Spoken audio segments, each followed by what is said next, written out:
What's going on? I am Nando. And I'm... What's going on? I'm Nando.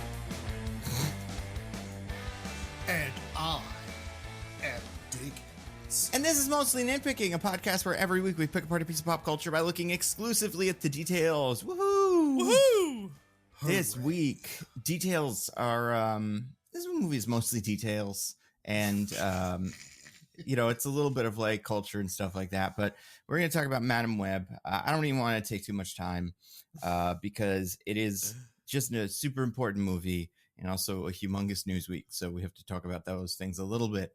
But I'm gonna do a little called shot right now. Last week the Argyle pod was 4 hours long. A fact I didn't realize until the pod itself came out. This one's gonna be even longer. There's so much to say. You sure about that? I mean, You sure about that? I think we can do it, but I'm also like curious because here's the thing. This movie, while Argyle is confusing, this movie is pretty surface level. It's just the details of it are really, really weird. Yeah, so it's like it's almost the anti-Argyle when you get down to it. And you know, we'll see. But speaking of Argyle, we've talked about other movies like Wolverine, Deadpool. They put out a trailer for that Super Bowl. Marvel had a pretty big week this week, almost to counterbalance this, right? Like it does seem like somebody at Marvel went like, you know what, we can get some good publicity out of not being Madam Web, so we should just release everything. I mean, you know, it could have gone the other way. I guess this could have backfired, and people could have been like, "Who gives a shit about fucking Wolverine? We got a Madam Web." But now they don't. I don't think that's what's happening. So there was yeah. Oh, just have a quick question. Did we know that the Super Bowl thing was going to be just a quick, like, full trailer online? This is 10 seconds. I want to talk about that. Yeah. Yeah. So I was like, I felt like a little fool because I was really hyping up the trailer at the Super Bowl party where I was like, everyone, Deadpool trailer. I got my Deadpool shirt on. This is a Super Bowl party. It's a Deadpool party. We're like, all right, DJ. Okay. And then it came on and then it was like 12 seconds and everyone was like, DJ, what the fuck? And I'm like, I don't know. Yeah. No, I was on the way to a Super Bowl party at the time, so I missed whatever this trailer was. So I didn't see this 10-second long thing, but seems like a weird thing to do for the trailer of the movie, like to not put it in the thing. Yeah, I think they could afford it. I don't know what. Right? Well, they don't have the kind of money that Crypto.com has. Yeah, you or know? Temu, I guess. Well, Temu and Robert F. Kennedy Jr. He's got the all state that of money. Israel. Or We Love Us or whatever. What was the Jesus one? Jesus has so much money. Jesus had a couple of them. There was He Loves You. There was He Loves You, and then there was the Mark Wahlberg prayer app. Yes, that also got one. Funny. What is that called? I can't remember. That's fake. I kept threatening to download it as a joke, but Hannah was like, "Don't do it. Steal all your data or something." And I was like, "Yeah, that's probably what it'll do." It's like we're not giving him the DLs, not giving him the downloads. Yeah, I mean, if there was ever an app that was like, if an app could ever somehow rival the Jeremy Renner app in terms of just, you know, both irrelevance and weird celebrity like cash it, because if you haven't seen it, whatever it is called, because I really did look it up. It's called Hallow. If you go look at this app, the little like screen that's on your, you know, like the preview screen has 5 people that are the 5. They're 5 Hallow celebrities that they're kind of trying to push, and it's like 2 Mother Teresas, 2 authors, and Mark Wahlberg. It's really funny seeing him in this picture with all of them, as if he is also I mean, he's Father Stu, so he clearly matters. Yeah, no, that's true. He is that those things. Yeah. Now, when you say it's called Hallow, do you mean like hallowed ground or like a European person saying hello? I think it's like hallowed ground, but it could be the other one. It could just be a short for Halloween. You know, sometimes apps take a big thing and like shorten it. So maybe it's like Halloween, but without 3 of the letters, and then just accidentally it was the last 3. So they ended up with this. So anybody that's using Hallow, let us know what you think of it. Yeah, and if it's good, like I'll give anything a shot, right? I'm not so proud to not use Hallow for, you know, whatever reason that, you know. I mean, I definitely need an app to remind me to do my daily prayers, which is what I assume this is. Again, I'm not convinced you're not making this up. So it's basically a book called He Leadeth Me by a some guy, some like spiritual advisor. So the book is not by Mark Wahlberg, but it seems like this app is just kind of a book on tape of that book. And the book is a lot of prayers, so you just kind of listen to a new chapter. That's my guess based on watching the trailer and looking at this their splash page. But it's the people love it. It's got 175,000 5-star reviews, which is more than we have. So can't completely, clown on it. But if anybody wants to give us a 5-star review, I'm sure only half of those are paid for. I mean, listen, maybe, but also if you're the kind of person that would download the Mark Wahlberg prayer app unironically, I also think you might just give it 5 stars because it's delivering exactly what it promises. Yeah, that's fair. Like, you're getting what you paid for. Yeah, I wish Mark Wahlberg would pray with me. Then that's it. Well, hold on. Is Mark Wahlberg the one reading the app? He's one of the readers. So like I said, these 5 people are different people, I believe, who read the prayers themselves. Now, I don't know how many he reads, if it's like 100 prayers and he reads one of them.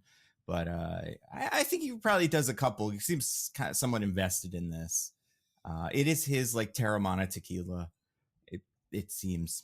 That's going to be like every new Mark Wahlberg movie. Like Optimus is going to be like, Kate Yeager, give us the formula. And he's going to be like, hold on a second, Optimus. Let us pray. I got to put out my Hallow app. Sorry, I was just listening to Lent Prayer 40.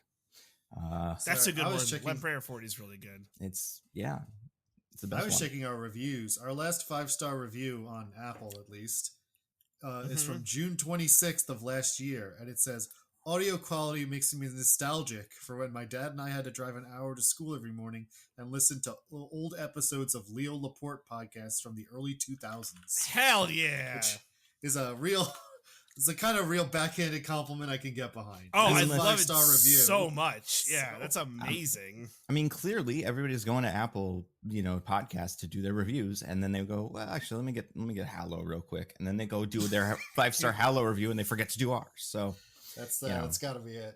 At some point, there will be a critical mass. Everyone will have reviewed Hallow, and then they will come back to us. So. I assume we're not getting new reviews, but I guess we never say it. But give us 5 stars. Yeah, it'd be nice, I guess. It'll help people find the podcast if you want to share the joy of us. See, that's the thing. Originally, that was true, but now I'm not as like it used to be a thing. Maybe 5 years ago, it was like, oh, you got to do that because that's the best way. But now with Spotify and all these other ones, like I honestly have no idea how finding a podcast works. Now I would say like it definitely can't hurt, but. I don't know. Maybe, if you, how about this? If you do a review, this is one thing I'd like for people to do. Let us know which episode you were like thinking of when you did it, or like if there's a specific episode you like, love this one, or hate this one, because then that will help me know which ones are what we hate, more lovable. What we should do more of and what we should do less of, which is to say, we should do more of the ones you hate and less of the ones you like. Yeah, and I think like this year already, it's been pretty crazy. Like Night Swim, Beekeeper, Percy Jackson, Entourage, Argyle, and then this. So there's a lot to love and or hate. But also speaking of that, Deadpool trailer, I don't know, looks fine. What do you guys think? Yeah, it looks fun. I thought the name of the movie was like Deadpool and Friend was the so thing. They trademarked a couple of names beforehand. It seems like, and that was one of them. That was what it was teased, but they it was like Deadpool versus Wolverine, Deadpool and Wolverine, Wolverine and Deadpool, and then Deadpool and Friend, I think were the 4. So, it'll be something. Maybe they'll change it at some point to one of the other ones. But, we didn't see too much Wolverine in it. I feel like the big surprise was Aaron something, the 2002 Pyro kid, who is now an adult. So, oh yeah. I guess you guys didn't watch it at the Super Bowl party. It wasn't on screen. Right. I don't know. Was the thing just 10 seconds of him? 10 seconds of like, go see your favorite Pyro at Deadpool.com. Yeah. Full trailer online. How dare you do this to me? I'm so angry at you.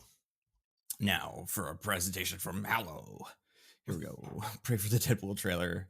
I feel like it's apparently it's the most watched trailer ever, which it seems like every trailer that gets released for a big movie is consecutively. So people sit and refresh, It's good that they're doing that. And yeah, I'm trying to think if there's anything really exciting. We saw Matthew McFadden for the first time. That was nice. Seems to Yeah, be playing another Mobius type. It's fun. that's what we need, more TVA. That's what the people Yep. want. I mean, listen, we liked it in Loki. That was one of the good ones. So That's true. might as well take all the things from it. You know, we should take all the things from all the successful ones, just put them in Deadpool. Like Deadpool does a sitcom. Deadpool. What else? What other these were popular? Like gets drunk. Like I don't know. I feel He like does karaoke with Wong. We like Shang-Chi, right? yeah, breaks the fourth wall, but in a way Yeah. that people don't like and make fun of the show for it. Yeah, Or fuck wait. Daredevil. You could do that. Right, that's it. Fuck Daredevil. There we go. Yeah. But speaking of that, they released some other things this week too. Marvel had a big week. They showed a picture of all of the Fantastic Four. So they did that. They're making one. They Happy finally have the Valentine's Day. guys. That was our right because we got that on Valentine's Day. Yeah, it was just a picture that they tweeted out. I wonder if this is the plan the whole time, or if there is one of these for every major holiday. Like there's them all solemnly watching the "I Have a Dream" speech or something, or like that was what if everybody signed up on Martin Luther King Day, that was going to go out. I don't know. What would have been the next one? Like St. Patrick's Day, I guess would have been the next one. Yeah, or President's Day. You know, that's coming up, right? Oh yeah. Monday. Leap You Day. might be listening to this maybe? on President's Day. Probably not. Mhm. You like to Maybe take off. one out of every 365 people on average is at least watching it on President's Day. That's true. I don't think that's how that works. That's true. 366 because of leap year. Yeah. We got you, Diggins. We got you. I do think that what was interesting about it. I don't know who is it. It's Mr. Fantastic is Mandalorian. Pedro Pascal. Pedro He's Pascal. going to escort a child, probably. That's You the would thing. assume it's going to be the little robot friends in this, which is pretty good. Herbie? Yeah. You saw it. Did you see the picture, Diggins? Yeah. Oh, okay, yeah. Herbie the robot is in it, being like some sort of little butler, and that's pretty good. Even though Human Torch is also in it, I do think that'd be really funny if this just didn't have Human Torch, but it had Herbie, and they were like, "Yeah, this is the one we've decided to adapt from the 1970s." I was gonna say it's an adaptation of that cartoon. Yeah, where they're just pretending one of them was a robot friend, and that was always what it had been, and everybody was cool with it. But I like how the text there's very little text on this little title card thing, and they somehow managed to use 4 different fonts. They did a good job. Like I like the Marvel text a lot. The one where they did the little thingies, the like old cinema look to the Marvel thing. You know what I'm talking about? Yeah. Like a word for that, right? Yeah. But yeah, Pedro Pascal, great. Vanessa Kirby, the one from Hobbs and Shaw, she's the Invisible Woman. Yep. Cool, blonde woman, and good actor. So those are, They did it. They hit all the criteria. she's solid. Blonde woman actor. Everything we needed. The Johnny Storm is Joseph Quinn, who was Eddie Munson on Stranger Things. Love him.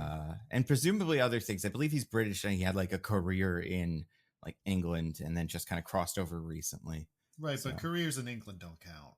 They count for, you look at the IMDb page and you go, sounds pretty serious. Okay. Like Richard III. Good for him. Yeah. You know?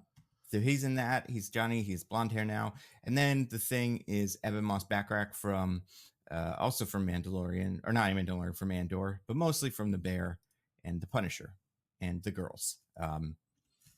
That's cool. what we've known Of for like those. a minute, right? Right. That's one like we've. There was a day. So I think Kirby's the one we've known the longest Mhm. because after Margot Robbie seemed to have dropped out or whatever, she was the next pick, and they started asking her like, "Is it you?" And then she was like, "I don't know." So it's her. And then Johnny and Ben seemed to be cast around the same time, but those two came together. Pedro was the latest one, and he was the one that came out of nowhere. Right. It honestly seems like with Ebon Moss-Backrack, there were just people in Hollywood. Someone was like, Ebon Moss-Backrack, somewhere in like October of last year, and every executive was like, "Holy shit, him!" And then they just called him and immediately got him on the phone because I think he's the best one out of the 4. Just that being the guy from the comics, he's perfect. Yeah, he's actually made out of rocks. A lot of people don't know that. It's a flexible rock, like orange material. He's also an astronaut, which is pretty impressive. Ooh. Wow. Yeah. And, it's easier than you think. It's kind of like flying a helicopter. It's just like mostly the machine does the work. I mean, honestly, I'm sure it's very hard to be an astronaut, but I also have a feeling there's a lot of autopilot going on the space shuttle. I don't think you're eyeballing most of the space shuttle stuff. I think the physical requirements are the one that's like, wow, this is something. Another called shot I want to go on right here. The compilation of every time Nando mentions how easy he thinks flying a helicopter is going to go from very funny to very tragic when Nando dies in that helicopter crash. Unfortunately, yeah, we're gonna be real sad when that happens. I was gonna say, does this movie have a helicopter crash? And it certainly does. It does. Yeah. That's true. So that guy is not as cool as me. I mean, I don't know if I could fly a helicopter through a fireworks factory or whatever, but it's still also, I don't know if you tricky. could fly a helicopter through being hit directly in like the tail by a firework that's become a rocket for some reason. Yeah. Very powerful fireworks. Very powerful. And do you think the people on like the other side of the Hudson River are like, oh yeah, I didn't know it was fireworks today, but cool. Or do you think everybody was like, I knew that place was going to explode one? Anyway, we'll get to it. Too much Tinder. Yeah, Fantastic Four. What else? That didn't exist yet. It's a 2003. Well, it was analog Tinder. They would mail you cards, and then you would put them in different piles, the right pile and the left pile. Like Netflix used to mail you the DVDs. Right. I see. Yeah. Makes sense. What else was interesting about this? Fantastic Four seems to take place in the 60s. That's cool. It's interesting. Hopefully it'll be about that, mostly about like the assassination of JFK and how the Fantastic Four deals with it.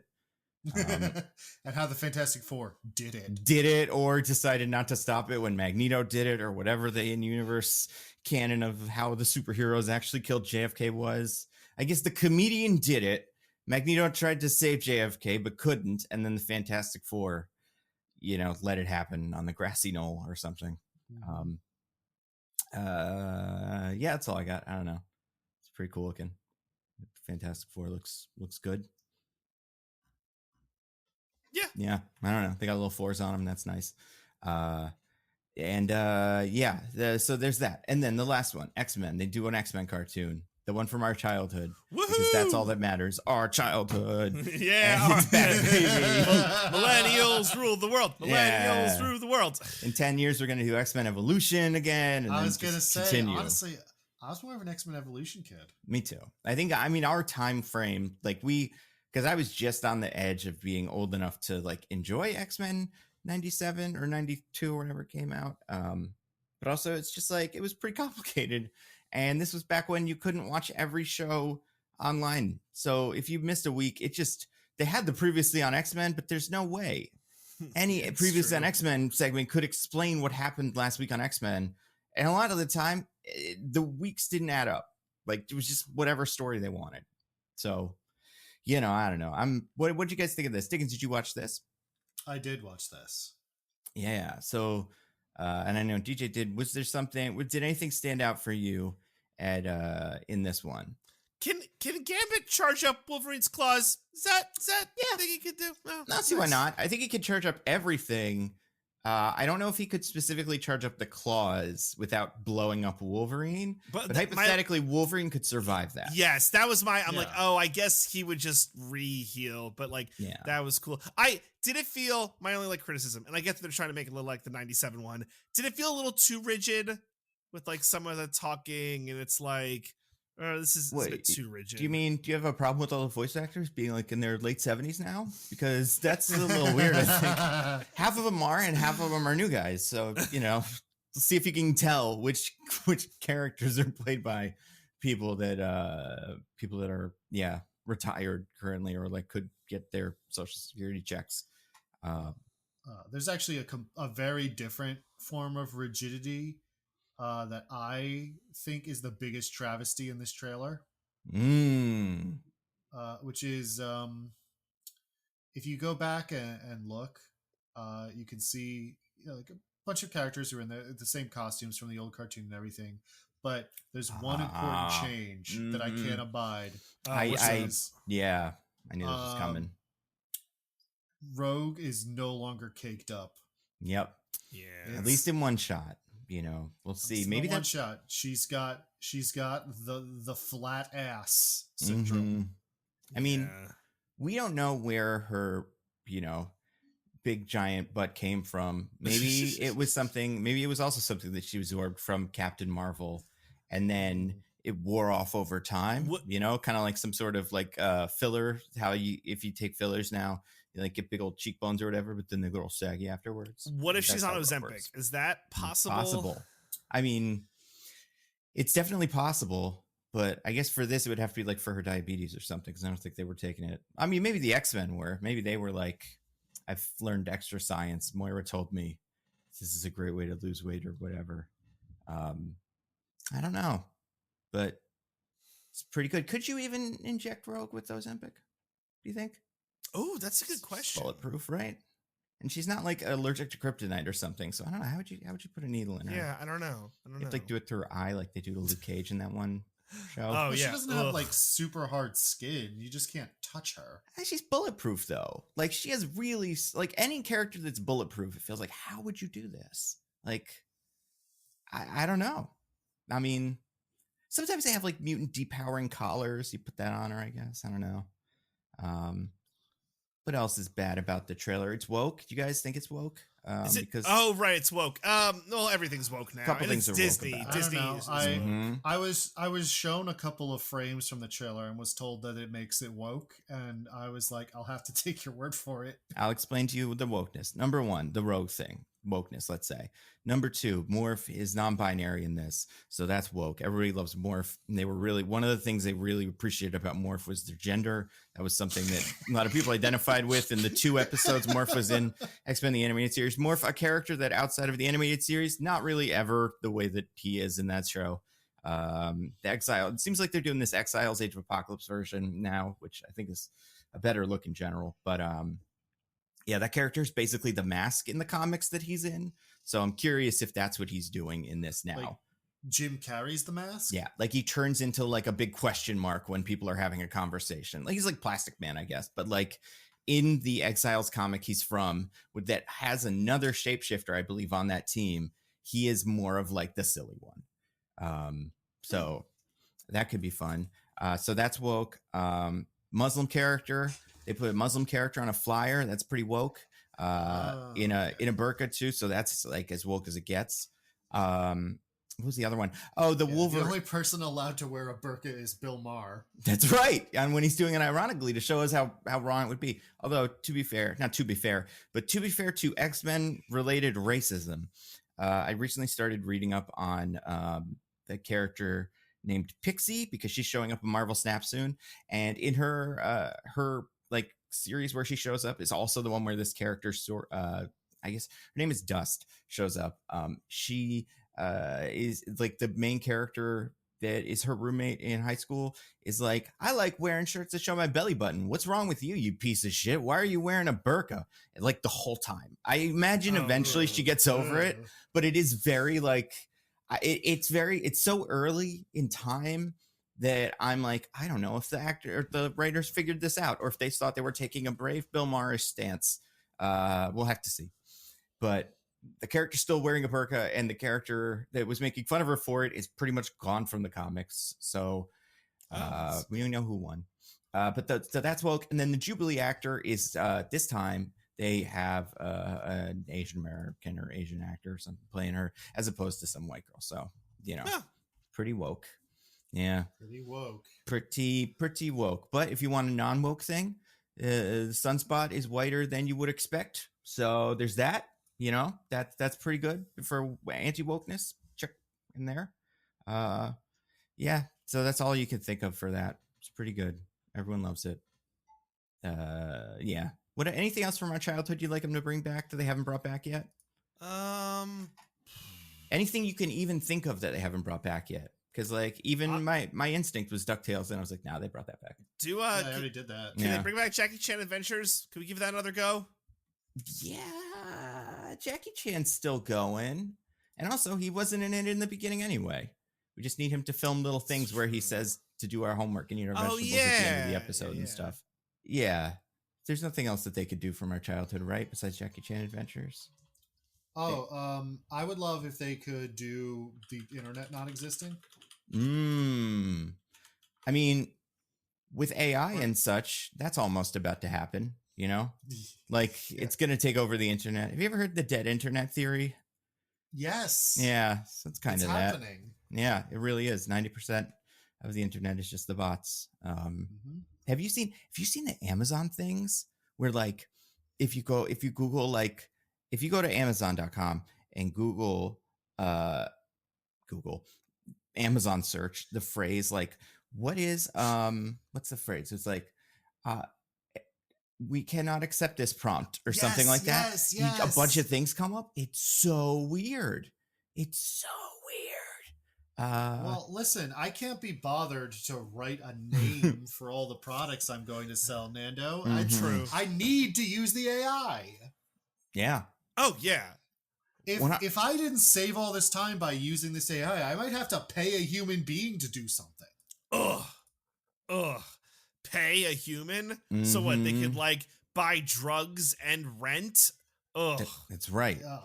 God. Do you think the computers would be happy if we cut off all our fingers? You know? Ooh. Because then it wouldn't have to render them, and then it would be really kicking it right now. Like, that does seem to be the weakness of computers and AI, is they can't do fingers right. Well, but if we cut off all our fingers, it would be fun. If we were all like stump people, I think the AI would be so happy. I was gonna say sometimes they have trouble with the arms too. I think we got to go right below the shoulder. Mhm. Yeah. What is it called when you're have no arms? Quadriplegic. Yeah, that's what they want. That's the AI's preference. Well, and then, as people who are accepting of our AI overlords, we gotta, acquiesce. I cannot wait till this podcast is 100% AI. I just cannot wait. It can't be worse. There's probably at least one podcast that people listen to that they don't realize is AI currently now. So maybe it's this one. Ooh. Maybe it is this one. Everybody, well, no, you know what? I don't even think I can do a fake AI joke because I wanted to keep the real AI joke, which is, did you guys see Dakota Johnson? One of the things she said on SNL was that Madam Web was like a movie made for your boyfriend by the AI computers or something. Yes. Yeah. I don't think that's true. Me as the boyfriend likes movies where, something happens. Things are constantly happening in Madam Web, Nando. That's true. Things are happening on and off screen, and then things are to be inferred based on things that don't happen. So it's like jazz of movies, and not the Autobot. It's more about the cuts you don't make. Yeah, it's more about the lines he did say. But we got to talk about Madam Web, you guys. Woo! Happy Webuary. We're so excited. Oh man, I've never been more bursting at the seams to talk about a movie. Is there now? Okay, I guess I want to ask this first. What did you think, like, going into this, before we get to like the movie itself? When you saw the first trailer, what was your brain thinking? I'll go first. I thought it was going to be, just based on all of the reviews, press trailers, it was going to be exceptionally bad and like of poor quality. And I think one of those things is very true and the other thing is partially true. So I will say, at the beginning of the movie, I was a little surprised at how not immediately terrible it was. So I will say that. Diggins, what about you? Well, when I first saw the trailer, I figure, we got another Morbius on our hands, which we did a whole podcast about Morbius. You can go check that out if you want our full Morbius thoughts. But for my part, at least, and I think we all generally agreed about this, Morbius was a movie that had some like insane decisions and weird stuff in it, but was mostly just boring. Yeah, that's fair. And mostly just like, not like, I want to say pointless, because that's not what it was, but it's definitely they're definitely both the same level of like, hey man, maybe make me a movie about Miles Morales or something. There's some other guys that you can hit first. Nobody's making you do the Morbius movie. You right. have the whole Spider-Man canon. There's characters people like more. Yeah, but Yeah, we'll talk about why this movie exists and stuff because we got to talk about Madam Web, the big movie of 2024. Well, Nando, what did you think when you first? Yeah, saw the what about trailer? Oh, I your was like, this is gonna suck. I didn't think it was very good looking, and I think part of it is Sony live action. Sony has just given me incredibly low. Honestly, part of me was like, I don't think they'll release this. I think this is gonna get Batgirled or something by now that studios know they can do this, and knowing how much money it will cost to promote and make, probably not worth it for them to put out. You know, honestly, I do gotta say, given that this is the shitty world we live in now, I almost feel like I have to give Sony actual credit for releasing this piece of shit. That's fair. But that's such a low bar to clear. That's the It lowest is. possible. They don't deserve it, but the world has gotten so bad that I almost have to give it to them. Yeah, and you know what? It's a movie that you can watch it even in theaters. It's not even dumped right to streaming, like movies that do that we all hate, like Roadhouse or whatever. So, there's that too. Although, does Sony have a streaming service? No, they're one of the few ones that don't, believe it or not. They don't have their own. I'm sure they have a deal with one of them. PlayStation Network didn't take off as like a streaming service. We didn't know much Powers 8 years ago, whenever that came out. Oh, I forgot about that. Oh man. Yeah. Speaking of that, guys, the Halo show is good now. I don't know if you've heard, but it's good. What? So no, I know. Oh, man. Surprised Does as you get are. Cucked by sexy Lady Arbiter even more? I don't know. I haven't watched it, but I've heard very good things. I'm gonna start watching it today. Not from season 1, obviously, but I'm gonna start from season 2 and then just like see what happens. But you guys, we got to talk about Madam Web. I'm the IMDb'sman this week, you guys. Every week we do the IMDb B as in spelling bee. B as in spelling spider, maybe. Yeah. Is there something that has the word B in this? B as in spider Ben or Ben, the IMDb Ben of 2024.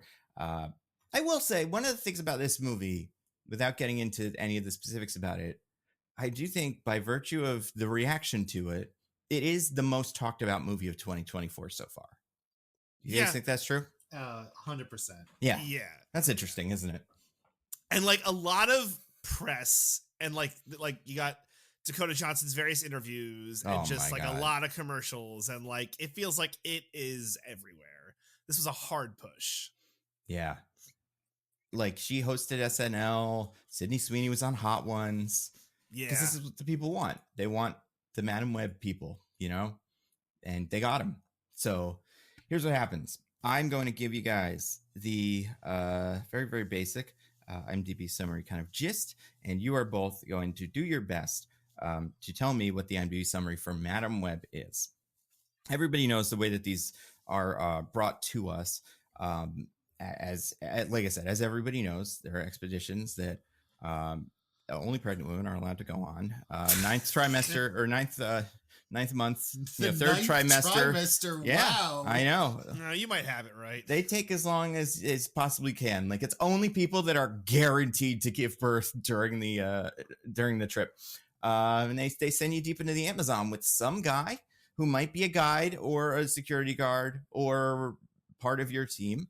And you try to find the IMDb summary. It's somewhere in the Amazon.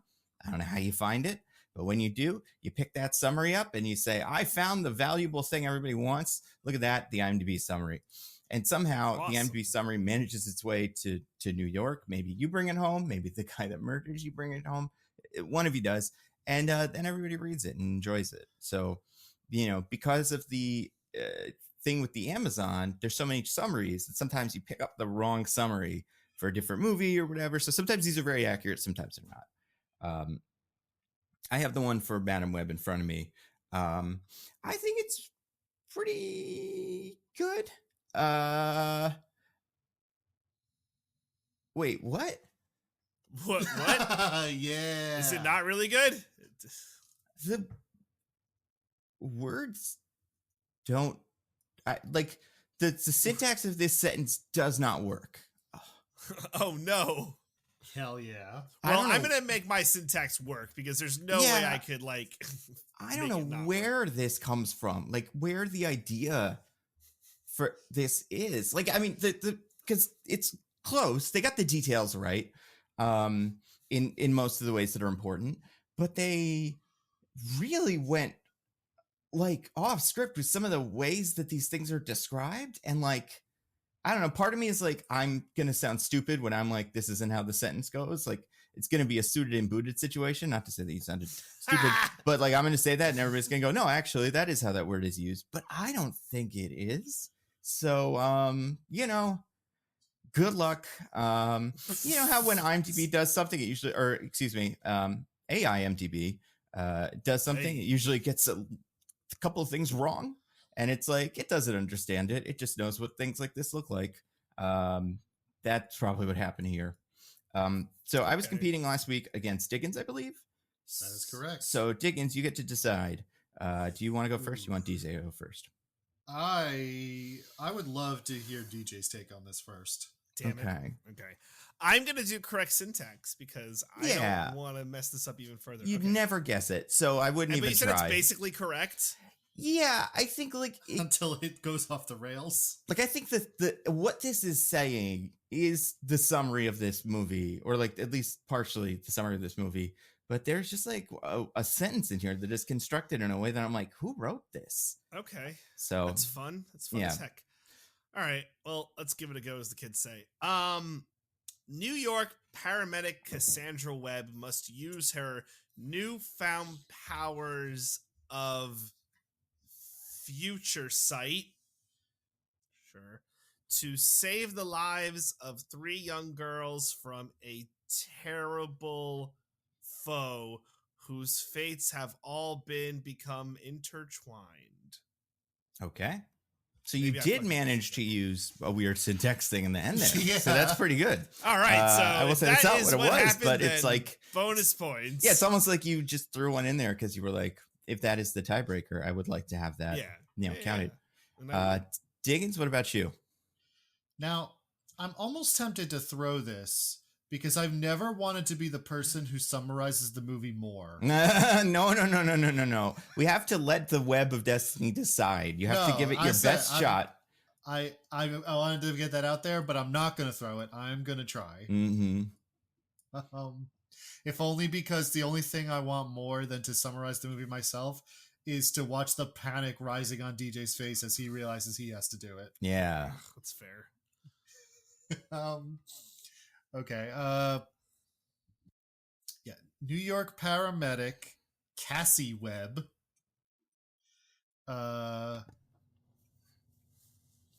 develops precognitive powers after a near-death experience.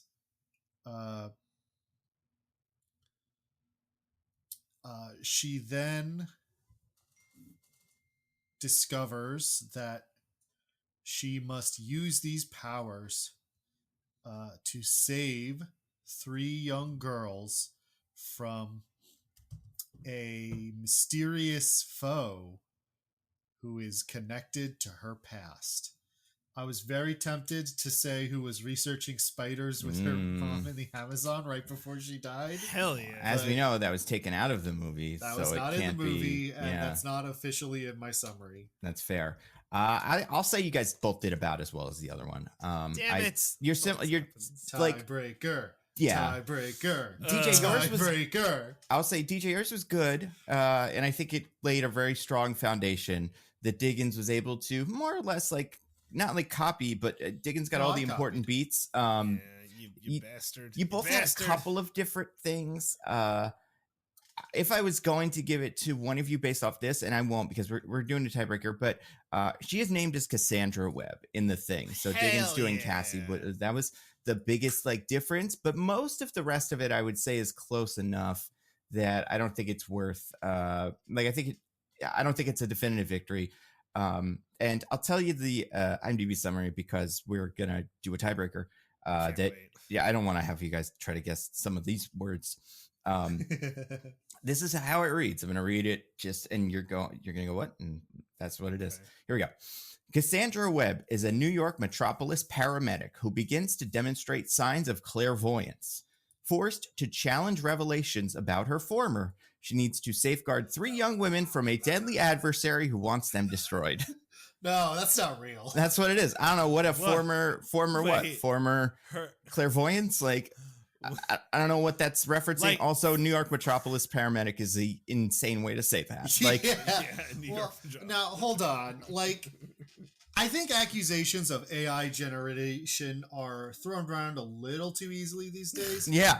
There's kind of an authentic badness that only comes from humans Mhm. that I think Yeah. people sometimes mistake for AI. I don't have an explanation besides AI for this one. Yeah, no, I believe it. It Yeah, like- really feels like by AI. like former ladder. Like I don't understand. But like former what? Like former Just her Yeah. former. clairvoyance, New York Metropolis. Like, where did they get that from? I don't know. I'm not gonna look at the trivia section, but I am gonna pull this up on IMDb. Yeah, 'cause no, look I it have up. to look at it. For sure. It's it's very strange. But what was I gonna say? God, it does say that. That's Why? wild. Yeah, I don't know. But it is it's what it is. So hooray. But Ugh. yeah, let's do some tiebreakers or a tiebreaker. Yeah. I want to look at all of the trivia. I've looked at most of it. And you know what, this one's kind of interesting. I don't think I'm gonna go with it. Maybe this will be like the second trivia if the first one fails, because I do know what the first one's going to be. So here's the question, you guys. In an interview this week, I guess, or something, Dakota Johnson, who has been doing press for this movie, well, I guess it depends. Either you could say like a champ or like a chump. You know, it's up to you. Should she be lying to us and pretending the gangbusters. movie's great? I kind of like, I get why you would want to do that. But also, she's definitely got that vibe that's like, I don't really care. She's got that cast member of Game of Thrones doing press about the last season energy. Yeah, and she apparently has not seen the movie, which I think is pretty funny. Or at least hadn't seen it as the attempt to, or as of when the interview was done, so probably like a week or two ago. Yeah. But still, you figure they would show it to her if she asked. You figure they would go, "Hey, Dakota, you should probably see it," and she would go, "Oh, I'm super busy today," or whatever, and then just never see it. But she's doing a lot of interviews. They're all over the place. She did one with, I believe, MTV, where the host asked her to name the 3 Tom Holland Spider-Man movies. So just what are they called? God. And she gave an answer. None of these were the correct answer. None of the correct name of the movie. And I will say they're so far off, it's pretty like funny. I think she was mostly having a laugh, as they say. But A larf, a larf, but I still want you guys to take a shot. You can give me any of them. She doesn't, it's not like she, understands what they're about, so she gets them kind of right. So basically what you'll say could apply to 1, 2, or 3. But yeah, I want you to throw out some titles that you think are what Dakota Johnson said And- the Tom Holland movies are called. Right, I was about to say these are the Tom Holland Yes. movies. Absolutely. I Yeah. remember That'd be so funny if she said, like, if they were talking about the Tobey Maguire one, she was like, Spider-Man 6? I know there was a number. It's like, no, Dakota. I remember seeing this as a thing. I don't remember what she said, so I'm just gonna be guessing. I will say one thing about it. She almost in her first one, you're like, I think she's kind of knows something about these. Like, it's not, she's never heard of them before. So there's that. So I do think I know one of these, but that's never stopped us from before or whatever. Nope. So Yeah. do I go first? Yeah. Well, Diggins, it's up to you. Diggins, you Yeah, you can go first. Okay. Let's hear it. So I believe one of the ones she said, it was like, "Here comes Spider-Man." Like, here comes Santa Claus, but here comes Spider-Man. Yeah, it's close. Spider-Man, Here He Comes was number okay. 1. Damn, I wish it was Here Comes. I know, but she got the homecoming thing, so that's interesting, isn't it? That was, I will say this, I'll say 2 things about it. It's the only one that seems to, like I said, the homecoming Here He Comes thing, somewhat in line. The other two are not like that, and the other two are like fully jokes. I don't think she thinks. I think maybe she thought for a second she could come up with Homecoming. I don't think after this she really gave it a shot. So, do you want to take a swing at naming either of the other two titles for the Tom Holland Spider-Man movies in the eyes of Dakota Johnson? Take a swing. That's right. Okay. She thinks the next one was called Spider-Man Fights a Big Guy. I love that. That's great.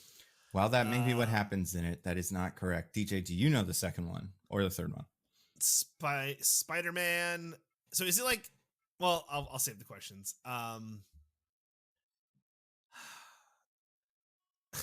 Spider-Man and his big web. No, that would be funny. Yeah. Spider-Man, Madam Web. I was in that one, wasn't I? Me and Gwyneth Paltrow don't know which Spider-Man movies we're in. That's not what it is. But yeah, Diggins, you want to take another shot at this? You get one more shot, and then I'll call it as being in DJ's favor. But here's the only hint I'll give, and it's still, I'd say, even if you get this right, it'll be definitely tilted in DJ's favor because he got it first. The second title, somewhat in line with the first title. The third one, in line with another series of movies titles. So this third one was just a joke, but also it was like, that's what other things are called. So that would be funny. Okay. I'm going to say she thought the second one was Spider-Man, There He Goes. No, but close. It is. She gives Spider-Man and he's back. So, which is extra weird because it's Here He Comes and he's back. Those are the same thing, kind of. Like, it's not like it was Spider-Man, There He Goes, and then Spider-Man and he's back, but whatever. Spider-Man and he's back. The third one is the Goblet of Spider-Man, and then she changed it What? Yes. Oh, I did hear that. And then she changed it to Harry, Spider-Man, and the Goblet of Man.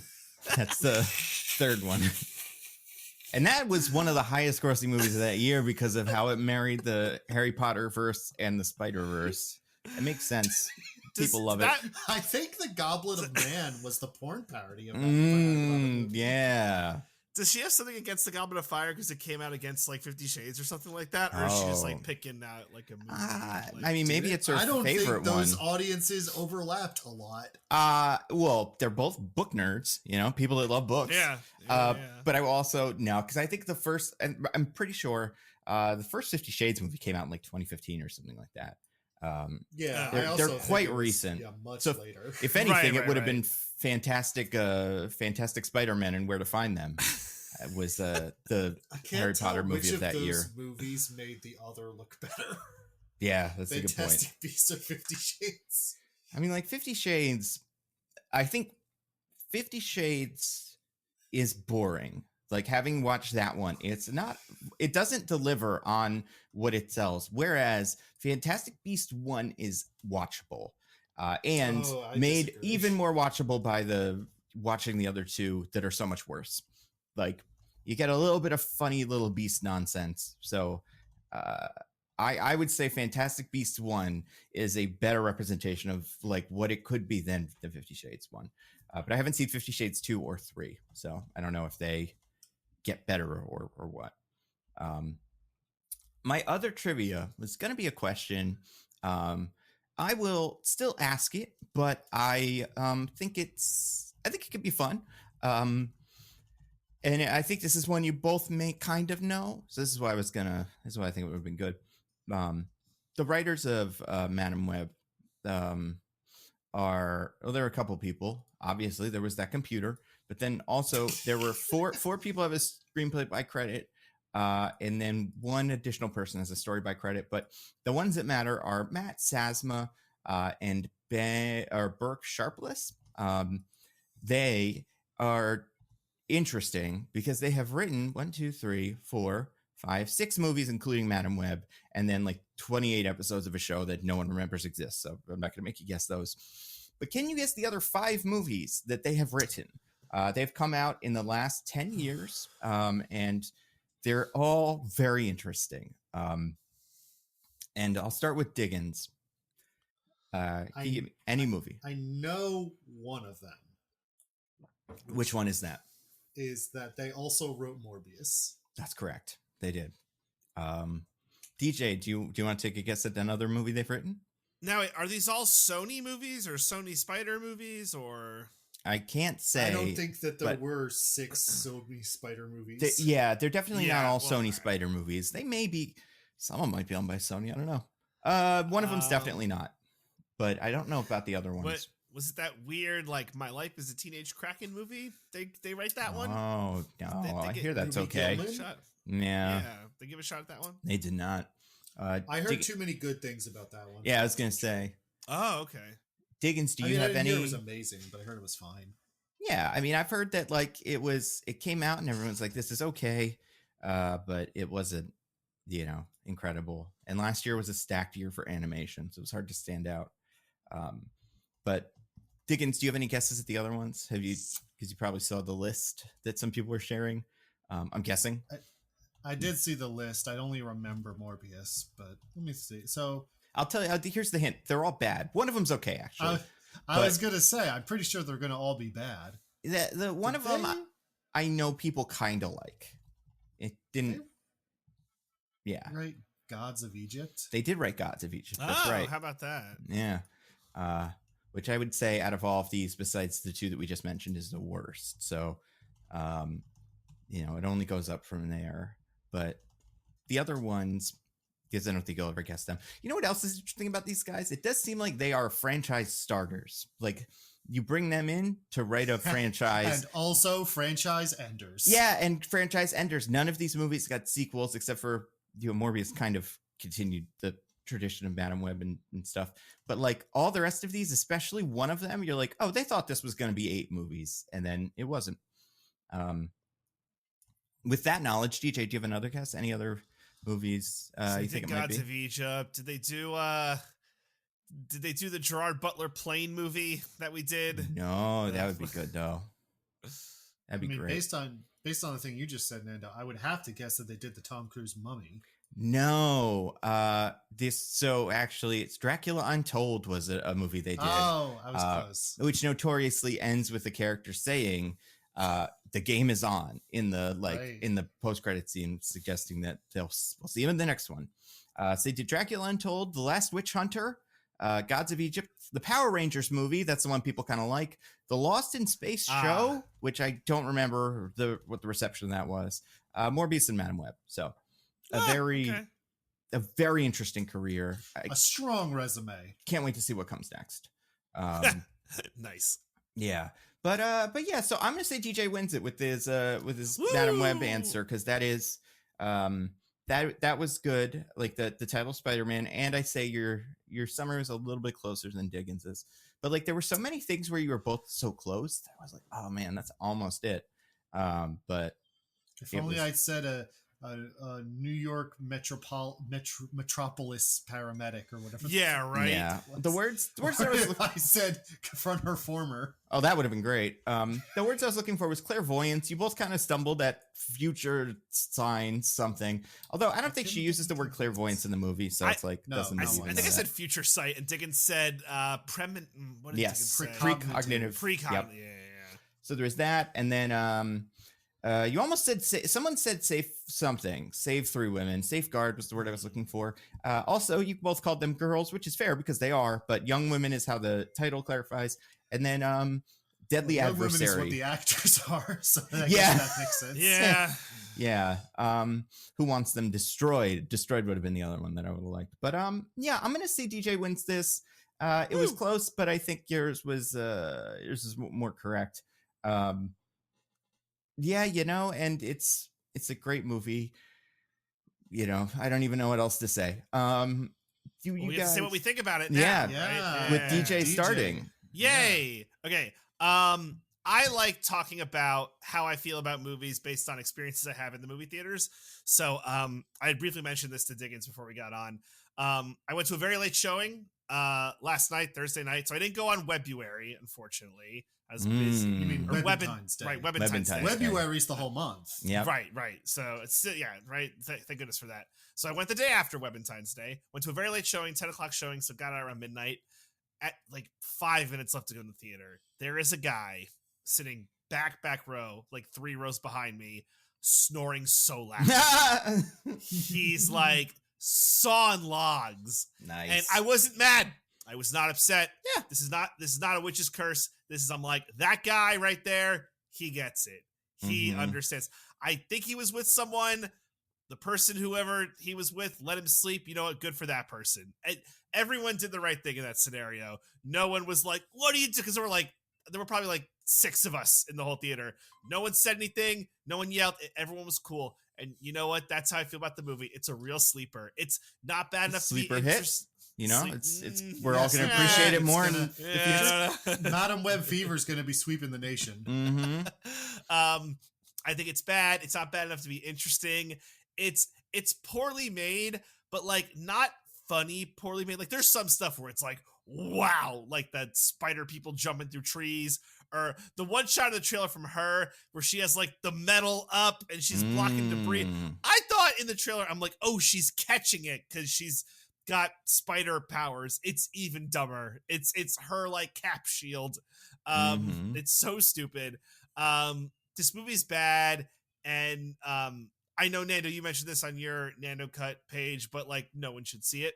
Maybe in VOD if you want to get drunk with your buddies or gal pals and have a good laugh, but do not inflate these box office numbers by going to see it. Don't even use Movie Pass if you're one of the 3 people with Movie Pass. 3 of you out there, don't do it. Don't use your AMC stubs. Just let this one go by and pirate it later. That's my recommendation. I think this movie is shit. Like, I'm excited to talk about it because it's fun to talk about. But unless you have a podcast that fulfills that need, or you want to start a podcast based around Madam Web, I'd say skip it. It's bad. And to be fair, about half of the people now have podcasts. So there's a good chance. Yeah, that's fair. You have a podcast. And then if that's the case, that sucks. I learned that Howie Mandel had a podcast because Dana White walked off his podcast, which I'm still not convinced was a stunt. I think it might have been a stunt. Sounds like a stunt. I'm not convinced wasn't a stunt. Right. There we go. Right. That's what I'm trying to convey. But yeah, bad movie. And everyone has a podcast. Hey, Diggins, what did you think of Madame Web? Guys, I need to be really honest with you. I've been having a really hard time with things lately. I've been struggling. It's getting harder and harder to go on. It seems like the world is falling apart. My personal life is in shambles. I don't know. Every day I wake up and I just think, why should I even get out of bed? It's tough. It's really tough. And in a cold, uncaring world like this one that I struggle through every day, sometimes it really helps to know that there's movies like Madam Web.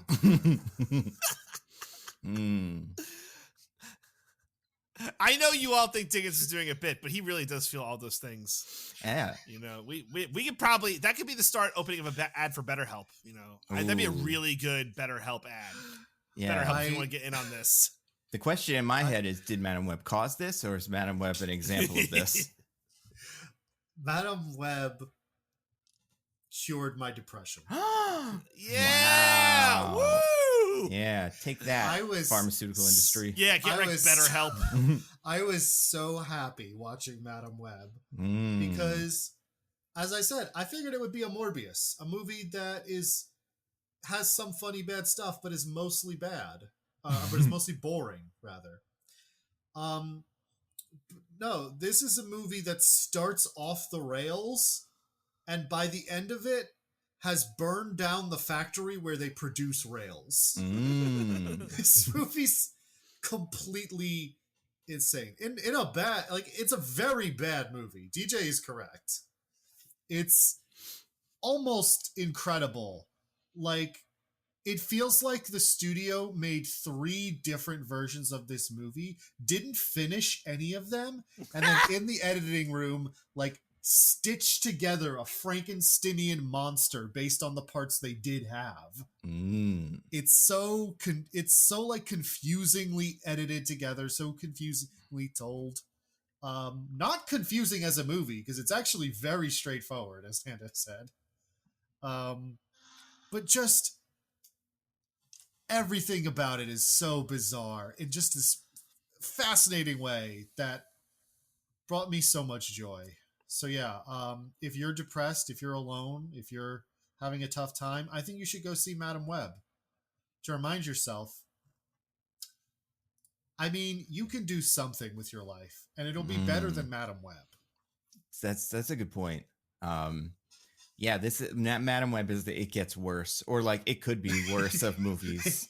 Like, and yeah, I more or less agree, except I didn't like it, but I think it's a big mess. It shouldn't exist. And I do think the most interesting thing about Madam Web for me will be when this gets released on DVD, going and figuring out what the actual movie was or something. Yeah. Like there's like you're saying, there's 2 or 3 versions of this script that exist, and based off of who's in what scene and what characters are talking on screen and stuff, I think you can piece together certain things that were always in this thing, and then you can figure out what wasn't, and then you can kind of go, oh, okay, so I see what this movie originally was.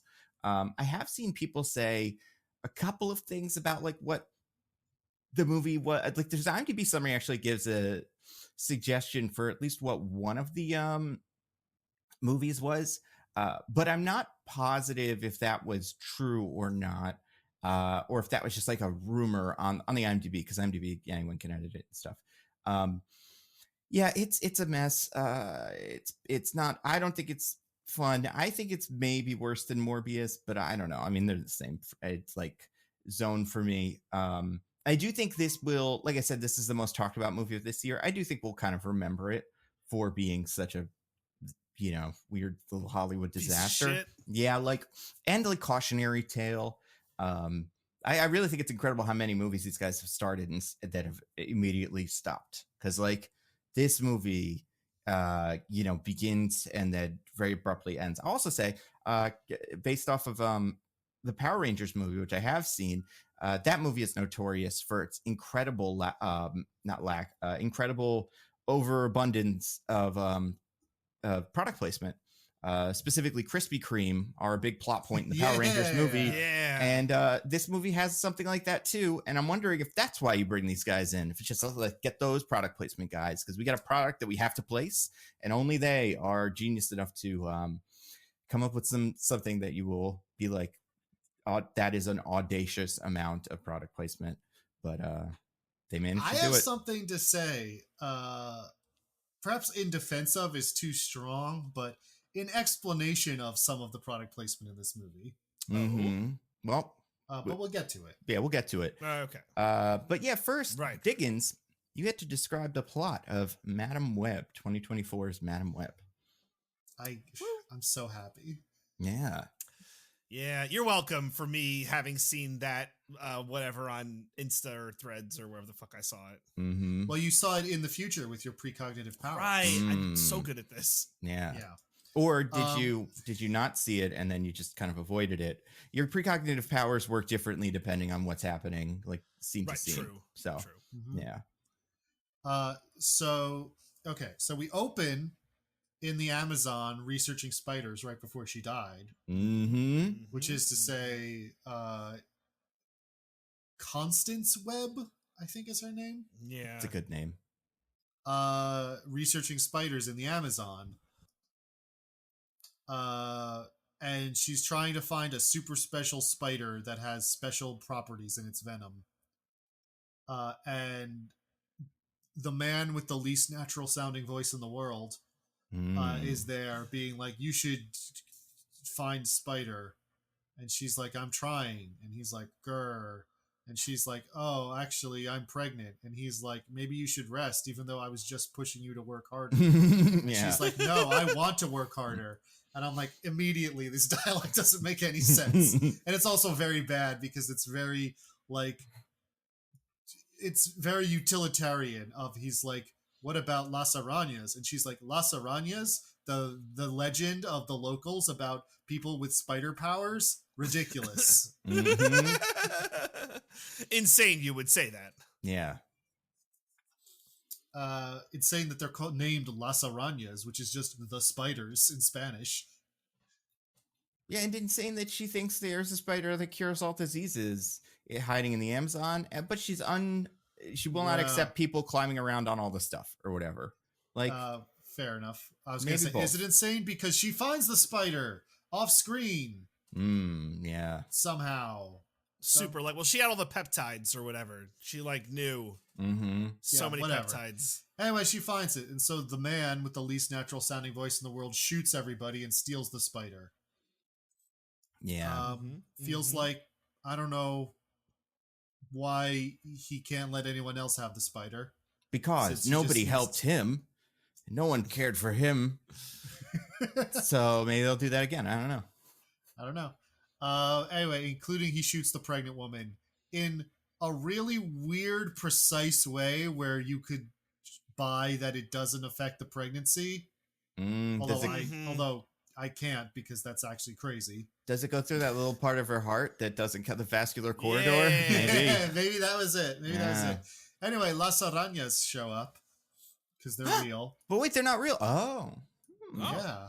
Oh, make you think. Yeah. And they take her to their spider vision pool from the Age of Ultron. Yeah. It really where is. they try to save her life, but she dies, but she gives birth first. And the leader of the Las Arañas says she's going to have to come to Peru later in the movie. And he'll be there to and I'll greet be her. here. I will guide her. Anyway, we cut to New York City, baby. New York Metropolis. The Metropolis, we all know and the love. Metropolis of New York City. The fireworks capital of the world. You know, that's where they all hang out. What, you never got shot in Queens? My partner Ben, whose last name I will never say out loud. It's illegal for some reason or something. I don't know. They couldn't get the rights. I'm not saying that's what happened, but that is what it seems like, kind of. I don't understand it. Yeah, it's weird. Ben weird. Smith. So weird how many things they step over and almost say, but they don't. Also, it's not Ben Smith. Obviously, it's Ben Wyatt, the mayor of Icetown. Scott. Yeah, because he's Ben. Perfect sense. That's what the movie wants you to think, as far as I'm concerned. But yeah, so we see a now grown-up Cassandra Webb, the baby who was born in the Age of Ultron pool. As she is a paramedic, she's driving an ambulance recklessly, almost hits a teenage girl. Who's skateboarding into traffic. So recklessly, but also like, what are you doing, kid? That's not rebellious behavior that teenagers do. Like, yeah. They get to the hospital, they save the person. She doesn't know how to interact like a human being, which is incredible. Like a child is like, I want to give you this picture. And she's like, no. So good. And also then they're like, the family is like, we need to go in and see the patient you saved. But also not you, stepdaughter. Well, you're my actual daughter, but I don't want you in there. Yeah, that doesn't make any sense. It's fucking incredible. Well, obviously, stepdaughter in script 1 and not stepdaughter in script 2 or something like that. Well, she's the patient's stepdaughter. Right, but the man who says don't come inside is her father. Well, that's what I'm saying. In script 1, it was the opposite or something. I actually don't know. This is the thing with these spider characters too. Besides some specifics, I don't know that much about any of them. So I don't know what things her power is and is not. I know that's not traditionally her last name, but maybe that's her original, but she wouldn't have changed her name if it was her dad. Right? I actually looked this up. The name she usually goes by is a married name. Oh, okay. So it can make sense. Gotcha. Because she marries one of the Carpenters, the band from like the 70s. That's I right. assume. Yeah. Anyway, she gets Ben invites her to his sister-in-law's baby shower so she can stay outside and grill with the men. But she's like, they're going to make me do baby shower stuff because I'm a woman. And it's 2003 and we're very gender normative. Yeah. Oh, hell yeah. You see all those blue balloons? All the blue everything? Blue. But he convinces her to go anyway. But first, they go to another thing on the Brooklyn Bridge where there's like a big accident. Yeah. And they save a man in a car, but then the car falls and she's still in it and she falls in the water and drowns. And it's, oh no, is she going to die? And while she's there, she sees a bunch of stuff. Do you remember the things? I don't The remember S, most of them. She saw the S. The S is there. There's a balloon that pops in blood. A lot of blood comes out of it. Yeah. What was that supposed to be? Like the balloon popping at the party and then the blood of like her giving the guy CPR. I think those two things kind of connected. Like obviously it's not that, but like that is kind of what they're not like. Obviously it's not that, but obviously there's more, clear ways to do that because the S is just, it's the S. Yeah. The S is right.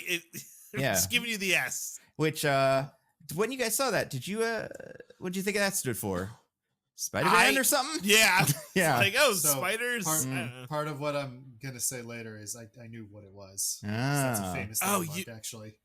It is, but the S does not look like that in the famous landmark. I looked this up. For some reason, they changed the design of it. Well, because they made it the modern version. And the famous landmark is an old billboard. So it's an older version.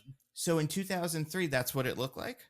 No, they made it the modern 2024 Pepsi thing. Oh, yeah. Which is insane. This is a movie that I think they decided very late in the game was a period piece because certain things about this movie are so off, including one which we'll get to when it comes up. But yeah.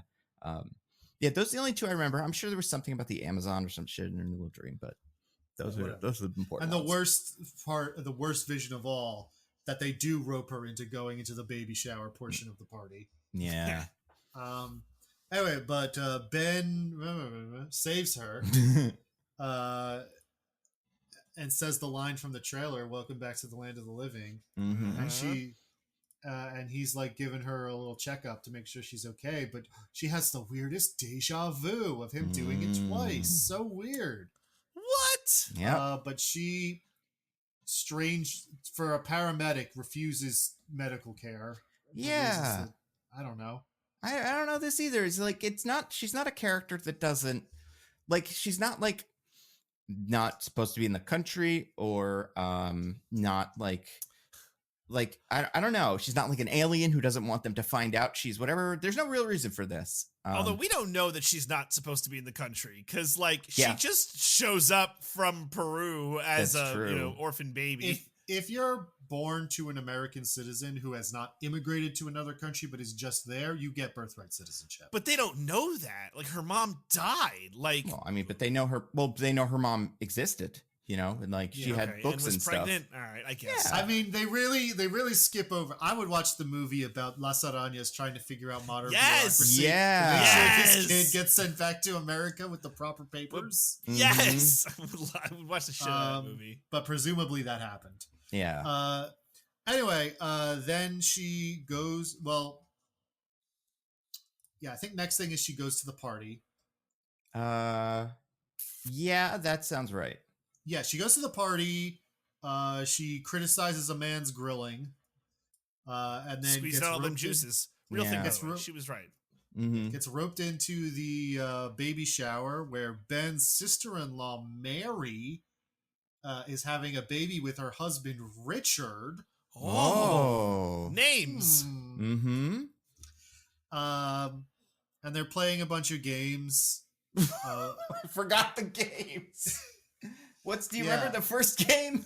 The first game is everyone writes the favorite memory of their mom in a hat, and Mary takes them out and reads them. And Cassie's is blank because she's like, well, my mom died in childbirth. Yeah. And everyone's like, oh. And I'm like, why didn't you just not put something in? I don't know. Or make something up, one or the other. But you gotta do something. Also, I'm pretty sure they said she went through the foster system, right? Just pick somebody, any adult, whatever. Or just say like, I never knew my mom. Right. Like, yeah, sad, but not telling the person who's heavily pregnant about a death in childbirth.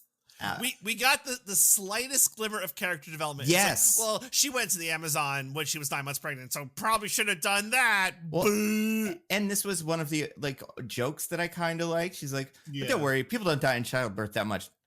I mean, and that's a pretty funny reaction. I honestly, in this early part where they like really like hammered that she's horrible with people, I thought that was kind of good. Yeah, I agree. I do think that the way they characterize Ben in some scenes is like, I think this guy's supposed to be nice. I don't know why they decided like he's the one that's like, throw the paper the child gave you away when you leave him. Like I don't know. Classic Uncle Ben. Classic Uncle Ben. Hates kids. Sorry. Well, he's not an uncle yet. I don't know why you would call Right, him Uncle That's Ben. true. Sorry, That's sorry. true. Yeah, I don't know. He soon will be. I was talking about the Also, rice, not the guy. He met a woman and it's pretty serious. What's her name? I don't know. I don't know. They don't tell us, right? Yeah. They never tell us. They never tell us. Maybe we'll learn someday. It's like a Maybe. fan film or something. What are they doing? You own these characters. Anyway,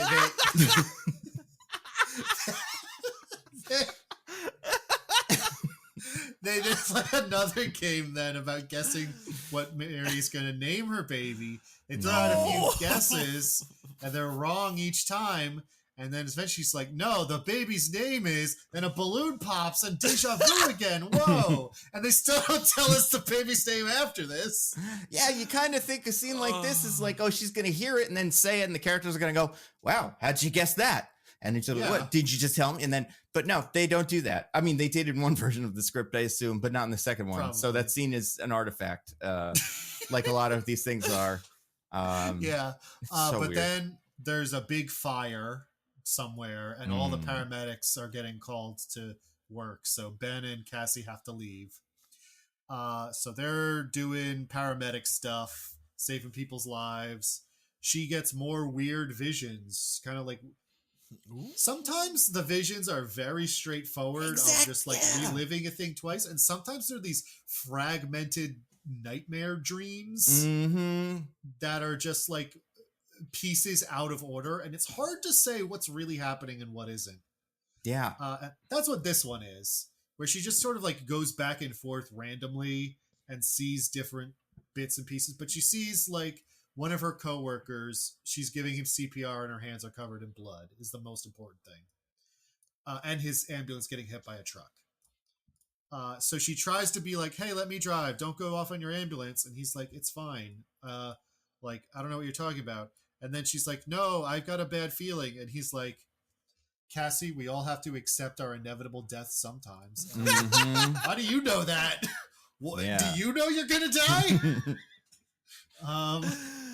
Also, he's like, listen, you had a traumatic event. I'm not going to let you drive this car. Okay, go back to saving lives then, I guess, or something. Yeah, right?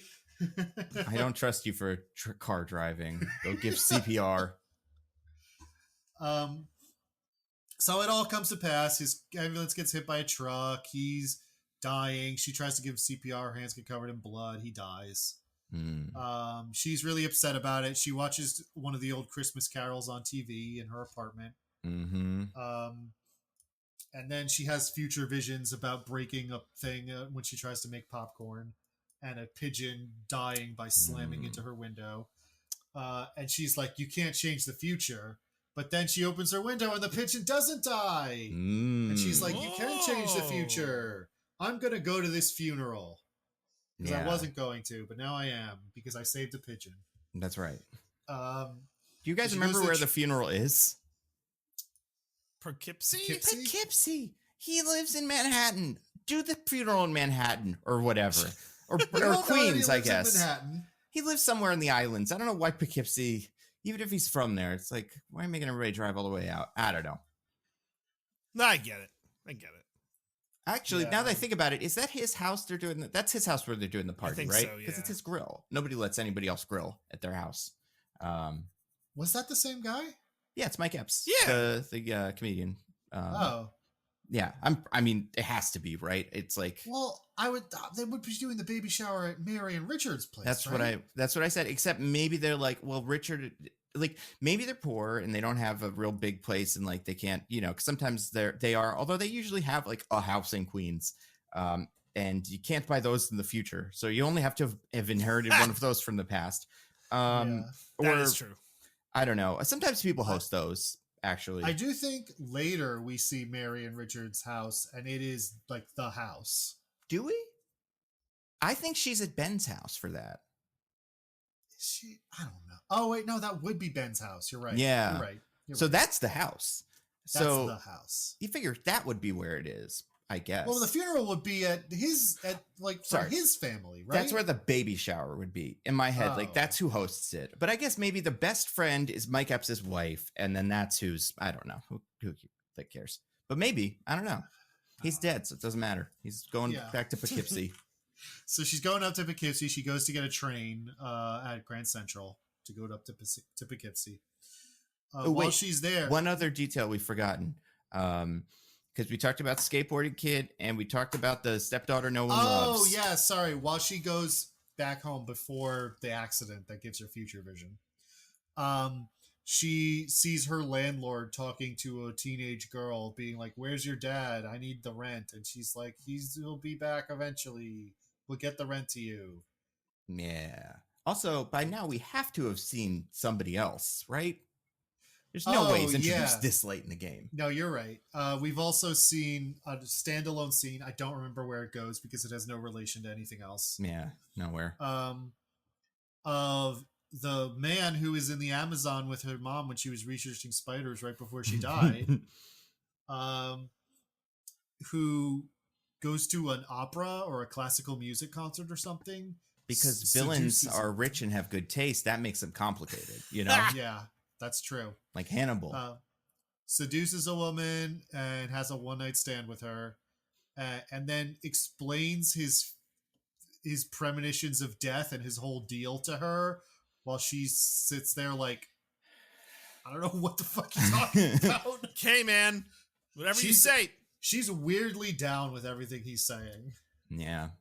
But then it turns out he deliberately tracked her because she's an NSA agent and she has access to the super cool spy software that they later steal in Fast and Furious. I was going to say, she has the God's Eye. Eye. God's Eye. Yeah. Yeah, so he kills her and takes her access to NSA stuff. So he goes and steals it, and then his tech person, who you think would matter at some point in the movie, but no, uses it to track down the girls he sees in his vision. Because every night he has a dream about being killed by 3 girls with spider powers and spider costumes. Mm-hmm. So he has his tech person track them with the God's Eye, and the first hit they get is all 3 of them on this train that Cassie's just gotten on. No way. Whoa. Mm. Cassie, meanwhile, on the train is having visions of this man, Ezekiel, killing these 3 girls that she sees on the train. And also a guy with a PSP saying, "Man, New York's a whole new level of crazy these days." Yeah. And I saw that in the trailer, and I was like, I don't know, he just read a news story or something just happened that made him say that. No, he just says that for no reason. He's just thinking about 9/11. You know? Oh my New York's a whole new level of crazy these days. Planes hitting the buildings. Can't even, because this movie takes place in 2003. Or the other thing this guy's thinking about, the future PlayStation Portable, which does not exist yet in universe. He has one, so it's like it's crazy, man. There's all these demo versions of consoles no one's gonna have. It fell off a truck. This prototype version, he got it. So he's playing the PSP that isn't out commercially for 2 more years. Mm-hmm. And he's like, man, it's crazy that you can find future consoles in New York City. Yeah. Oh man, Sony. Sometimes product placement in Sony is tough, where it's like a Vaio. Why is James Bond using a Vaio? And sometimes it's like incredible, and this is like as good as it's ever been. They just took a product that cannot possibly be in the movie and put it in the movie anyway. And also, you can't buy anymore. Yeah. It doesn't exist. Yep. Mhm. It was kind of like a Bingo. failure, you know? It would be like if a character used... Oh, like, no. The PSP was a huge success. The Vita was a failure. That's true. Yeah. I guess I guess it represents a line of products that did not work for PlayStation in my eyes. Although, yeah, people do look back on the PSP fondly. You know, maybe it was cool. I don't know. But I mean, this guy liked it. So he seems to have pretty good taste. Also, the worst train passenger of all time who comes onto the train, entire empty row, just fully empty seats, sits directly next to Dakota Johnson. Yeah. Are you psychotic? Why would you do that? But he's on the wrong train anyway, so he leaves. Anyway, she's having a bunch of visions about Ezekiel killing the girls, and eventually she decides to get up and tell the girls, come on, get off the train. We got to get off the train. Something bad's going to happen. I'm a paramedic. This is an emergency. And the girls listen to her for some reason. It's trustworthy. Well, in right? some reason, I feel like Ezekiel is like threateningly walking through the next train car, and they can kind of see him and go, "Oh yeah, that guy's something. Like something's up." No, with they him. don't. She sees him. They don't Oh, notice him until they get out, and they see him like running through the train cars trying to keep them in sight. Right, that's true. And then they're like, That "What is- the hell's that guy doing? What's his deal?" Yeah. And she's like, "He's trying to kill you." And they're like, "We're being kidnapped. Help!" The most consequential line in the movie somehow. Mm-hmm. But Ezekiel, who has gotten a Spider-Man suit, even though Yeah. Spider-Man doesn't exist yet or ever made it like in this Spider-Man. universe. Well, He made it like Spider-Man did, you know. and he It was- put it on in the last second or two because they also get Yeah. on a different train and then get on another. Like they, Well, they see him in the Spider-Man suit before they get on a different train. right? But I'm saying But like, somehow he got off the train that he was on. yeah, it's so Yeah, weird. so they see him crawling along the ceiling, and they're like, "Oh, that's messed up. Let's get out of here." So the four of them get on a different train. But he keeps following, so they get off again. And there's a bunch of police who try to arrest Cassie for kidnapping because of the thing Julia, Sydney Sweeney's character, said, even though nobody seemed to hear her when she said that Mhm. before. Yeah, right. But apparently now they did hear her and they're arresting her. But it's okay because immediately Ezekiel kills the cops and not the people he's specifically here to kill who are standing there defenselessly. Mhm. He had a thing with cops. He's like, cops are the reason that I started from nothing. I Yeah. get to be powerful with They less would like to cops. take I his will empire. kill them. Yeah, Mhm. Ezekiel's actually the hero of this movie. He knows ACAB. And He's like, these are cops who are standing uselessly around a subway platform, costing taxpayers money while giving no benefit back to the citizenry. yeah, So he turnstile jumpers make more profit for the country than the cops that are taking them out of the system do, or something. So it's like, come on, man. Public transit should be free anyway. I'm walking around New York City without shoes. This is a whole different set of problems he's going to have soon. Also, why is he doing that? He still has shoes as Spider-Man, right? His Spider-Man So suit does not have exposed feet. The idea is the spider suit is especially like Peter Parker's Spider-Man suit, especially designed so that the little hairs on his body that let him do wall climbing can go through the suit and he can still do it, which is not true of Ezekiel, who doesn't have a spider suit, so he has to take off his shoes and have his little feet exposed Right. so he can spider climb. However, this movie does give him a spider suit, so I don't know why he does this. I don't know. Yeah, it's really weird. Really, really weird. Anyway, they escape while he's busy killing all the policemen and not the people he's here to kill. Yeah. And they steal a taxi and start driving away. And the girls are like, "Thank you for saving us." And she's like, "What? No, I didn't do No, that." not my bag. Mhm. Not my bag. Because I this wanna- character likes nothing. That's the only thing I think we've established. She liked that one cat that came into her apartment that one day and Mhm. licked her food. But then besides that, yeah, this character, if you present her with something, she's like, no, thank you. No matter what it is. Pass. Yep. Pass. Yeah, she's like, no, I want to bring you back to your parents because fuck this, actually. Yeah. Fuck this noise. But somehow, even though every cop who knew about this is dead immediately, and also it literally just happened 30 seconds ago. Yeah. On the radio, they're the news people. Like, if it was on the cop dispatch thing, then sure, they called it in. But it's on the news that they're like, three girls were kidnapped on a subway platform or on a train platform today. It's Grand Central. It's not a subway. By a young woman in her 30s who is hatless. Repeat, hatless. Like, I don't think they ever give a better description than that, which might explain why for the rest of the movie no one bothers her about this ever. Yep. Yeah. This is front page news, though. I mean, we'll get to it, but considering what this story is, it is insane that this is what they lead with. Like, 8 cops just died. Yeah, I don't know. Do they think she killed the cops? I don't know. You would say that she's a cop murderer and not she kidnapped 3 girls. Yes. Yeah. I don't know. And that was 2003, prime Giuliani years. Yes. He's getting on the right? street himself. He is.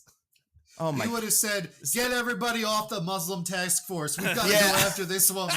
I think I know where she is. The Times Square Mosque. That's definitely where she's hiding. Sir, it doesn't exist, and that's not what it... I don't think you know what I'm a smart person, Rudy Giuliani. Now, let me get on that bed and take off my pants. He's like, I will get... Remember that? I did that once. 2003 Borat has tricked me. I'll never get tricked like this again.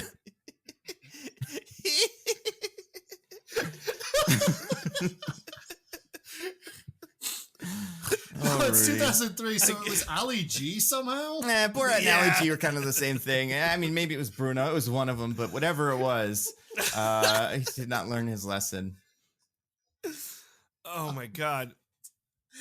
So because everyone thinks that she's a kidnapper, she's like, we've got to just go somewhere. They do bring up going to the police and then decide not to for reasons that are mysterious to me.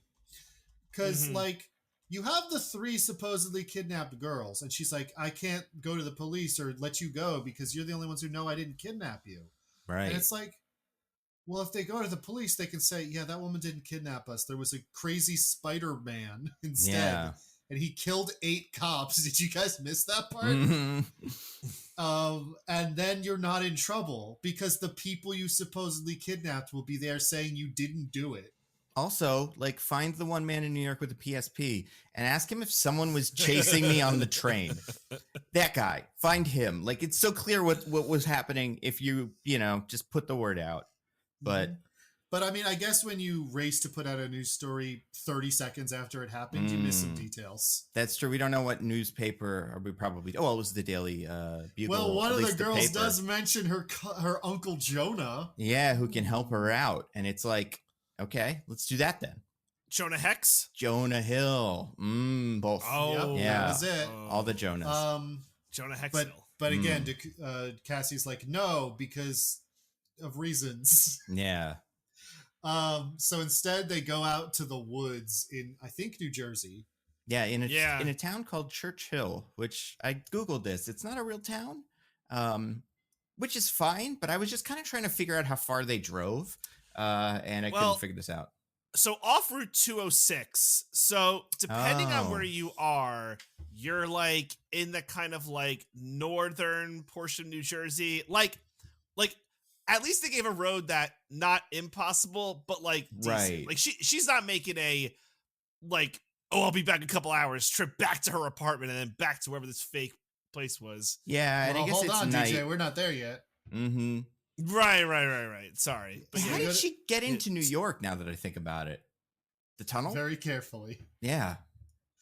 Tunnel?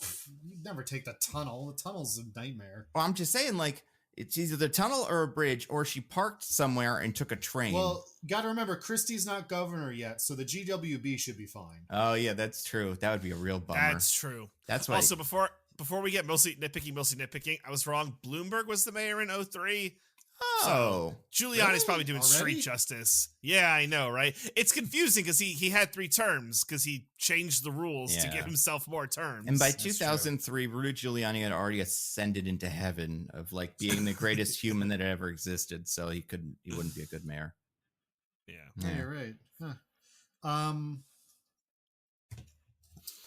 So Churchill. yeah, he was teamed up with Curtis Lewa by then to do vigilante justice.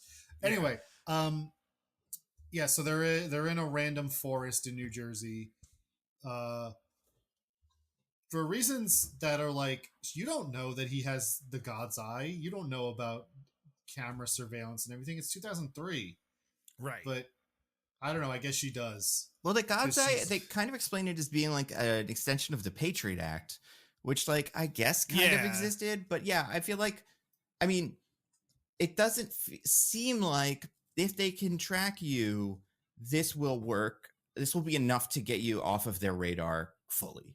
In my eyes, like, I just don't understand her thought process. Although I do think, is this where she does the one thing she does to try to disguise her incredibly stolen vehicle? No, is that she later? does that when she does that At the motel? Yeah, okay. That is Yeah. also insane. So she takes them out of the forest and is like, "Oh, stay here. I just remembered something, and I have to go check something in my apartment. So I'll be back in 3 hours." Yeah. And they're like, "Can No you bring worries, us-" right? No worries. And they're like, "Can you bring us food at least? We're hungry." And she's like, "What? I can't hear you. What? Son, I can't hear you." Such a bad person. It's incredible. So the 3 girls, by the way, are the 3 girls we mentioned before, obviously. Right. Julia, who is the stepdaughter, Maddie, who was the skateboarding teen, and Anya, who was the girl in the apartment. Right. Yeah, I would say, how old would you peg the, like 16 max, and then like maybe 14 on the low end, something like that? Based on their looks, I would say late 20s, early 30s. Yeah. That's, well, they were wearing glasses and belly shirts, so you got to subtract 10 years. It's Hollywood Okay. for Oh you. yeah, you and know? the little like Catholic schoolgirl skirts. Yeah. Yeah. Those were kind of in because of Britney Spears, I guess, not because of this girl wouldn't more have done Avril that. Lavigne, I think, was the Catholic schoolgirl skirt. I guess so. Hit Me Baby One More Time is like the kind of, Britney Spears Catholic schoolgirl thing, but obviously but we're that's in a not new the era Britney of Spears Britney. song we're about to Mhm. talk about. That's right. Yeah, they've all got parent issues. Maddie's parents are rich and never around.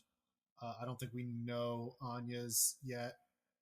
And Julia's mom is in LA and her dad is distant because he loves his new family more. What a dick. I mean, like, first of all, the Maddie one blows my mind. Do you remember what she says about her parents? They're in China doing a deal about plastics that will destroy the environment. And then that also wild. Like, they're mad at Oh. me because having a kid ruined their life? Yeah, they won't come back to America for this. I'm on the front page of the Daily Bugle as kidnapped, and they'll probably just let that one ride. They'll see, hope they can figure that out on their own. We got this plastic deal to sign. And even if you think she means like what's actually going on, they would also not come back for, "There's a strange man with superpowers who wants to murder me." Yeah. No, they wouldn't do that. They love their plastics, so. They love their plastics too much. Cassie also tells them that she can see the future, and they're like, "What?" And she's like, "I can." And they're like, "Okay, well, if you Prove say it. so." I do think And this she has movie could end with like the characters all being like, if Cassie took them all back to their home. I mean, she can't in the end of the movie for the reason that, at that very end. But I would like it if Maddie was like, "Oh, can you drop me off at my my uncle's place?" And who's your uncle? "Oh, J. Jonah Jameson. I told you guys earlier." "No, you didn't. What? Oh my God, he's in charge of everything. What are you, crazy?" But yeah. Although this is one thing I like about this movie. I'll say it real quick because I know I'll forget it. I think this is a great J. Jonah Jameson origin story. A Spider-Man tried to kill his niece, and he decided Spider-Men are menaces. That's so good. I didn't even think of that. They That's didn't pretty either, but good. I like that. I think that's fun. Like he's super paranoid about the Spider-Man nobody saw but her, and she described it, and he believed her. She's like, "Yeah, okay, that seems right," and I also that like informed that his worldview forever. So, you know, That's really good. and he held on to that for 14 years, I guess, or however long it takes Spider-Man to like get rolling. Yeah. Well, But why yeah. do you think it would be 14 years from now that Spider-Man happens? Is there any kind of thing in this movie that would make you think that? We'll I don't get know, to so it. Weird. Yeah. Anyway, so she goes back to her apartment while the kids just wait in the forest. She goes to finds her big box of old stuff from her mom that she has, Mhm. including her journal from the Amazon, where she finds a picture of Ezekiel. And is like, Whoa. what? He was What? with my mom researching spiders in the Amazon right before she died. Yeah, so this has to be where that line went, right? Like this scene. I was Yes. trying to figure this out as I was watching the movie, and like if this line ever existed as one sentence, which it might not have, I feel like it has to be this scene. Probably. Especially because she talks to herself a lot in this movie when the plot is a little bit confusing and they want to explain something off screen. Right. So after learning this, a fact which doesn't really help the situation even a little, she goes back to New Jersey. While she's been gone, the girls have gotten really hungry, and they remembered seeing a diner on the way here, so they decide to go to the diner and get some food because Maddie has a bunch of money. They eat a bunch of food. Maddie flirts with some men who must be in their 40s, at least. God, awful stuff there. Mm-hmm. And makes flirts- Julia do it too. Yeah, how does the flirting happen? You know Well, how kids eventually- flirt, you know. Eventually, they just hop up on the table and start dancing to Britney Spears' Toxic. Yep. Magic in the Assault. air in New Jersey that night. Classic diners. But while they're drawing attention to themselves like that, a trucker sees the newspaper that says 3 girls are kidnapped. And Whoa. seeing the 3 kidnapped girls by themselves in the diner, apparently completely free to do whatever they want, he's Yeah. like, I gotta tell the police about this. So he calls the tech lady. Ezekiel's a tech lady, intercepts it. He hacks into radio dispatch and is like, I'm near the thing. Don't worry. I've got it covered. They're not our missing girls. And the dispatcher's not like, who the fuck are you? Yeah. We're the police force of a small town. There's like 20 of us, maybe. Mhm. I don't know who you are.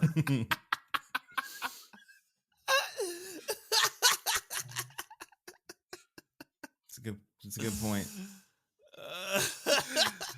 No, it just works. So he goes, when Cassie gets back to the clearing, they're not there. She freaks out.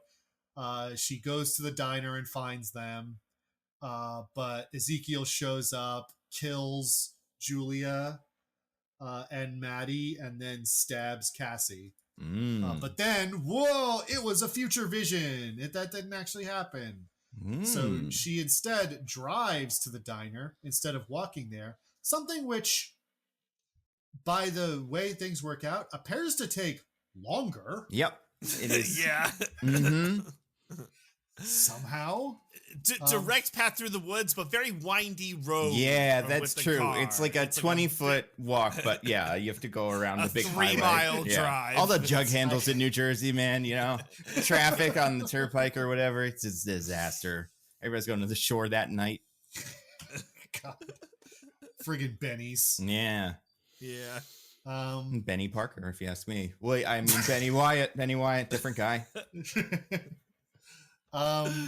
So she gets right as Ezekiel comes in his spider suit for some reason, because I feel like if he walked in by himself, he would have some deniability, or not deniability, you know, he would be able to get the drop on them a lot easier than walking in a spider suit. Well, he needs to wear the spider suit because he's a public figure. His job is to so, you know. Otherwise, his empire will be destroyed. He's a very rich and important man who. Yeah, he does a lot of jobs. Yeah, it almost feels like he should say, like, I don't want to lose my job, which is to be added later. And then they just left it in the movie. Yeah, I just want to lose my job, which is that he walks behind like a sign that covers his mouth, and it says "very important." Anyway, he walks in. The girls see him. They're like, "Oh no, we're about to die!" And then Cassie bursts through the front of the diner in her car and slams into him. Just runs him over. And honestly, that kind of ruled. It's pretty cool. It's his one weakness is getting hit by a car. Yeah, weakness she will continue to exploit throughout the movie. He never thought that would happen. Because how implausible that is. And nobody drives in New York, but apparently, you know, that does happen sometimes. He really should have did something about that. Like, really should have did something about that. It's also like the movie kind of goes in the beginning. It's like she's an ambulance driver. I feel like what this movie, how does this not have like one scene where she's the best ambulance driver ever or something? Like that is her skill. She drives really well. I feel like the first scene with her was supposed to kind of be that, where she is driving like really fast and kind of recklessly. Yeah. And I feel like that was supposed to sort of establish like, oh, she's a really good ambulance driver. But they don't really underline it very much. Yeah. Anyway, the girls get in the car, they escape. Cassie gets touched by Ezekiel because he's got the poison touch. Right. That's one of his spider powers thing. It never comes up again. It doesn't matter. Anyway, they escape. She yells at them and tells them how selfish and self-absorbed they are. And I'm like, because they wanted to eat? Yeah. But whatever. They go to a motel. She pries the license plate off of the taxi. Clutch move. Now no one will see it coming. Everybody will be like, that's just one of those taxis. It could be any taxi. I don't want to be rude and call the police or something. And if I'm a cop watching it drive by through the tens of miles of New Jersey, just let it go. Yeah. No worries. Well, that can't be the same taxi that everyone's saying slammed into the front of that diner. It's probably a different taxi. This one doesn't have license plates. Yeah, the license plate number of that taxi was blah, blah, blah, and this one is nothing. Yeah. I don't know. They said the taxi that slammed into the wall of the diner was a fine-looking taxi, and this one looks like it slammed into the wall of a diner. It's got the front all fucked up, so that probably isn't this one. I couldn't believe it when she backs out of the diner. You think the wheels still are on this thing? No, of course not. It was a very flimsily made diner. It was basically cardboard. Yeah. I have a fun fact for you, Nate. I was wondering if this was going to be one of your trivia bits. Apparently, she did actually a lot of the ambulance stunt driving she did, like Dakota Johnson did. She wanted to do the like bust into diner stunt driving stunt, and they're like, absolutely fucking not. The fuck is wrong with you? It's a shame. You were not doing that. Do you think that's how they got her in the project? Because some people think they like lied to her and they were like, yeah, this is in the Marvel. You're going to hang out with Iron Man next movie. But I bet they were like, you could drive into whatever the fuck you want. And then, but she gets on screen and they set the first day and then they're like, you can't. And she's like, I will never promote this movie. Not in a million years. Never watching this. Yeah, maybe. You drive into every diner. Except this one. Anyway, she tells the girls about how her Ezekiel was in the rainforest with her mom researching spiders right before she died. And they're like, what does that mean? And she's like, I don't know. Yeah. Fuck off. I don't I gotta go to Peru. Well, actually, she says that in the morning later. But first she's like, let me teach you all CPR. And you're like, why? And she's like, so we can have a scene later. What do you think? Yeah. You guys don't seem to know CPR. And it's the one skill I have. And also, is this before or after her vision? Do you remember the dream she has? I was about to get to that. Okay. Yeah. So that's awesome. Just want to quickly say CPR, by the way, it's weird because like all movies, it depicts it incorrectly. But in this scene where she teaches it, she describes it correctly. Yeah. That it's just a stopgap measure to keep someone alive so they can receive real medical treatment. It's not a thing that will actually save their life, like, by itself. Yes. I mean, yeah. But in every instance where they use it in the movie, it's that second thing. Mm-hmm. Yeah. For sure. Anyway, they all go to sleep. The girls sleep in one big bed.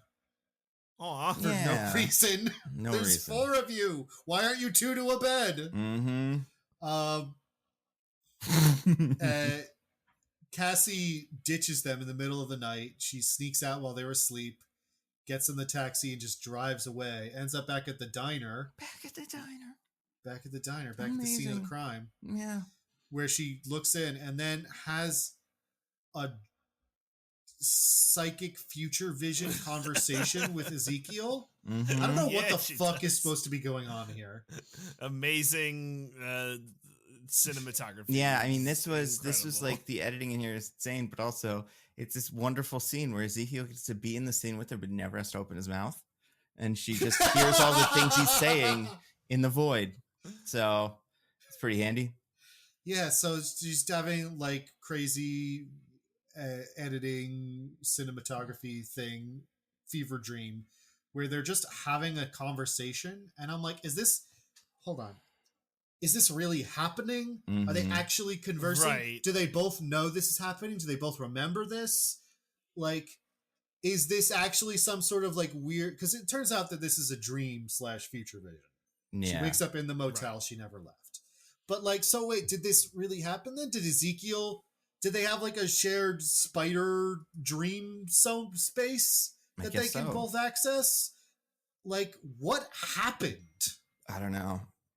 They a couple of times in this movie they reference like the web that connects us all. Right. And you're kind of like, maybe that's what they would have done in another movie like this. But yeah, my money's on they did not. This is the last scene they filmed, and they filmed it yesterday or something. Like they still haven't figured out what it was, but Yeah. I don't know. It worked. Anyway, he mentions that he wants to kill the girls because they're going to kill him. Mm-hmm. Right.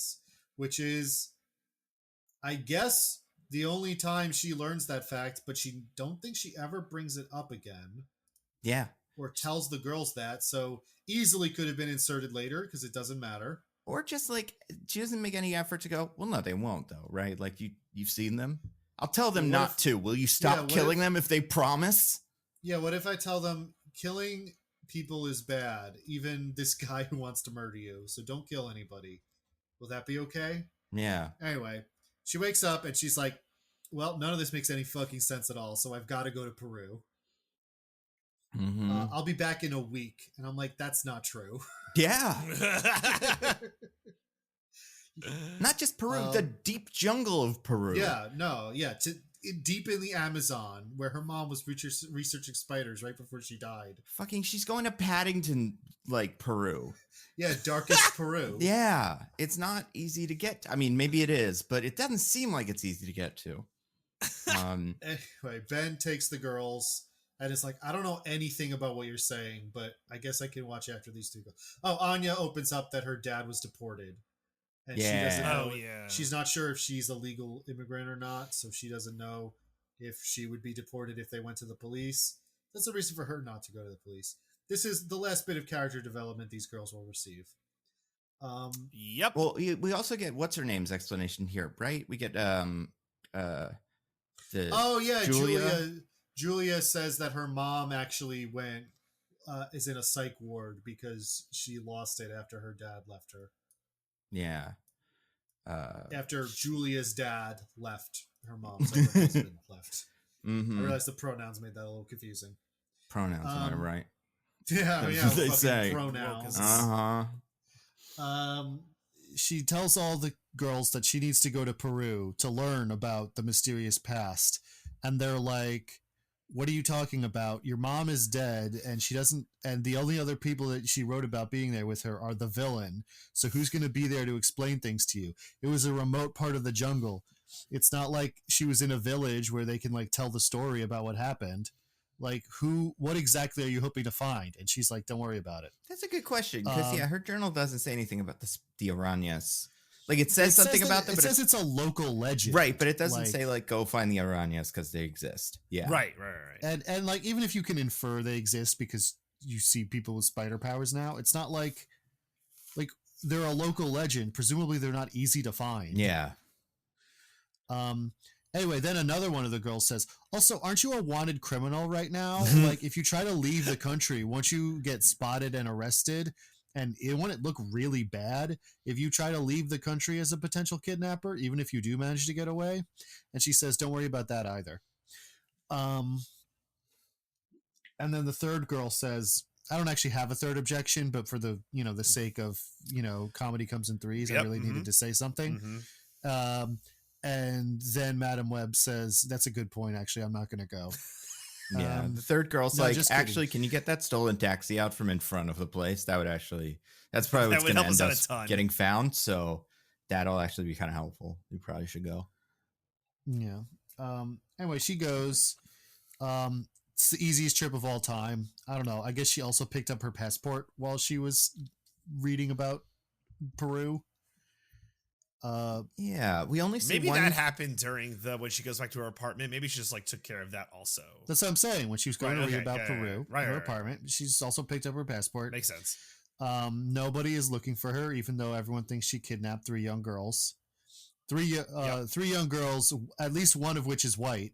That's right. So therefore, it's a crime we care about very much. And one of them is related to the man who writes the paper.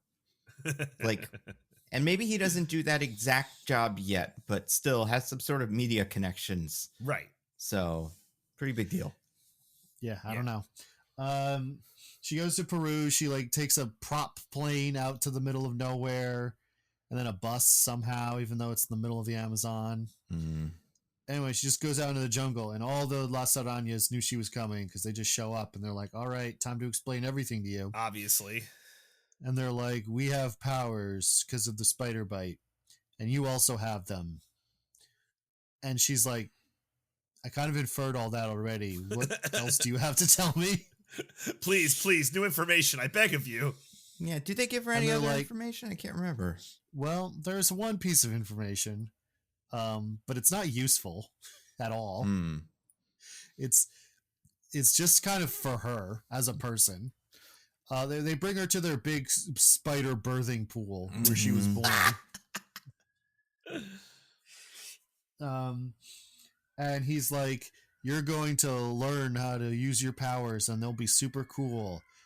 And as soon as you take on that responsibility, great power will come. Whoa! That's right. It's like The Thing. But just legally distinct. The exact opposite. Also, it's like the exact opposite of The Thing. Yeah. It's like taking on responsibility will give you a lot of power, which is really, the exact opposite of what the normal thing is, and not a very good message, actually.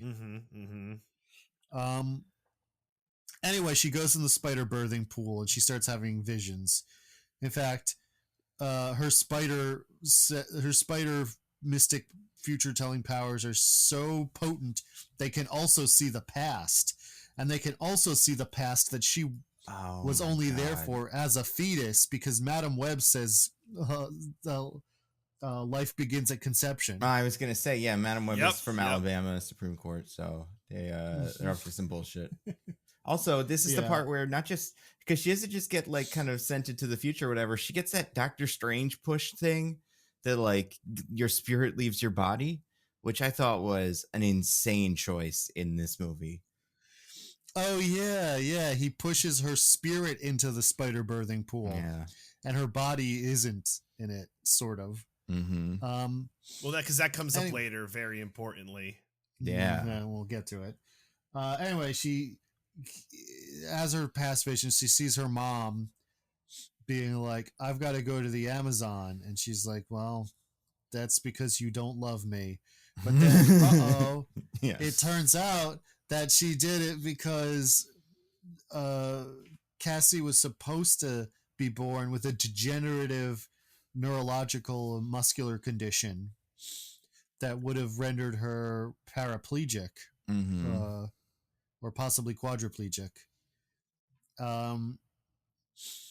But her mom was like, I refuse to let that happen. I have to go research spiders in the Amazon right before I die. Yeah, a fate worse than death quadriplegia. Might as well just kill us both in the process. Apparently. Right? Like, theoretically, this is something she could have done, like, after she was born, right? Like, Yeah. I don't know. I don't know. They could have got her. It wasn't going to help her. She couldn't have taken it while pregnant. Like, I don't know. Well, you say that, DJ, but apparently the spider bite did cure her degenerative, her muscular condition. So Yeah, 'cause she got actually, you lucky. could She take got it while you were lucky. pregnant. Or she just knew that the spiders were that cool and good. Maybe also that. So now Cassie's like, oh my god, my mom did it all for me. She loved me the whole time. I'm the And specialist girl. Has that been your thing? Has that been your conflict? I think you kind of said something about it once, but it never really seemed to affect you. Right? Yeah. And also, how does this help anything in regards to the actual problem right now? Anyway, then the man is like, you're gonna learn to do super cool stuff with your powers, like be in multiple places at once.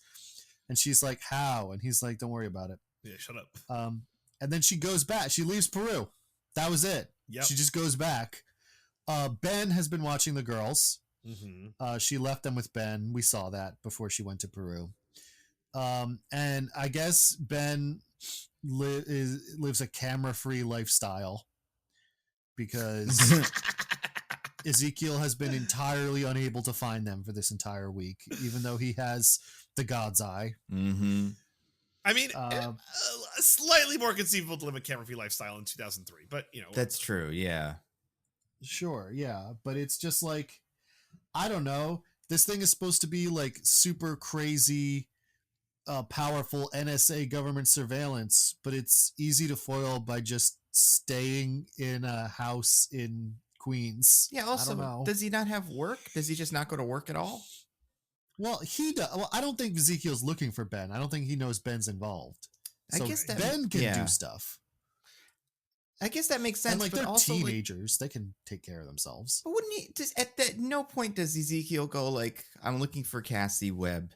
Let's check anybody else she might know that might be helpful in this thing." She never does. Just completely gives that up. It's weird. Nope, doesn't do anything. Anyway, the girls are hanging out with Ben back at home. Ben and Mary, who's still there because her husband Richard still is out doing work stuff. That is, of course, Mary and Richard. But while they're all hanging out and watching movies and stuff, Mary goes into labor. What? Yeah. Yeah, to have her son. Did we ever cover the line where she says like he's jumping around in there? Mm-hmm. He's a real No. wall crawler. Yeah. I think that was the line at some No. point. I don't think she says wall crawler, but she is like, oh, he's real energetic in there. He's leaping in his spandex. I don't know what's going on. Yeah. He's like some kind of spider, man. Mm-hmm.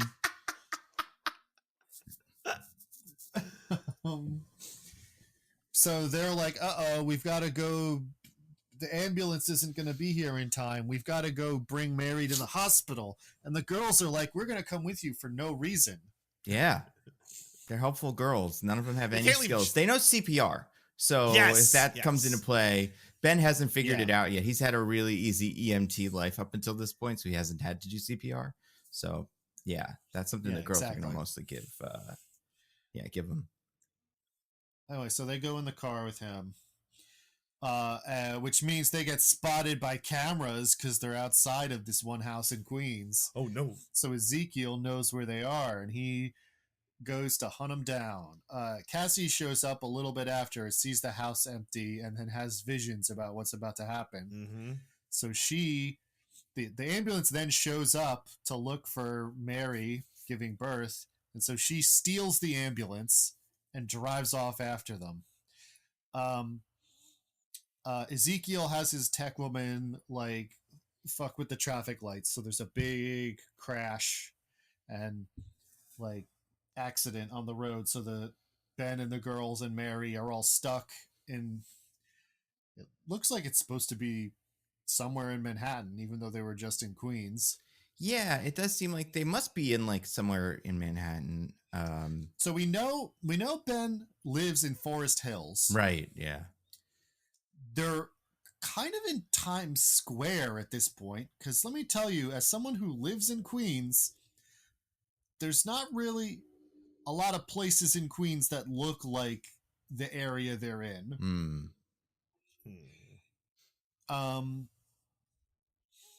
Anyway, and then Ezekiel shows up and he's menacingly approaching. Uh-oh.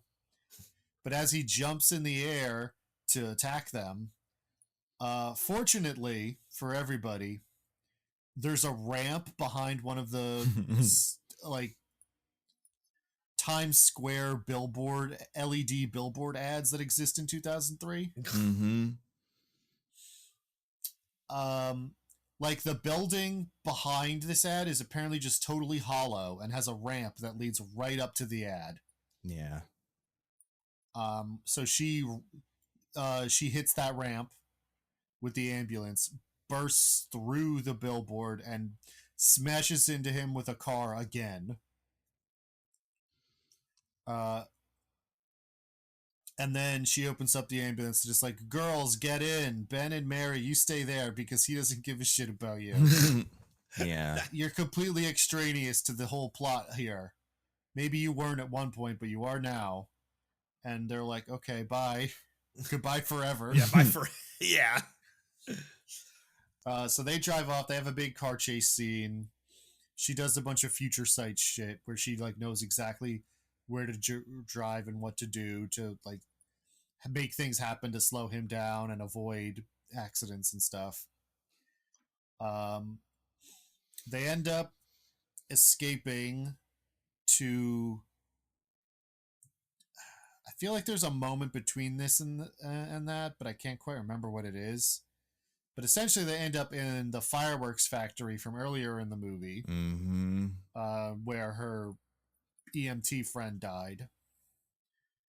And they set off all the fireworks, and she does more future sight stuff to clown on Ezekiel.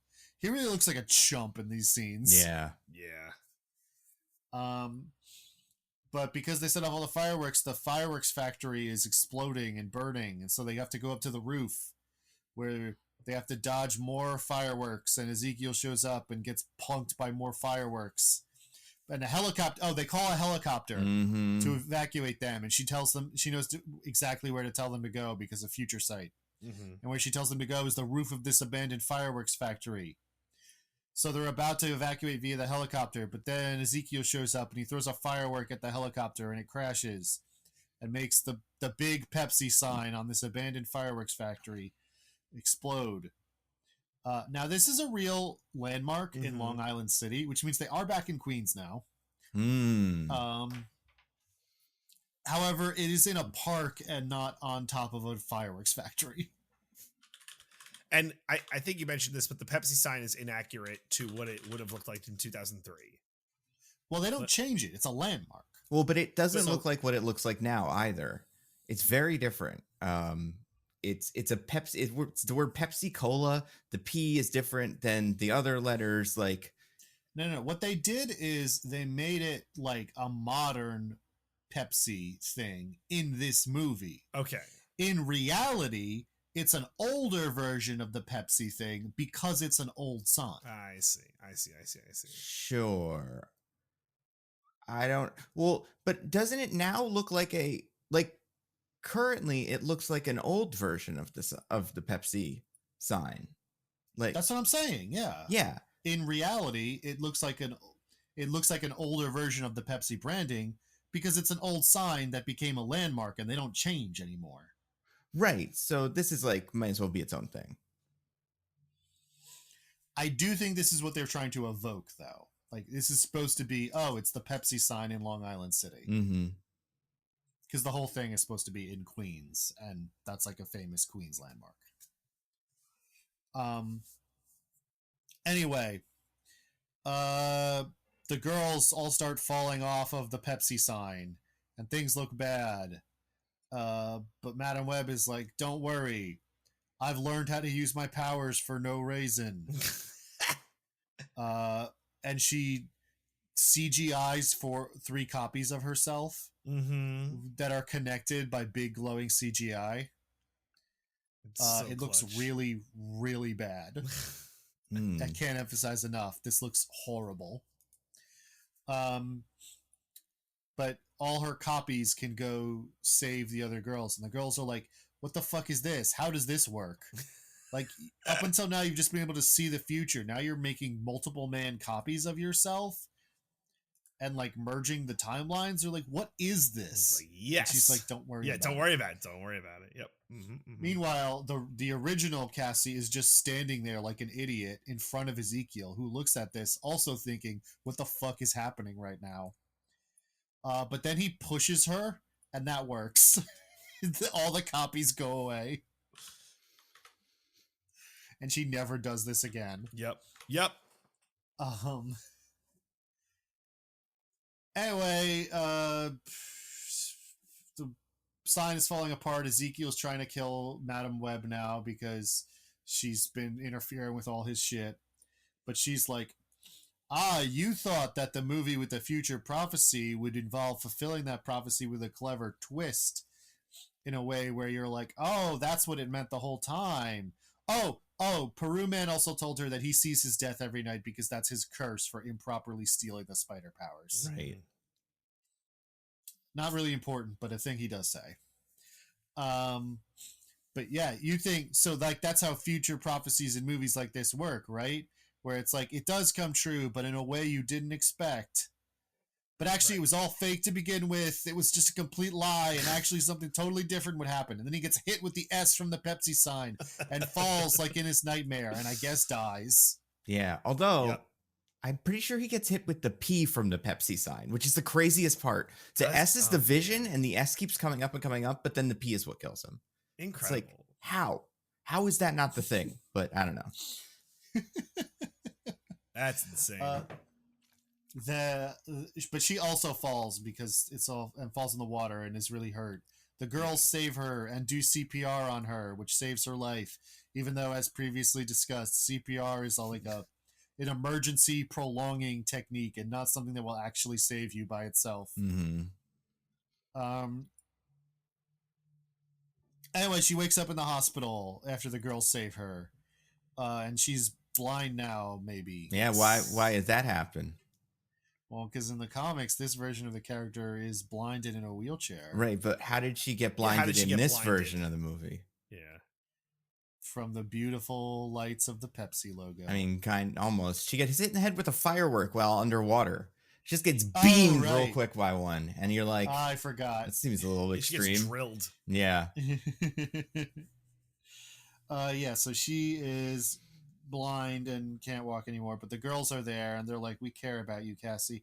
Also, Mary delivered her baby and everything looks good, and Ben's really happy to be an uncle. All the fun and none of the responsibility. And Cassie gives a little knowing smile and says that's what he thinks. And you're like, hey Cassie, did you just imply that you had a vision that your best friend's brother and his wife die? Right? What a bitch! And the way that you're conveying that information is by making a little joke, Cassie? Yeah, and also, like, it's not like she's already set out with some, like, oh, we'll never change the future. Like, you've been changing the future a lot already today. Yeah. And, like, that's totally what you do. But I don't know. She saw a spider into the Spider-Verse or across the Spider-Verse or whatever. So she understands what the canon events are. And that's one of them. She's part of fascist Miguel O'Hara's, like, spider team already. Maybe she's going to start it. I don't know. Yeah, it could be. Maybe that's how this is connected. Yeah. Yeah. Anyway, then we go to She's at Home, and the girls all show up, and I'm like, these girls, their parents are like varying degrees of not involved in their lives, but they have parents. Yes. They're minors. Do they just show up to this random woman's apartment to hang out sometime? Is she supposed to be their guardian now? What the fuck is this? Yeah, I don't know. Yeah, they're not all orphans, right? No, definitely not. In fact, none of them are orphans. The closest any of them come to being an orphan is Anya. Right. Because I guess her mom is not in the picture for whatever reason, and her dad was deported. Right. So that's the closest any of them come to being an orphan. Yeah. The other two have at least one parent in their lives. Those parents just seem to not care very much. Right. Mm-hmm. They seem to Um, actively not care. Like they if you told them about this, they would be like, I hope you go live with that woman, because that would actually be pretty convenient considering we hate you. Yeah. And then Madam Web is like, don't worry, girls. I've had visions where you all become super cool people with superpowers and it's all awesome and shit. And like, how does that happen? I don't know. Does any of it happen in this movie? Well, this is the end, so clearly not. Yeah. But it's gonna happen and it'll be cool as hell. And then the movie's over. Yeah. The movie ends with Madam Web telling us how cool the next movie will be. Yeah, next movie. Mhm. I think we have some the news next on that movie front. that's definitely gonna happen. Yeah. We see them all stand around in their dope costumes. And that's pretty cool, right? Madam Web gets her costume that she doesn't wear at any other point in the movie. That looks bad. Yeah. It does look bad, but yes, at no point besides in the visions that Ezekiel has and this end scene, nobody in this movie, not only do they not wear the costumes don't exist. Yeah. Wait, now that I think about it, did they model them after Ezekiel's costume then? Because there's no Spider-Man in this universe for them to go, oh, I kind of want his costume, but a little different. I guess they must have. Yeah, they must have looked at him and been like, he was a scary man who tried to kill us, but the drip was lit. Yeah. Yeah. No post-credit scene either. Apparently there was going to be one, but it was cut. Where Michael Keaton shows up and he's like, Madam Web, I think Spider-Man is the problem with this. And she's like, you mean the man I just killed? And he's like, a different Spider-Man, actually. Yeah, a baby. We have to kill a baby. He's he has the no name. Baby nameless that your baby. best friend's sister-in-law just gave birth to. Yeah. He's bad and we've got to kill him. Oh man, it's Also get me pictures of him.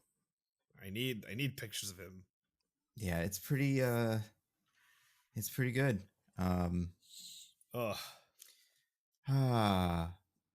That's the Thanks, end of Diggins. the That was movie. really good summary that you just did one take, no problem. Yeah, the end of Proud it, of you. I like, but the Well, hold beginning on. of it, I love so much, and I remember it all.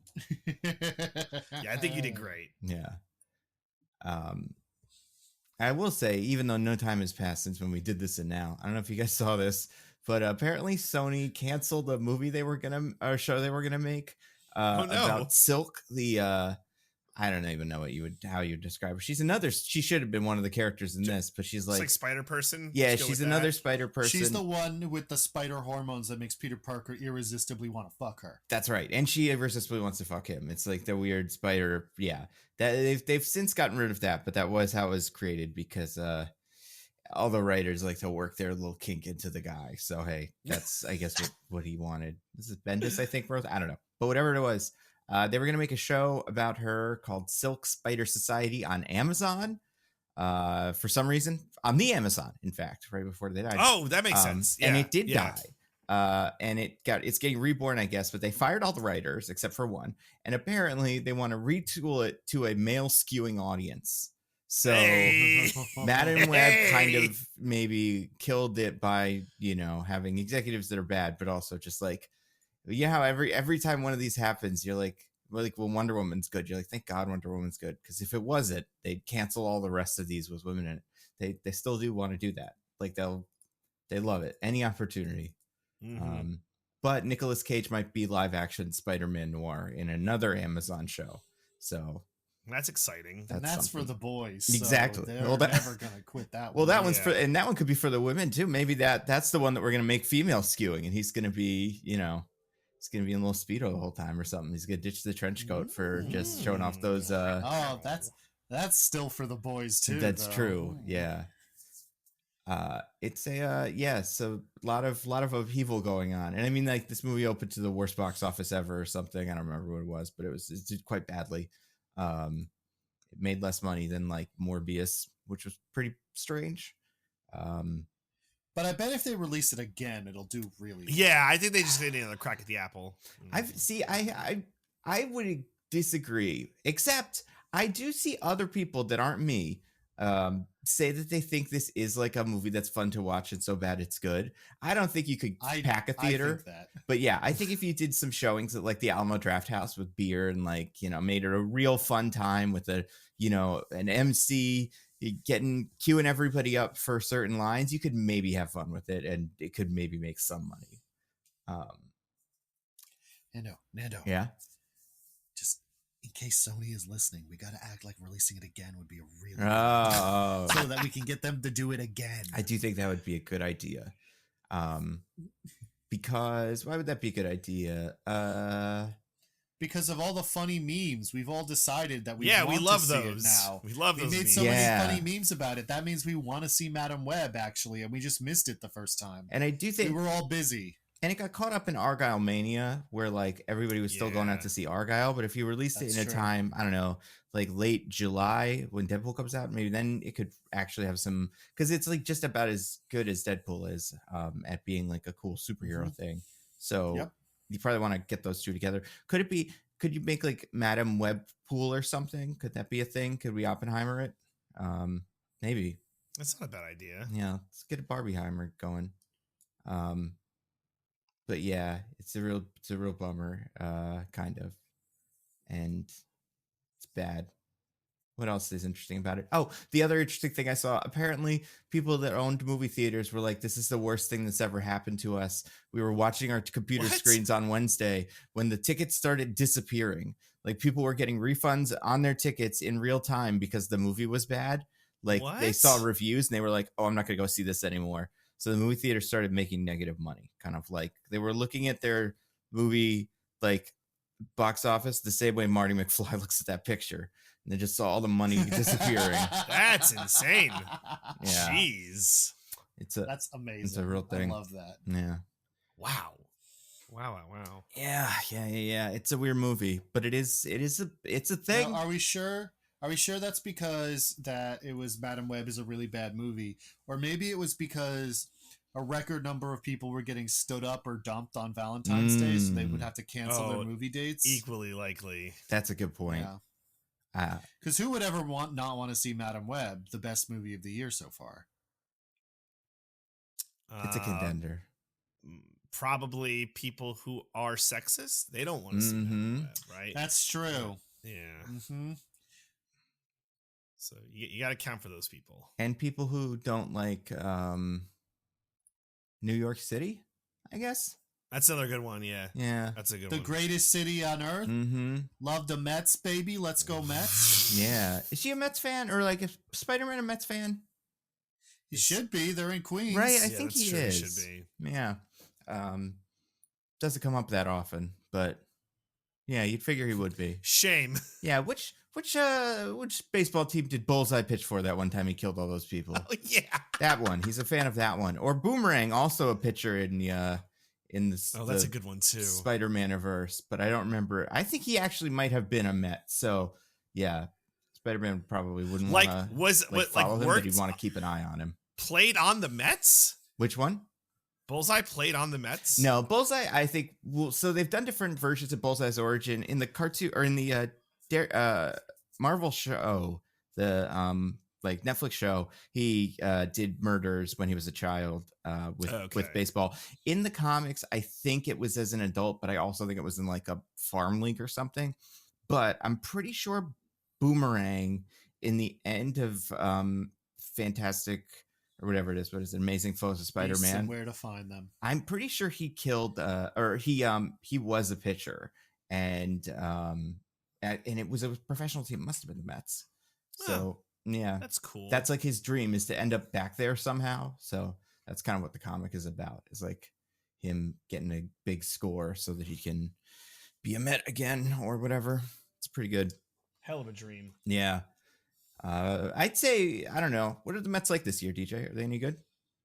Well, we're still in spring training, so hard to know. But I think they will be bad, and I'm only basing that based off decades of evidence. Yeah. So last year, were they any good? They were good. Like, what was their 100-win season? I think it was 2 years ago they had that 100-win season, but then they lost in the first round to the Pirates. Mm. So when were they last good? I don't know. The 2015 World Series run, which we're coming up on a decade of. So yeah, been a minute. It's been a minute. Time has come. You know? Yeah, maybe. Yeah, John Cena, my time is Yeah, now. they're due. Oh, Yeah. John Cena. Oh, John he's Cena. had a weird one today. Did you see that? Oh no! You love really? who you love. That's what he said about a certain embattled I don't know, WWE executive owner guy. No, Yeah. no. It's, I'm going to love the person I love and be their friend, is what he said.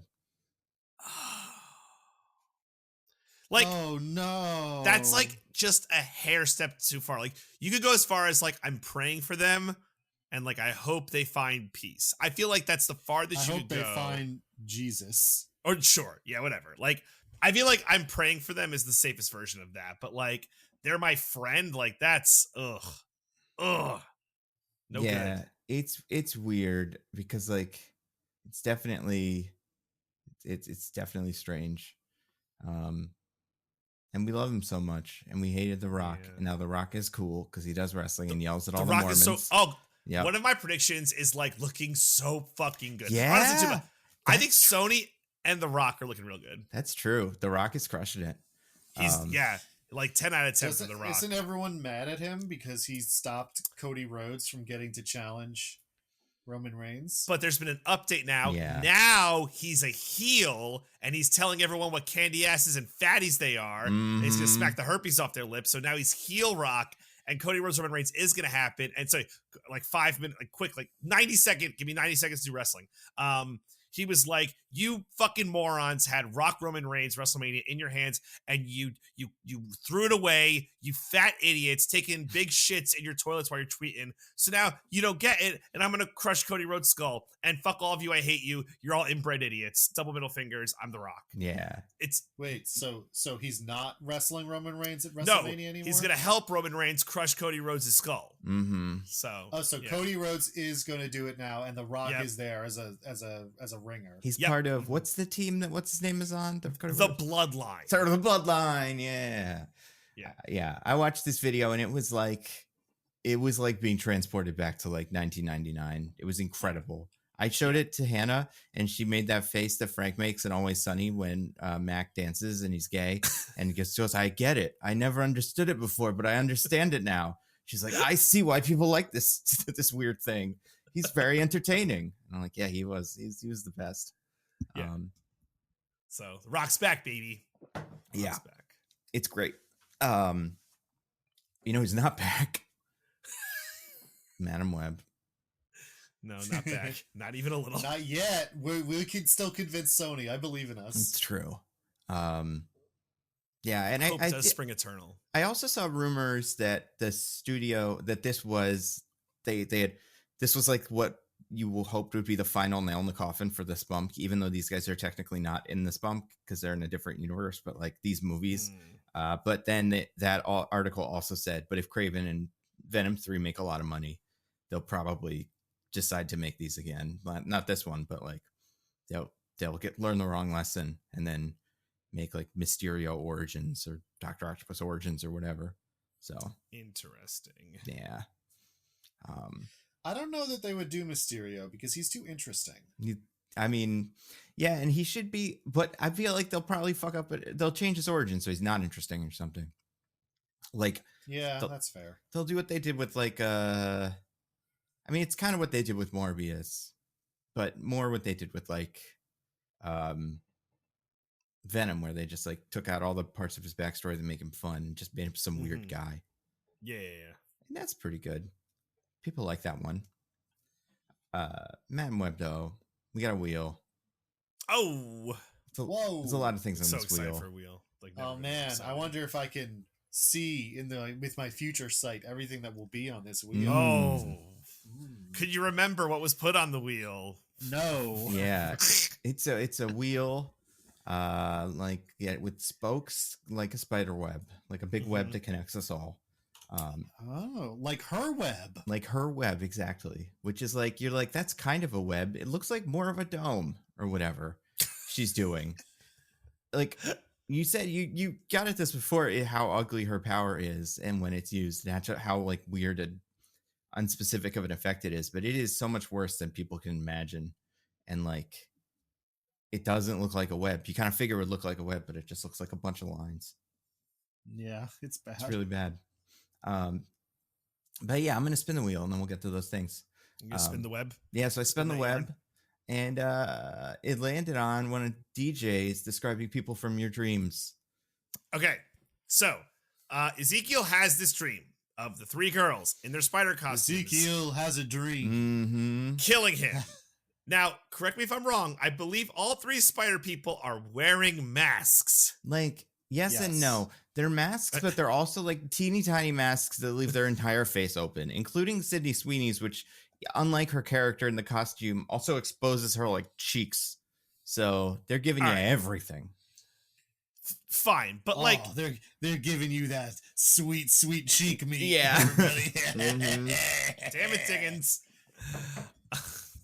I saw an interview with what's her name, Dakota Johnson, on Seth Meyers, and she came out in this ridiculous costume or no dress that was pretty much like a one-piece bathing suit and then a big like visible dress over it.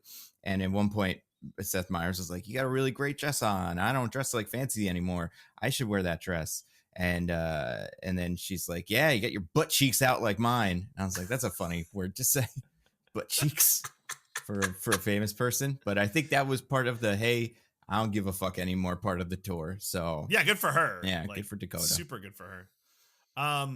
So like the mask is. Let's say that the masks are let's say there's no mask. I'll even give no masks. Even so, he remembers their faces from memory, exactly from a dream. Mm-hmm. In which they're wearing some kind of mask. Yeah. I don't even begin to understand how that would kind of happen. They don't like download his brain. Doctor Strange doesn't go in there. He just describes it perfectly. DJ, you're giving them too much credit. He describes them perfectly from his dream, and then his tech person ages them down 10 years. Oh, right. That's right. From how he describes them. And I think it's like a copy of a copy of a copy. I even think he describes them in the masks to her. She draws them in the masks, and then it ages them down and changes their masks, including changing one of their hairstyles. Because Maddie has a big old afro in the like future vision, but in current time, she doesn't have that. And it's like the computer knows that that's also probably that style will change. Then she obviously can't look like that now. So right. It's a pretty good computer. Yeah, great computer. And it's a good, or maybe it's her. Maybe the one from like Girls just did most of this work and pretended the computer did it because she's, this amazing hacker. I don't know. I could see that. Yeah. But maybe she actually has a vendetta against these three young girls in particular and just is tricking him into thinking that they are the ones he sees in his vision. Because she's like, well, that's obviously stupid bullshit. But yeah, I can use this to my advantage. Mm-hmm. Right. Okay. That'd be really funny. And then like the next night, if he survived, I guess this could even happen on the first night. He like beats them up or something, and then three other people come to kill him, just like in his dream. And he's like, "But I killed you." And they're like, "Absolutely not. We're three different people. We were in a different place. We're all from Wisconsin or something. You're gonna get you." This is how, and like, I feel like it's hard to explain too, because like people don't know Sydney Sweeney. She has a very specific look to her face, like she has what some people, I remember because I watched that movie, Anyone But You. Anyone But You? Yeah. And the one where she can't act? The one where she can't, well, one of them. But in this one, or in that one, she's described as having sad eyes by someone. And I'm like, oh yeah, that is what you have. Like, you do kind of have sad eyes. Not even saying like, not that is a judgment call or whatever. I'm pretty sure that gets described into the computer, into like the back computer. So like, it's not just, it's like three, girls. He at some point sits down and goes, no, the eyes are a little different. They're a little bit sadder. Do you think he goes to sleep for 10 minutes in an hour long period, and she wakes Just him to up, check in. and he's like, okay, that one's a little closer. Her hair is down. Okay, and then he goes back to sleep, and then like wakes up again. I think he's been dream journaling for the past Oh, that's 30 good. years. Yeah, Yeah. that's good. You know, really just because that really helps you like sharp up, like really remember your dreams very Yeah. vividly. Mm-hmm. But like, So he's just been doing that. not everyone like dreams in color, but he's able to get all eye color and like hair color. Like, I don't know. Yeah. Or I shouldn't say not everyone dreams in color. Not all of your dreams are always in color, or like so much so that you. And isn't it a thing? Now, this is where I'm gonna look like a damn fool. So forgive me. Is it not a thing where like every person in your dream is someone that you have at least seen? Like your dreams do not conjure. Well, I guess if they're visions, all right, fine. I was gonna say, DJ, you forget Yeah, that this is a curse. Right, this is right. Because he improperly stole the magic spider power. Which, by the way, it's so the spider powers are like genetic, like scientific venom shit, right? Like the spider venom makes your body good, like Spider-Man. I think so. But also, it's magic. Yeah. I don't know which version.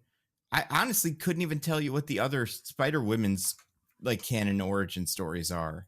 Like I was saying, Silk it does before, seem to not be that spider in this movie, right?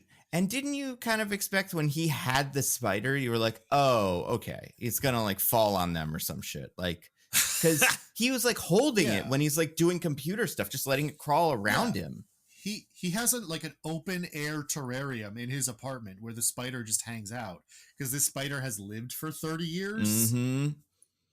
Which, like, if I'm that woman that comes home with him from the opera, I'm leaving after that. There's no way. I'm just gonna stick around because she sees it. I'd be like, yeah, no, this guy's a weirdo. Also, what if the spider gets out and bites me? I don't want that. But yeah, no, it's obviously a setup for a classic. We often meet our destinies on our way to avoid them. Mm-hmm. On the path we take to avoid whatever he says in Kung Fu Panda. Where because he goes after these girls, they end up in his apartment where the spider is. They all get bitten, and that's how they get their superpowers. Except that's not at all what happens. Yep. Yeah. But then they don't do it. But yeah, no, I mean, we got to give him credit. He remembers his dreams super. We got to give him credit, and we got to give his hacker lady credit. He remembers his dreams super well. She is so good at computers that she can composite the image to what they should look like 10 years before when he sees them. No one's better at computers. You think this is how in universe we got Bin Laden? You know, because this is like Patriot Act stuff, you know. So like that's kind of how he describes it with the woman who's an NSA woman who steals it from. Well, we would have gotten Bin Laden way sooner, except he stole this NSA God's Eye stuff. Yeah. If we'd had that in 2003, we would have caught him. Iraq wouldn't have even happened. We would have already had him. I bet there's some guys. I bet there's like some silly NASA program or NSA program that exists where it's like trying to make dream precogs a thing. It's like one guy in a room with an unlimited budget because he's related to George Bush or something. And he's like, how's the dream forecasting going? It's not great, but we're almost there. I feel like we're pretty close. Fantastic. You know, the other day he dreamed in one of his dreams, it was raining at one point, and then that day it rained. So that's something. Yeah. Nailed it. He also gets one of the things that I think was so interesting about his dream, he gets all their powers right. Because he doesn't just guess like people with different spider powers. He guesses that Anya is like the gadgety one, and Julia has some other bullshit, like some glowy thing, which I don't think it's ever really, you know, explained here. But well, they never get their powers in the movie, so none of it's explained. Yeah, and Maddie has arms. She gets the spider arms, which apparently she has in the comic for a brief period of time. But I guess you got to give her something. But yeah, I do think that's pretty wild.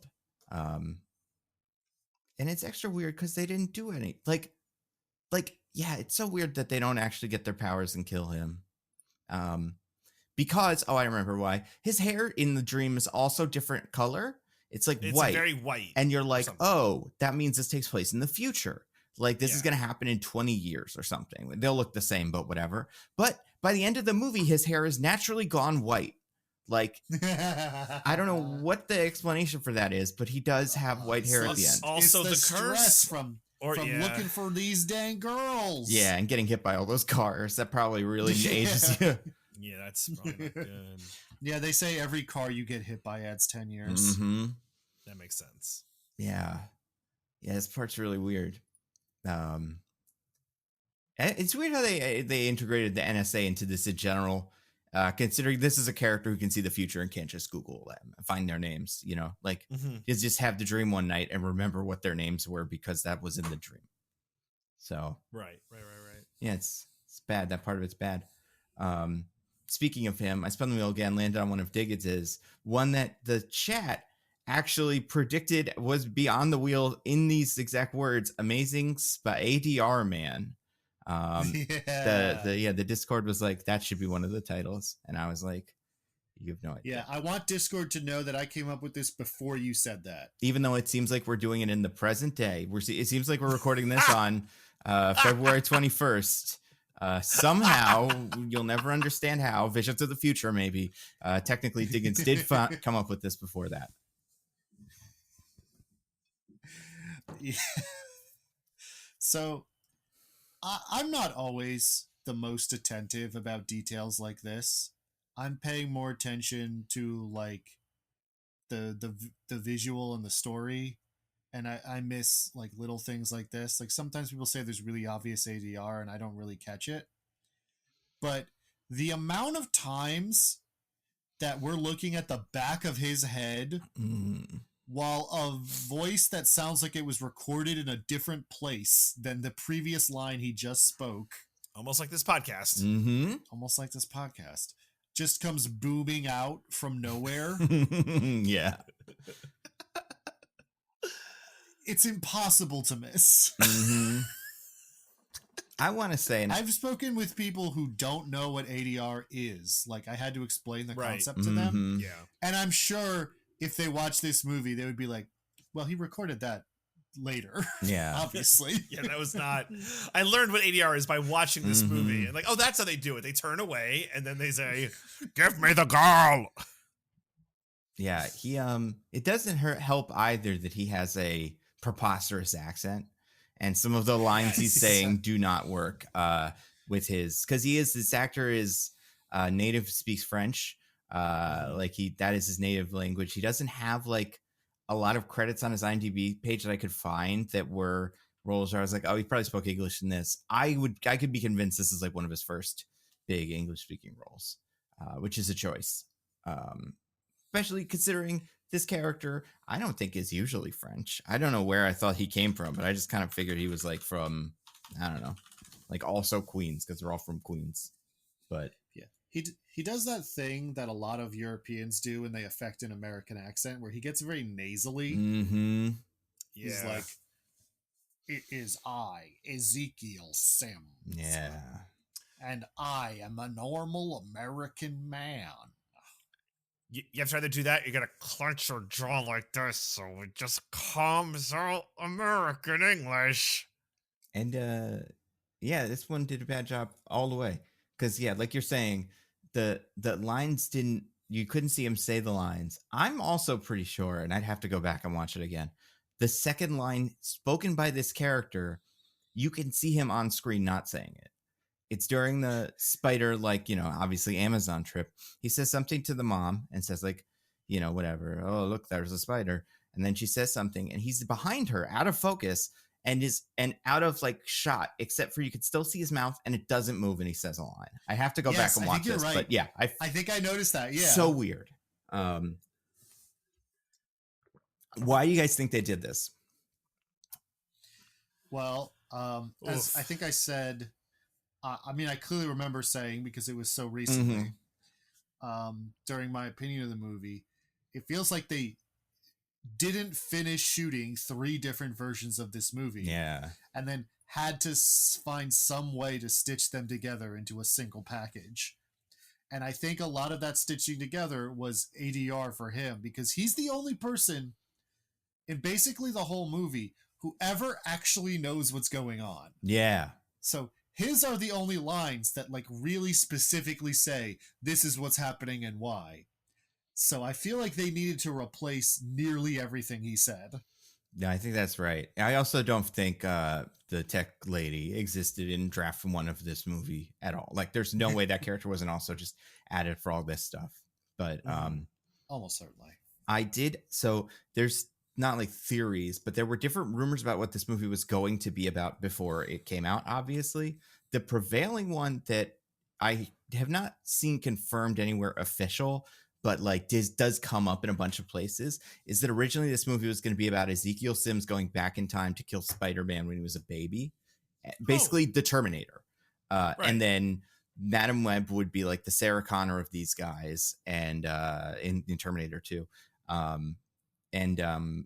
Yeah, and then she'd be like, I guess recruit the girls because maybe Ezekiel Sims killing all the spider people, and she's like, should probably get you guys out of the way too. But that makes a lot more sense. Specifically, it makes way more sense why the girls would go to the hospital with him. It's because like they're out protecting Spider-Man at that moment, as opposed to just like being bait for the evil Spider-Man that loves to blow everybody up. But yeah, I mean, maybe I'd watch that movie instead of this one. I mean, I'm like, I like that idea slightly better. It would still have all the problems we're going to get to, but I do think that seems like more of a plot. And like, honestly, I was kind of expecting something like that as like the late reveal. If we had seen his future vision, if we just knew he was after someone, and then we were like, oh, he must be after one of these three girls, but we don't know which one. And then it's revealed, no, he's after baby Peter or someone, Parker. Although I did see some people suggest that this character, the little baby who will grow up to be some important character's name is Pepsi Parker. And I kind of like that. So like, yes. Yeah. Amazing. Yeah. So like we would learn like he's after like maybe it'd be one of those things where we pan to the screen and it's like young Pepsi Parker. And then that's who he's trying to kill. But yeah, I don't know. I want to go once this comes on DVD and probably like a couple of minutes or whatever, because a lot of the time they like to rush these. I want to look at all the lines, like assemble all the lines that are said in ADR back of the head mode, and then figure out what wasn't in those, and then see what that movie was, because you can sometimes kind of do that. And like you did with Artemis Fowl. Exactly, yeah. And like that one was obviously much worse and like more specific because it was based on a book, so it was easier to be like, oh, this was the book thing. But I do think you could probably find this Terminator plot in this movie. If you rip out all the back of the head stuff. But you know, it's pretty good. Yeah, the villain was bad in other ways too, right? Like he was just kind of boring. I don't know. Yeah, I mean, what are you talking about? Everyone loves Ezekiel Sims, a man who is Spider-Man. But if he touches you, he poisons you. But also, that comes up twice and then never again. Yeah. He's our favorite guy. And if he poisons you, but you get CPR, you're mostly okay. Yeah. Like he can fully kill you, but also when he does that in a couple of scenes, you're like, he's just snapping that guy's neck. And then later you're like, no, actually, it was probably poisoning him. I'm like, yeah, could have just snapped that guy's neck. That would have worked. Could have snapped that cop's neck. Yeah. So this is a question that people brought up that I think is funny, related to this. So his costume that he wears, if this is the Terminator version of this story, he's wearing a Spider-Man costume in a world where like Spider-Man exists. In this version of the story, the only thing he could be doing is copying the Las Arañas costumes that also kind of look like this, that he never saw, but like maybe he's seen drawings of them or something. True. But if that's the case, is Peter doing like, you know, Native American cosplay with the headdress on, and it's like very, very offensive? Is that what Spider-Man eventually is? Because if you go back 2 levels, it's like, well, that's not cool. That's their actual, you know, thing. Well, the other option, Nando, which is equally cool and good, is that Peter Parker goes, oh, what did that infamous cop murderer look like? I think if I look like him, that would be good. Yeah, it would be funny if they saved the costume. If like he got crushed by the Pepsi sign, but then his body rolled up like a Wicked Witch of the West, and the girls were able to take the Spider-Man costume away and go, sometimes somebody will be able to use this in the future. Yeah, they actually cut out the scene where Cassie goes to Mary and Ben after she recovers, and she says, "I have a gift for young Peter, or young." Yeah. Yeah. And she gives him the costume. He'll want that one day. Also, in this universe, little Pepsi Parker is going to grow up to be Spider-Man, or probably, presumably. Is at the very least, his parents will die, according to Cassie. Right. But Uncle Ben will know about Spider-Man stuff, right? From all those times Cassie was like, look, it's a Spider-Man coming to murder us. So, like, that dynamic's a little weird now. I wish they had to keep making these. Like, I wish it was the rules. Just so we can learn. Yeah, just so I can figure out how they're going to get around that. So wait, when Peter shows up to him while he's dying as Spider-Man, is he like, what, Cassie? Is that you or one of your weird kids? Yeah. What's going on? Who's there? Right. He'd be like that, or like the kid, like, man, this universe doesn't make any sense. Although, I guess the other thing that this could explain is this is why everybody is studying spiders in the Spider-Man-iverse. Like why, Oscorp or whoever it is in the original version is like radioactivating spiders. It's because of that Spider-Man guy who came and tried to kill all those people. They were obviously like, well, this is superpowers.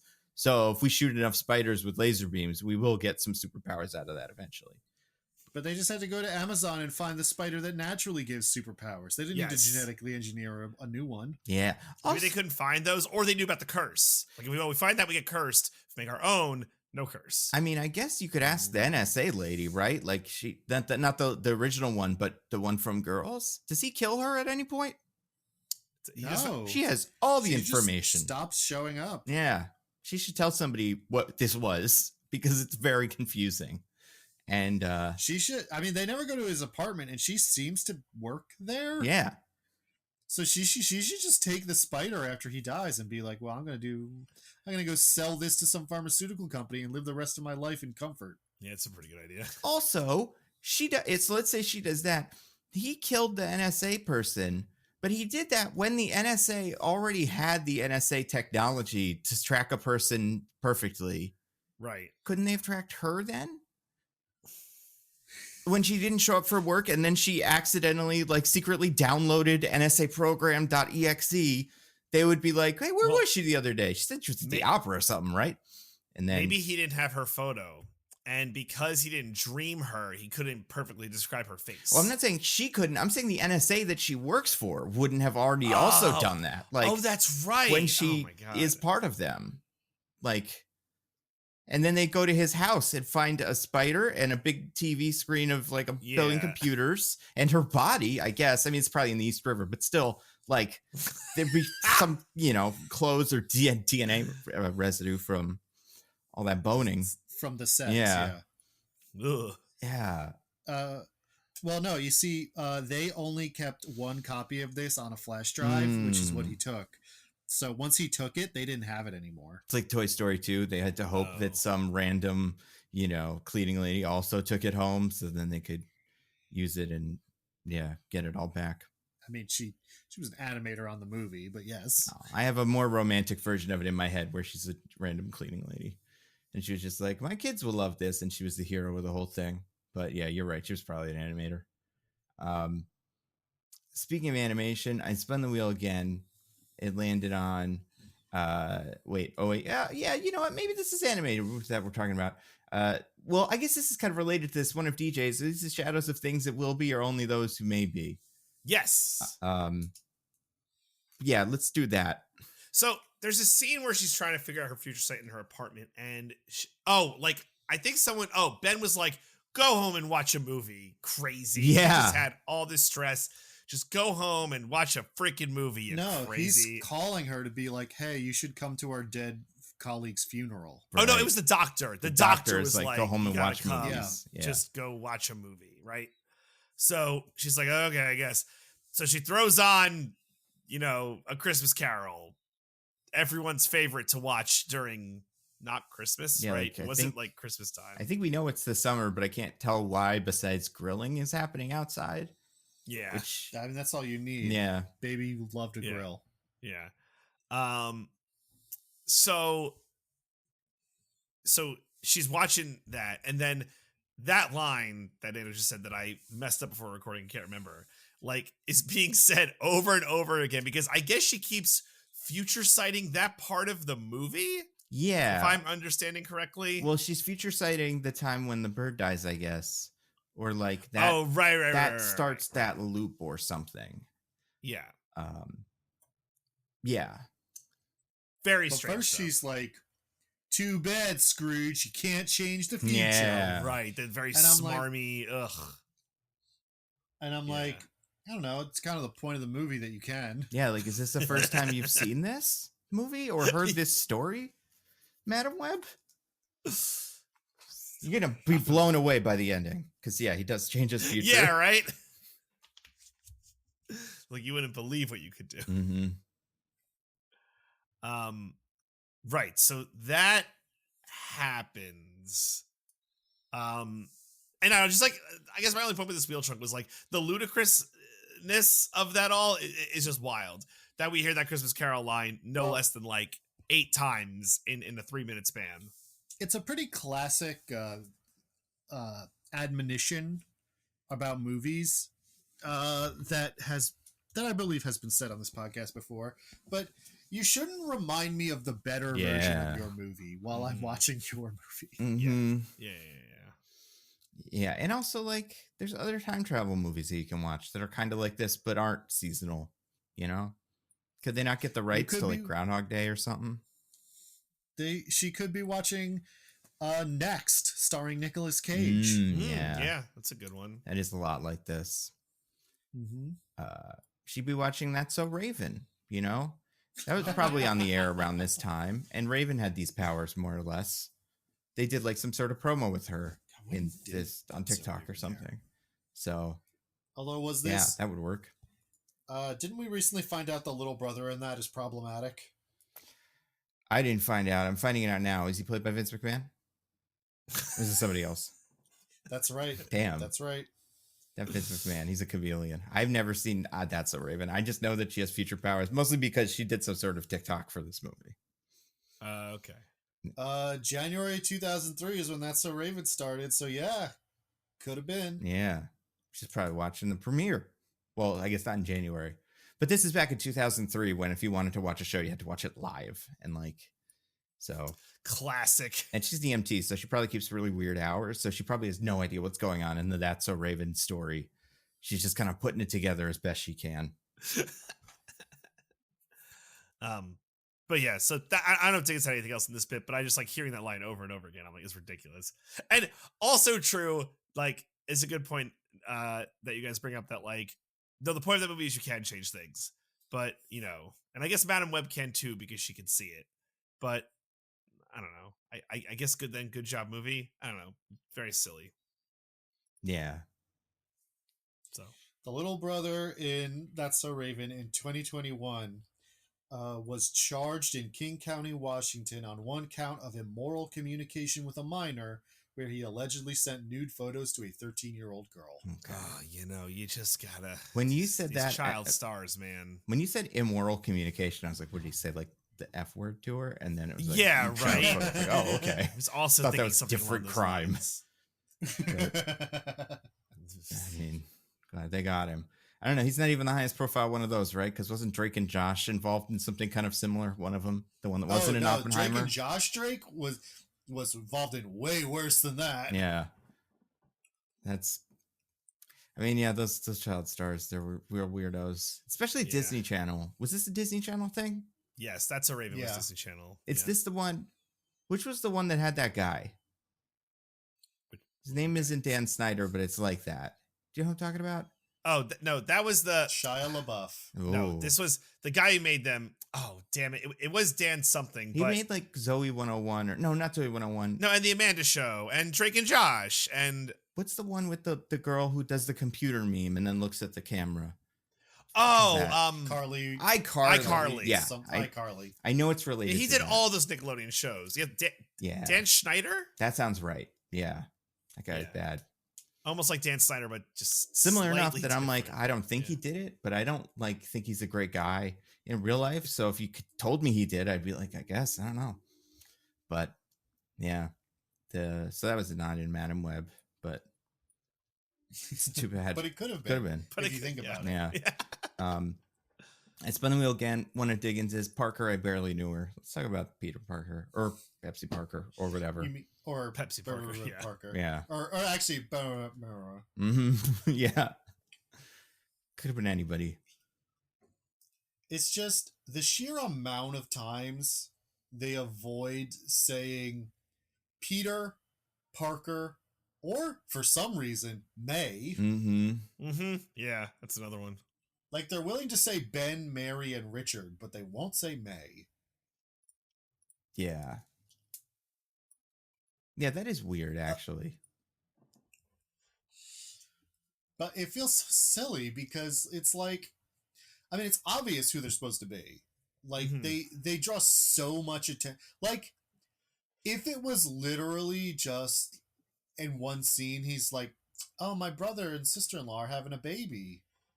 Yeah, little P, and then he gets cut off or whatever. Yeah, I'd be like, that's dumb, but whatever, it's cute.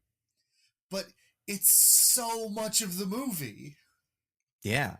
Especially because it's the beginning bit that does get cut off, and then the baby gets born, and you're like, oh, they're going to have a scene where they're going to be like, what are you going to name it? Peter or something. But yeah, they don't do any of that. Which, like, when do you name a baby? Well, like literally? Yeah, like for her, like in that moment, the baby is born. Would by that point you figure she would have named it? Do you mean when do you decide what you are naming it, or when do you legally officially name the baby? I guess legally officially, but like, do they say like, what's his name when they take it out and then give it to you and say like, this is little, Pepsi. Yeah, that's when you sign the birth certificate. Right. So well, it not exactly when, you sign it a little later. That general period of time.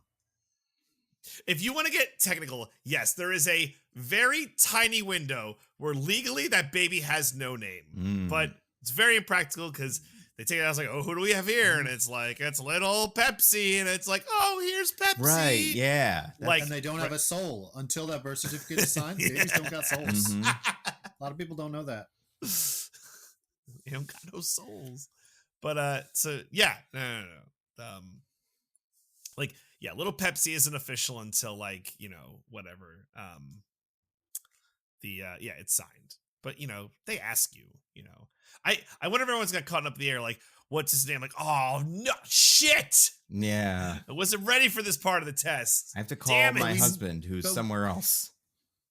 But we know she does have a name picked out because they do the baby shower game. Yeah, that's true. Right. Unless that she didn't have a name picked out and that was her secretly fishing for ideas to be. Oh, that's someone's good. Like, yeah. Is it named Paul? And she's like, no, I don't think it's Paul. Don't love Paul. Yeah. Honestly, in that situation, Pepsi's not too far from what would happen. Is Dakota Johnson would come in the room holding the Pepsi can, and they'd ask her something, and she'd look at the Pepsi can and go, Pepsi? And they'd be like, you want us to name our son Pepsi? And then you'd be like, yeah, it's French. Don't you like the name Pepsi? And then later on in the movie, the kid would be named Pepsi, and then everybody would look at Dakota Johnson, and she was like, ugh, and that would be a joke. But I mean, if I was Dakota Johnson in that situation, I'd be like, look, it was a bad suggestion, but they didn't have to take it. This is Also, not to be like to like not to tell them how to name their child. I'm pretty sure the rules of naming your child, if you had a baby shower at his wife's house or whatever, like you're good friends with the wife and that's why you have to name it after the friend that died in an ambulance the other day, right? Kind of, or that has to be in contention. I get it. Yeah, I get it. And his name could be Peter. That could be a way the movie works, but I don't think it was. I think it's Joe. Right. Yeah, that sounds right. Joe Parker. Yeah. Little J. Good old JP. So one day J. Jonah Jameson's going to be like, Joe. You took my name. I was going to be J, but then I can't do it. I hate you even more. I did something that, speaking of her, blew my mind as a line. Do you remember when this is much later in the movie, obviously. Mary and Ben and the girls get in that one tiny car that they can't even all fit in. Like, one of you take a taxi to the hospital, but whatever. Do you remember what? Or stay home. Yeah, or stay home. Do you remember what they say or what a character says and then how they react to it? No. So they get in the car. Ben starts the car, says, "Seatbelts, everybody." And then Mary gives him a look. It's like, "Come on." And I'm like, yeah, my friend died in a car crash yesterday. Like, I don't know if you heard about that, but I don't know. I'm just extra safe these days. Also, you're pregnant? Like, I don't know. It seems reasonable. Also, I'm trying to protect these kids who have some sort of immediate death future thing. So, like, seatbelts. Maybe I'm not talking to you, Mary. Maybe I'm talking to the kids. They don't have spider powers yet. I don't even know if I know they'll get them, but like, they don't. So we don't see Cassie explain it to me. I just show up and I'm like, I'm not sure I understand all this, but I'll help. So it's not clear how much I know about this situation, really.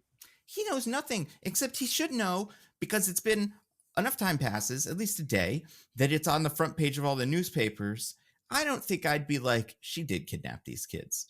But I think I'd be like, I'm not ready to help you hide them, because I don't believe your Spider-Man story fully. And if I get found with these kids, it's over for me. Like, that's not good. So you're going to have to give me a little bit more than you got to trust me. Yeah. Yeah. What's wrong with her? Well, I think everyone has forgotten that they were kidnapped after the first day. And the police have decided it's not a big deal. Yeah, well, because at the diner, the one cop was like, "Oh, it's not them," and also don't worry about it. Just like, you know, the one cop in our 20-person small town PD that I didn't recognize and have never heard before or since, said it wasn't them, which means we should just call the whole thing off. Yeah, we're good. And we never heard anything back from that diner after that too. They were never like, "Hey, I know we called the cops about those girls. Someone also crashed into our diner. So I think this is a different cop situation, but like, we're going to need somebody to come for this too. Can we figure this one out? We have insurance claims we have to set up, and like, it's a whole thing. So we need one of you here." But no, that's Jersey for you, baby. You can just plow right into a diner and they have to let you leave. Yeah. No questions. Yeah. It's actually much like Waffle Houses, diners are their own kind of independent jurisdiction once you walk through the doors. Nothing that happens in there can legally be considered a crime in the United States. Did you know that the local weather stations will judge and this is primarily in the South, will judge the severity of a storm on whether or not the Waffle House chooses to stay open or chooses to close? Yeah, the Waffle House Index. Yeah. Yeah. Oh, this is like a known thing. Okay, sorry. Do you think that's why Donald Trump knew that one storm was going to go further than anybody thought it was into like Mississippi? Because he was like, "Listen, I don't know a whole lot of things, but I know my fast food, and I can already sense that Waffle House is closed." And so he took a marker and drew extra circle on the board for like, this is where it's actually going to go. Never followed up with that. Maybe it was right. I don't know. Speaking of that, speaking of this kind of scene, I spun the wheel again. DJ Land on one of yours. Inconspicuous, banged up New York taxi with no plates in the middle of New Jersey. So, is this the dumbest part of the movie? It's in contention. So Diggins spoke to this, and we kind of spoke to it during the recap. So they're in a fake town, a made up town in New Jersey, but we get like, I'm putting in quotes, Route 206, which gives us a little bit of bearing. And we're like, I would say easily 50 to 20 miles at least outside of New York City. Yeah, I kind of assumed they're in like the Pine Barrens or something because they're in the woods. Honestly, probably. Yeah. Like they're far-ish, but let's give them the benefit of the doubt. So when does she rip the plates off? Is it when she goes back to the city? The first time she's like, "Oh, let me get these plates off of here." I think she does it at the hotel. Okay. So she rips the plates off. So she's driving in between New York and New Jersey like a couple of times with a banged up taxi cab with no plates, and it's fine. No state trooper, no local cop. No one is like, "Well, let's pull her over." Also, why does she think ripping the plates off is a good idea? Yeah. Like, what part of that plan is good? We'll know that she's the stolen taxi cab because She'll just have a banged up front and no plates. The least suspicious thing in the world, DJ. Wait, why not even like, I don't know, she rips out the plates. There's other cars there. Just put new plates on, right? Just a little like 30-second detail to not be like, well, this is completely ludicrous. Also, like we are just not having this part of the proceedings. I'm sure you guys have also seen New York taxi cabs. There's a big number on the top of the taxi cab that's unique to the taxi cab. So even if they don't have plates, they can search for that, I assume. Yeah, there's plenty of identifiers. You know, I mean, it's only 2003, but I'm sure there's like ways to ping them or whatever. I don't know. It's just low jack and stuff like that existed for sure. Yeah, So I don't remember if this is true or not. Does she drive that taxi up to Ben's house when she gets back from Peru? Oh, I honestly can't remember. I think she does. Go back and look now. Does she really? I think she That's does. crazy. She drives it and then she steals the ambulance after that. That's crazy. Because if she had the taxi, why would she steal the ambulance? That's a good question. Maybe she does have the taxi. I don't know. Does she take a different taxi? I think she just like walks to Ben's house, which I guess if it's in Forest Hills is not that hard to get to via public transit from Jamaica. It's not the dumbest part of all this. Or from JFK, rather. You go from JFK to Jamaica and then to Forest Hills. Yeah, I think that's right. Listen, there's no way I could know this. She drives the taxi. She does drive the taxi into the home. Okay, so you went back into your deep memory vision that of you watching it once it's out on VOD legally. Yes, that's right. And saw that she's driving the taxi. Yeah, there's a shot from inside the taxi cab, and it looks like a taxi cab. She didn't steal a different car, and she drives it back. Why doesn't she take that taxi into the city? No idea.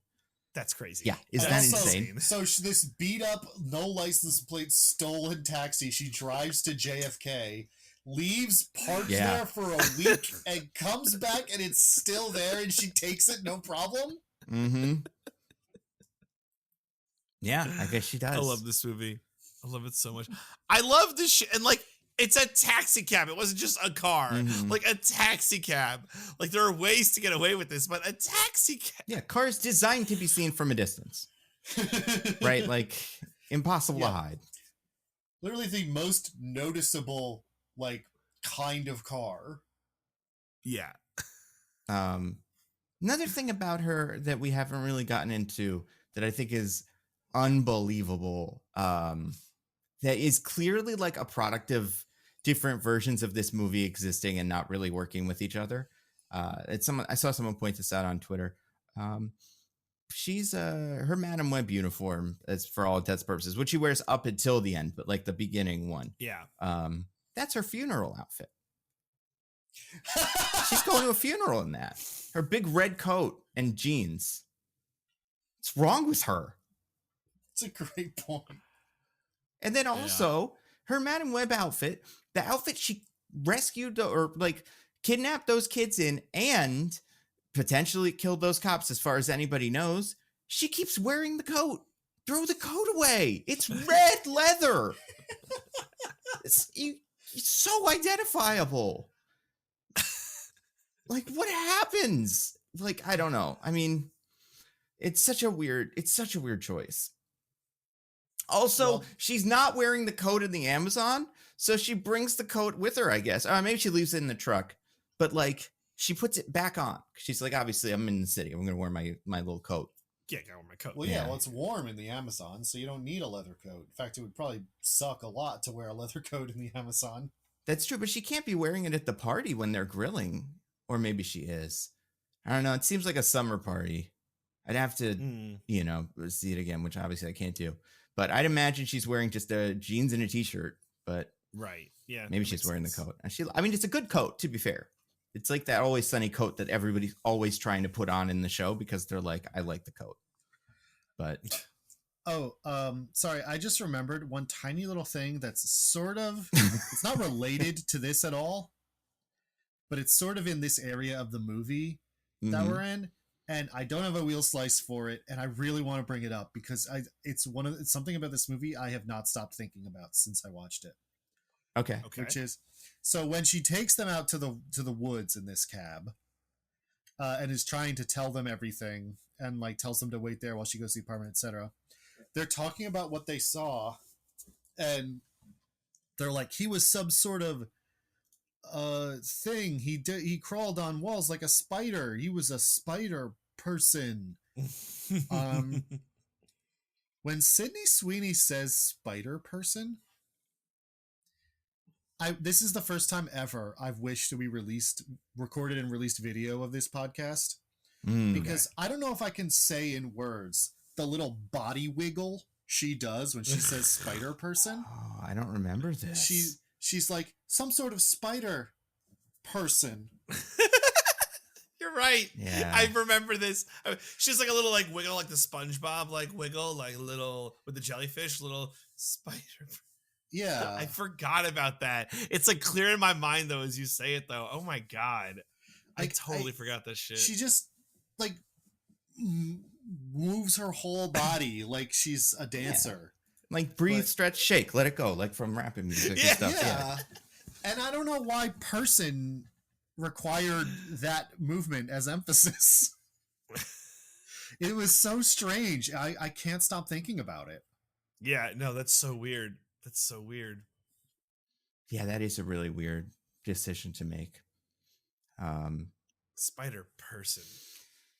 Yeah, I mean, like, listen, the direction for this movie wasn't very good. I can't imagine that was take one, though. Do you think?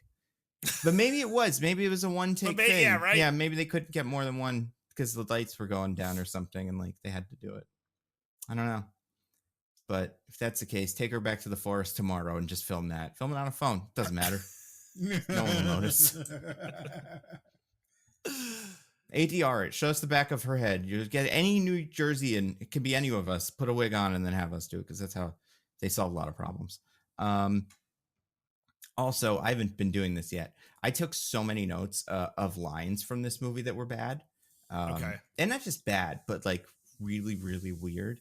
And I haven't said them, but I do want to get out some of the ones from the beginning of the movie. Do you remember what she's saying in the ambulance? It may be the first line this character has, Madam Web, obviously, when they're like trying to get this person to the hospital that they're trying to save. Does everyone remember the classic ambulance driver slang that she throws around? I do not. What, you've never been shot at in Queens? It's actually, I think, before that Right. line, but I mean, obviously that one's good. No, she says, you're not going room temp on me to the person that she's driving. Yeah. The person's in the fucking ambulance. Like, don't say that to them. Weird. I don't know if That's awful. That's terrible. Yeah. Oh, it's wild. I don't know if we've talked about this yet. Or if we've said this line. Do you remember what? Because I don't know. Because obviously we recorded this over the course of 3 continuous hours. So maybe Obviously. we did mention this already. The line that she says to herself when she's reading the journal about her mom to get clues about the spider stuff. So this is when the girls are in the woods and she's like opening the journal and talking to her. Do you remember what she says? No. Oh God. It's one of my favorite lines in the movie. As soon as you say it, I'm going to remember, but I can't think of it. And she reads it like this. Hope the spiders were worth it, Mom. Yeah. Yeah. So good. That's So the one freaking line good. that implies that she has some kind of resentment towards her mom for doing this Amazon thing. Mm-hmm. Before we get that resolved later. Yeah. What else we got? We got You Won't Like Me When I'm Hangry. That happens a lot in this movie. I had to Google this because I was like, were we saying hangry back then? Was that No. a so that God, phrase no. did show up on Urban Dictionary in 2003. It was from a commercial. Obviously it existed as a phrase, or like someone could have said it before then, Sure. but it okay. got like introduced through probably a Snickers commercial around that time. So that's where they put all their effort into like looking this up. Go figure. And then missed the PSP release date while they were doing that. Yeah, exactly.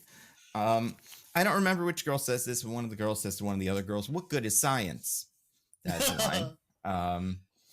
I'm imagining it's Maddie to Anya, probably, because I Anya's think the so. nerd I and think- Maddie is cool. Yeah, Anya's the one who gets mad about it. Yeah. Yeah. So there's more, but we'll get them as they come up. Because I spent the wheel again, Diggins 20 years, going to Peru for cigarettes. That scene is amazing. I mean, I covered this a lot in the recap already, and the extremely natural progression to when I started talking about Peru. But yeah, it's crazy that she takes the girls to the motel and is like, all right, listen, girls, I got to go to Peru real quick. Yeah. I got to take a real quick international flight to Peru and then journey out into the depths of the Amazon. Like a week tops. I know you're about to I know that there's a crazy spider person murderer who's trying to kill you, and like he seems to be able to know where you are anytime you go out in public. But I just really gotta go to Peru, you guys. Yeah.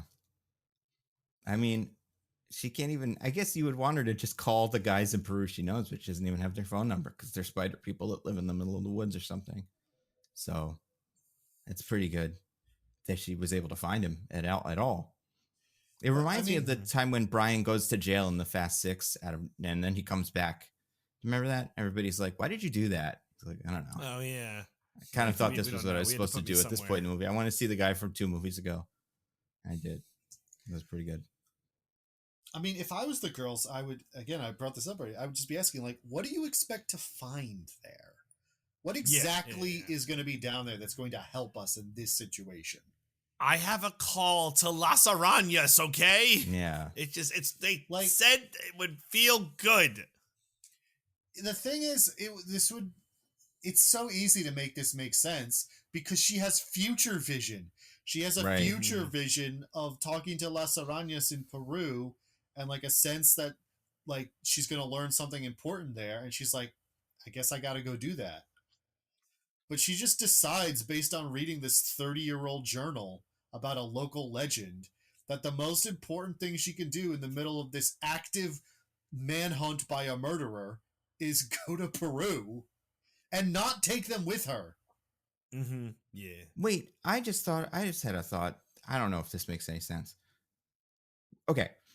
We already talked about how implausible it is that the Arañas were able to get her somehow back to America after she was born or whatever. Right. Yeah. What does she think happened? I imagine what she always thought happened was that there were other members of the expedition who brought her back when their mom died, and and then just bounced like, peace, don't call us, never ask a question. Yeah. I mean, and then she never looked into this expedition and found out if any of those people were alive. Would you? What? And she never looked into the expedition and find out if any of these people were alive or existed at all.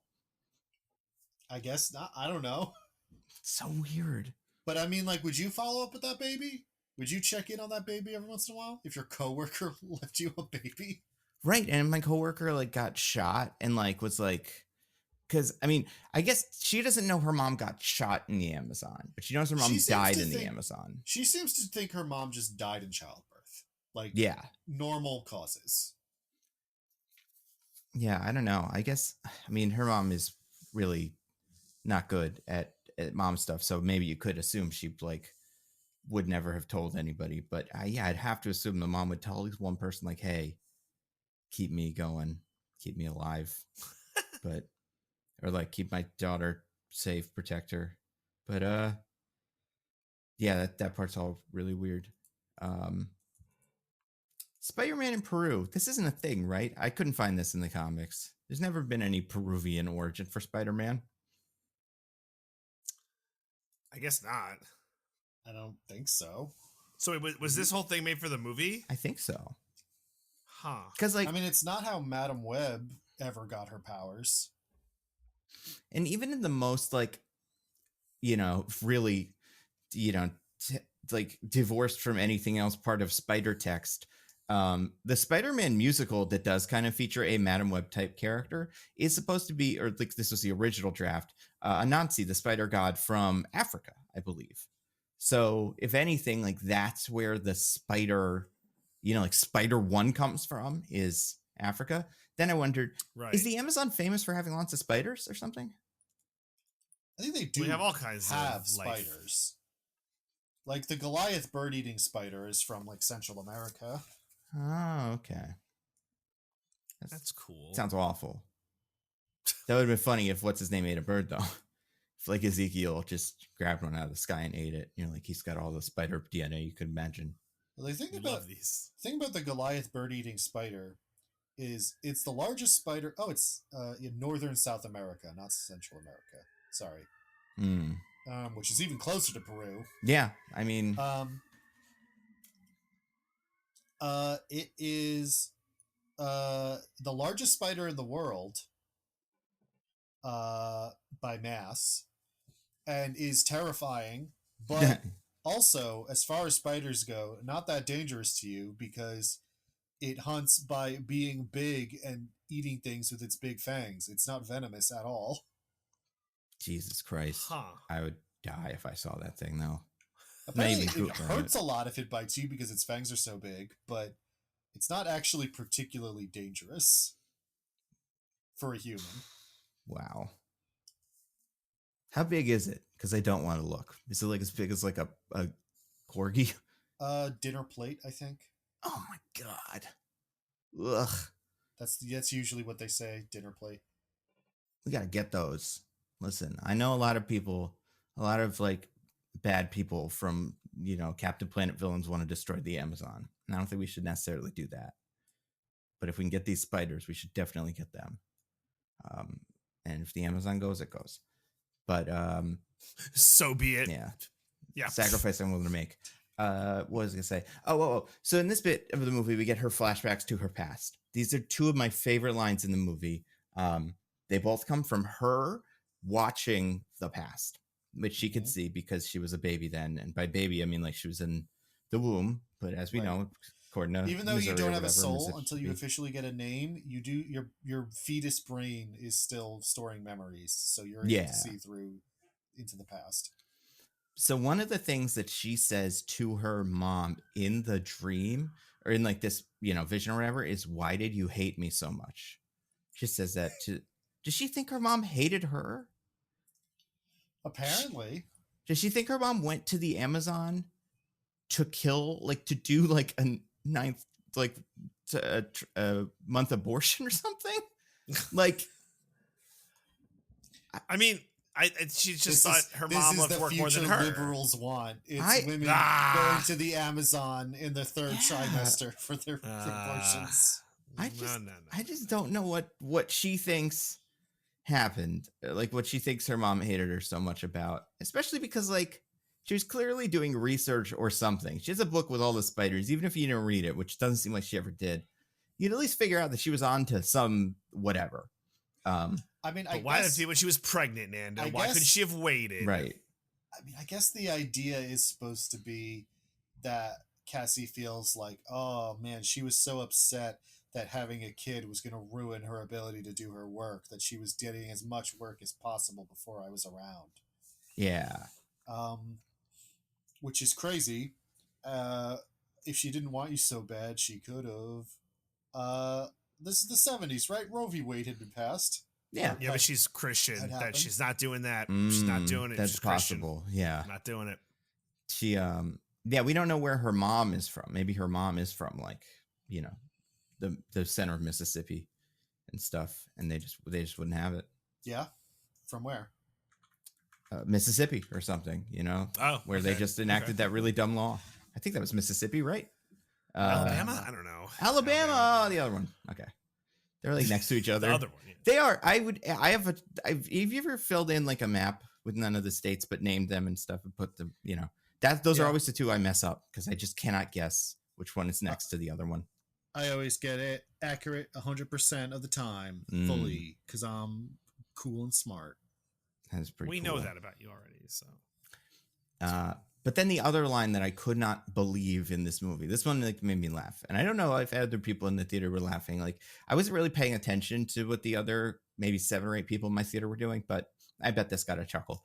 The doctor tells her, "Your daughter is going to have a neuromuscular disorder." And Madam Webb says to herself, "But I don't have a neuromuscular disorder."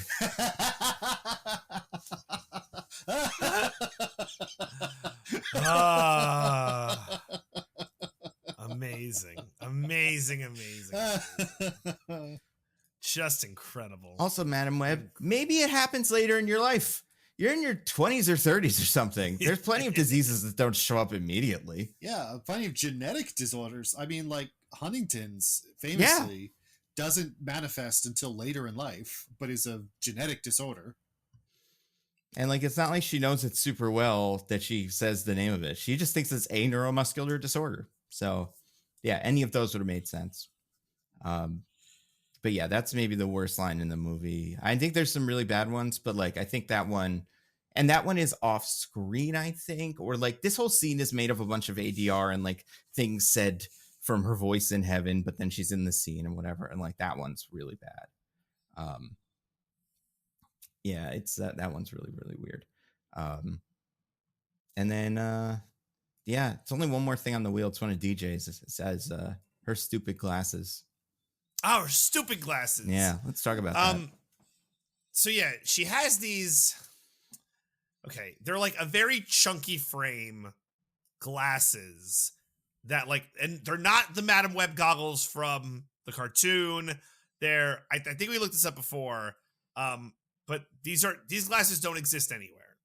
Yeah, like, I couldn't prior. find them referenced in any Madam Web stuff. Right. But it's a giant, huge, like chunky frame glasses that I don't know, seemingly is like in style for Madam Web. Like I couldn't figure this one out. But like she's wearing them, you're like that's so dumb. But then at the end of the movie, we get her Bret Hart glasses. Yeah. Which like the more like you've seen those glasses. But like I'm like, why are they wearing these stupid glasses? Were they paid for? Who decided this was a good idea? Where did these come from? I don't know. It's really, really weird because like the only thing I could compare him to is when Julia Carpenter becomes Madam Web after Cassandra Webb. She gets glasses, but those do just look like kind of normal glasses with red frames on them. Like they're a little bit more stylish, but these are like the top is flat. Like they look like if you asked a 10-year-old to draw a pair of glasses. This is what you would get. I mean, the coloring also like very off too, and it's like she's wearing them. And it's like you look dumb. You look dumb. Very you look dumb right now. Oh yeah. She should have just been wearing the Bret Hart glasses from the get go. That would have been better. Yeah. Than these stupid atrocities. I mean, they're bad. They're all bad. Like the Bret Hart glasses also look really, really bad on her. True. But you know, that's like at least the comic thing. So it's like that's the excuse. Mm-hmm. Well, but DJ, have you considered that she's never seen more clearly? That's true. So this has that. The scene has some lines. Remember when she when the girls like come back with the food that she says, I love General Tso's chicken or something like that. I didn't actually write this one down. And then one of the girls is like, how did you know? She asked for it. She could smell it. She guessed. There's only so many things you order from a Chinese food restaurant. And also, you know she could tell the future. Yeah. You already know that. And then she said, and then Anya just kind of stops moving, and then Madam Web says, "Bless you, Anya." And then she sneezes, and that's when one of them's like, "How does she know?" And it's like, A, yeah, obviously that's what it is. B, hey, Madam Web, shut the fuck up. Let her sneeze. Like, this is so annoying to live with. Can you imagine? Oh, it'd be torture living with this person who's just like, oh, you're about to drop that. Yeah, you see, you did drop it. I can see the future. I know that my best friend's brother is gonna die. Yeah. And his wife. And he's gonna have to pick up the pieces. And then I know that and he's then gonna tragically die. Now, in fairness, she never says anything that implies she knows Ben is going to die. Why wouldn't she? Yeah. I mean, I don't understand. I'm sure she does, but I'm just saying, if we look at only the text of the movie, we still know that she knows his brother and his brother's wife will die in I think canonically it's a plane crash, right? And doesn't say anything. Yeah. Can't even do the Jumanji. It's like, oh, we're going on a ski trip this weekend. Don't! Mm-hmm. Like, doesn't even try and change the future brazenly No, you that can't way. change the future, TJ. If we've learned anything from the Christmas Carol movie, it just doesn't work. Speaking of that, the last line of the movie, do any of you guys remember this? It's part of her voiceover. That's like Ugh. all the lesson of the movie, kind of. Not really, but like She's like, the next movie's gonna be really cool, you guys. Everything's gonna rule. Wait till you see Craven. yeah, right. The hunt is on. A lion. That would be really funny though if she did turn on the news, and that's probably what they were gonna do with the post-credit scene. Fucking Craven attack on the news. But now this is the line. This is the last line of the movie. The best thing about the future, it hasn't happened yet. Which is very funny because they're threatening us with those bad costumes. I mean, honestly, most of the costumes are okay. Her weird costume, and then the girls, and it's like, you know what the best thing about Madam Web is? We haven't made a second movie yet, which is like, yeah, it's good that you didn't do that. You probably wouldn't have seen it. It's weird that you told us that in the end of the movie. I would see it in the theater every day if they made a Madam Web too. Yeah, I think I would too. I think I could have fun with the second one. I think the first one's so bad that by the second one it would either be really bad or they'd like make a good movie. But I think it'd be kind of like seeing these beats get heightened where the girls still don't get in their Spider-Man costumes by the end of the second one would be pretty like egregious and pretty crazy to see. Like, yeah, it'd be a sight to behold. And yeah, can you imagine being one of these actors, you get cast in this, and then it's like you get fitted for a Spider-Man costume and everything, and then you're just barely in it at all. Yep, it was, you get all those commercials, promo, posters, whatever. Is all that marketing material, Nando. You got all that marketing material. You go on Hot Ones, and the guy asks you, like, what was it like putting on the Spider-Man costume for the first time? And you have to be like, I forgot that 10 minutes of filming. You know what? I was on my phone for most of it. We actually never. The costumes are only CGI. We never wore them. Yeah. Put on those morph suits and pose around like idiots for a few minutes, and that was it. Did you know that the guy who hosts Hot Ones, Sean Evans, broke up with his girlfriend? The one that was a porn star? The porn star. Yeah, I did hear that, which is a bummer. I thought it was pretty funny. Once, and while she was crying from eating a too spicy wing, he was like, "By the way, we're breaking up." Yeah. Did you know that she was a porn star? His girlfriend was a porn star. I did know that. Because that happened. Which one? Good for him, man. They got together like Melissa maybe Stratton? Yeah, they got together maybe a month ago, and that was the headline: was Sean is dating a porn star or something? And I was like, well, yeah, Hot Ones guy gets porn for star. A month. Yeah, and then they broke up. In fact, I think the headline I saw was like, "Are they dating? Seen at a club?" You know, kind of like that. So it's like they probably weren't even technically together. Maybe the first night they saw each other. But yeah, I'm pretty sure he just unearthed something about her past. You know, some really obscure thing that she did in high school or something that he's like, no, thank you. And he asked her about it over dinner, and she was like, "Wow, you guys really do your research. All right, I guess we're broken up."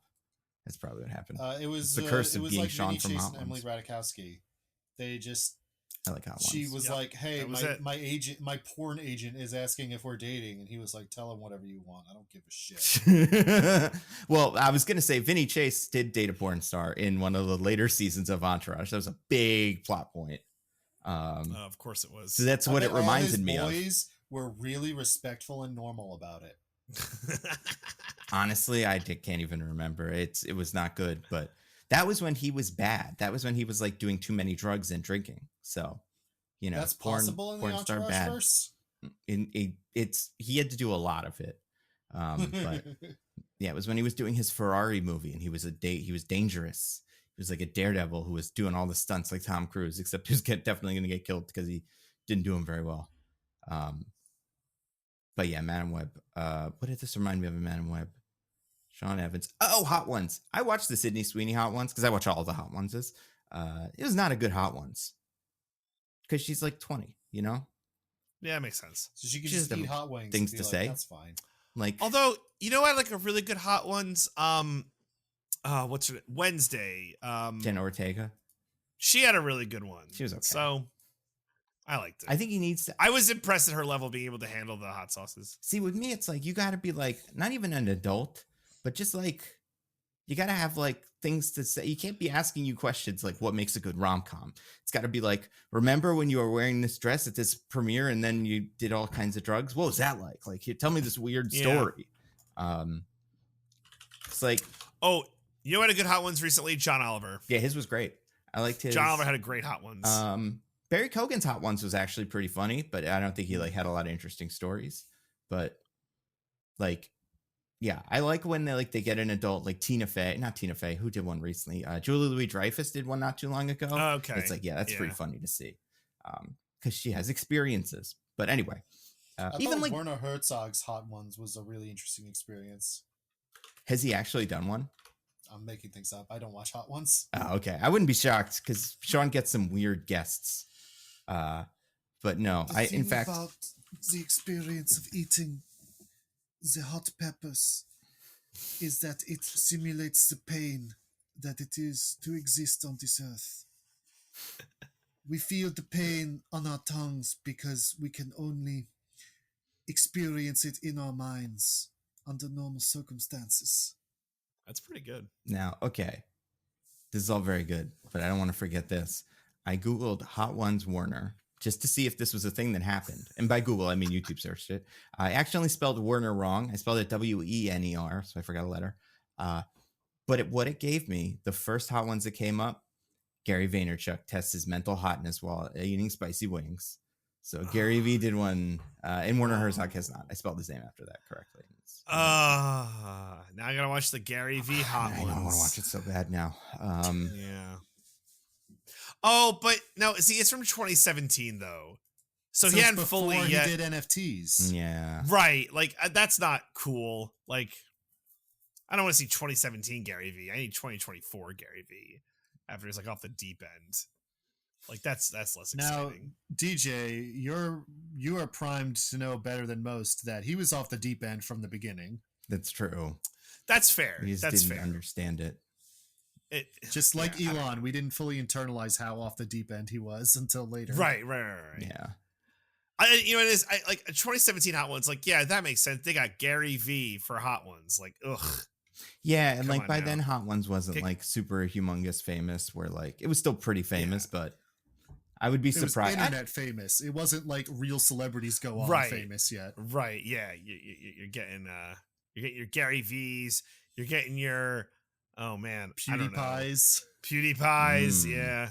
Your Paul's is probably. Oh yeah, I bet he had a poll. He used to have a lot of like it would be like people that were like famous like at the Gary Vee level, and then like rappers. He had so many rappers where you're like, that guy, he probably knows that. Like it does seem like that was his favorite thing. And they would all say yes because they thought this was fun. I don't know, but Right. it's pretty good. Which character in this movie was your favorite one, by the way? Oh man, the baby. What a great job. Pepsi I saw that Parker? baby. I was like, Pepsi I love Parker. Pepsi Parker. Yeah, I thought Pepsi Parker did a great job. Yeah, Pepsi was pretty cool. Either that or Lead Aranias. He was great. Mm-hmm. Liked him. I liked Sydney Sweeney because she still doesn't know how to act, but something about that kind of works in this really bad movie That's true. where she seems like she's not like the other two girls just seem weird and not like teen girls. She seems like she's not a human being. Mm. That is something that is I quite was special. fascinated. Yeah. But you want to get us on this table and dance? Oh my god. Yes. That was awesome. That was such a weird decision to make. But then when she comes in, I would be so mad if I was her because you shouldn't be at this like you go to they must be at this diner. Oh, I guess they're eating. All right. I didn't give them enough credit. I should have left them with some food. And then you go in and they're doing a table dance. You'd be like, I didn't even know you could do this in New Jersey. I would never have even guessed this was what you guys were doing here. I'd be like, did you even eat or did you come here to table dance? Because you were you're just so excited. You're so horned up on the drugs or whatever it is the youths do these days. Yeah, you 35-year-old teenagers or however old you actually are. Also, I didn't put this on the wheel, but that the rich one, she orders every item on the menu. You got to pay first if you're going to do that. Because like, that diner brings everything out, and I'm like, no. Yeah, we're not not in a million doing years. this. Also, it's a diner. Did they write this script at like a Popeyes? And then they like decided to film the scene at a diner before putting a million things on the because there's no way. No, the problem. That's what Robert Irvine's allowed to do. He comes in, asks for like 8 different things on the menu, tries a bite, and then spits it out. You're not Robert Irvine. The problem, Nando, is that this is written by LA screenwriters who don't know what Yeah, a real diner is. they really They're used don't. to an LA diner where they go and there's like 7 things on the menu. This is a New Jersey diner. There are no less than 57 different things on the first page of that menu. Yeah. It's true. People that have never been to a diner in New Jersey, there's like 13 pages. It's like a Cheesecake Factory, basically. But each one of them is like a different genre of food, like completely disconnected from the last one. Lobsters, sandwiches, pizza. Like, it's so, you could never order everything from a diner. Also, if you're doing that, if I'm Anya, I'd be like, wait, no, can I order just what I want? Because if they just start cooking everything in whatever order they're doing it, I might not get anything I want until, like, you know, the third hour of this diner trip. Also, the other people in the diner would be like, can we make my food before we start whatever the fuck that is? Because I don't want to wait until, I know I haven't ordered yet, but like mine will be one thing. So I want to go first. Like, maybe that guy just called the FBI on him because he was like, there's something weird going on with these girls. This is something. I think they were involved in 9/11. That's all I could just guess. He told us to say something if we saw something. This is something. New York, baby. It's crazy these days. It's a whole new kind of crazy. A whole new level of crazy. Yeah. Yeah. Oh, man. They got PSPs. It's nuts. Yeah. PSP. It's like a nut you can play outside. Remember that? I do. They got PSPs. Girls eat everything at the diner and then jump on tables and dance. And then they're 16, so that's even worse. Everybody at the diner is probably like running out at that moment. Also, these are adult men. These teens are dancing for, so that's not great. Yeah. And then you're minding your own business, and then a car just slams through the front of the diner. You're like, what the hell? Also, the dance they do on the table, for people that we've kind of described this to, but without describing that, they're not doing like a sexy dance. They're doing the dance that's this, you know? Like they're doing They saw doing spiders. shimmies. Yeah, they're doing the spider line dance. There's just kind of some kind of spider, man. And if I were the guys on the like watching, I'd be like, all right, can we speed this up? I kind of thought this would be something different. I didn't think this would be bonding dancing, and well, our food's never coming out, so I guess we don't have to worry about that. But it's a diner table. I don't think it can support 3 people's weight, even if you're small. The really weird thing about those guys in this scene is I don't think they speak ever. Yeah. It's all just the girls. That sounds right. Yeah. Yeah, maybe they're just, you know, being nice, or like they don't want to say like, we don't want to. No, you don't have to do Like, this. By the way, we were just saying hi to be polite. We really just want to eat our chicken fingers. we would not like to go to jail. Please stop. Get off this goddamn table. Yeah.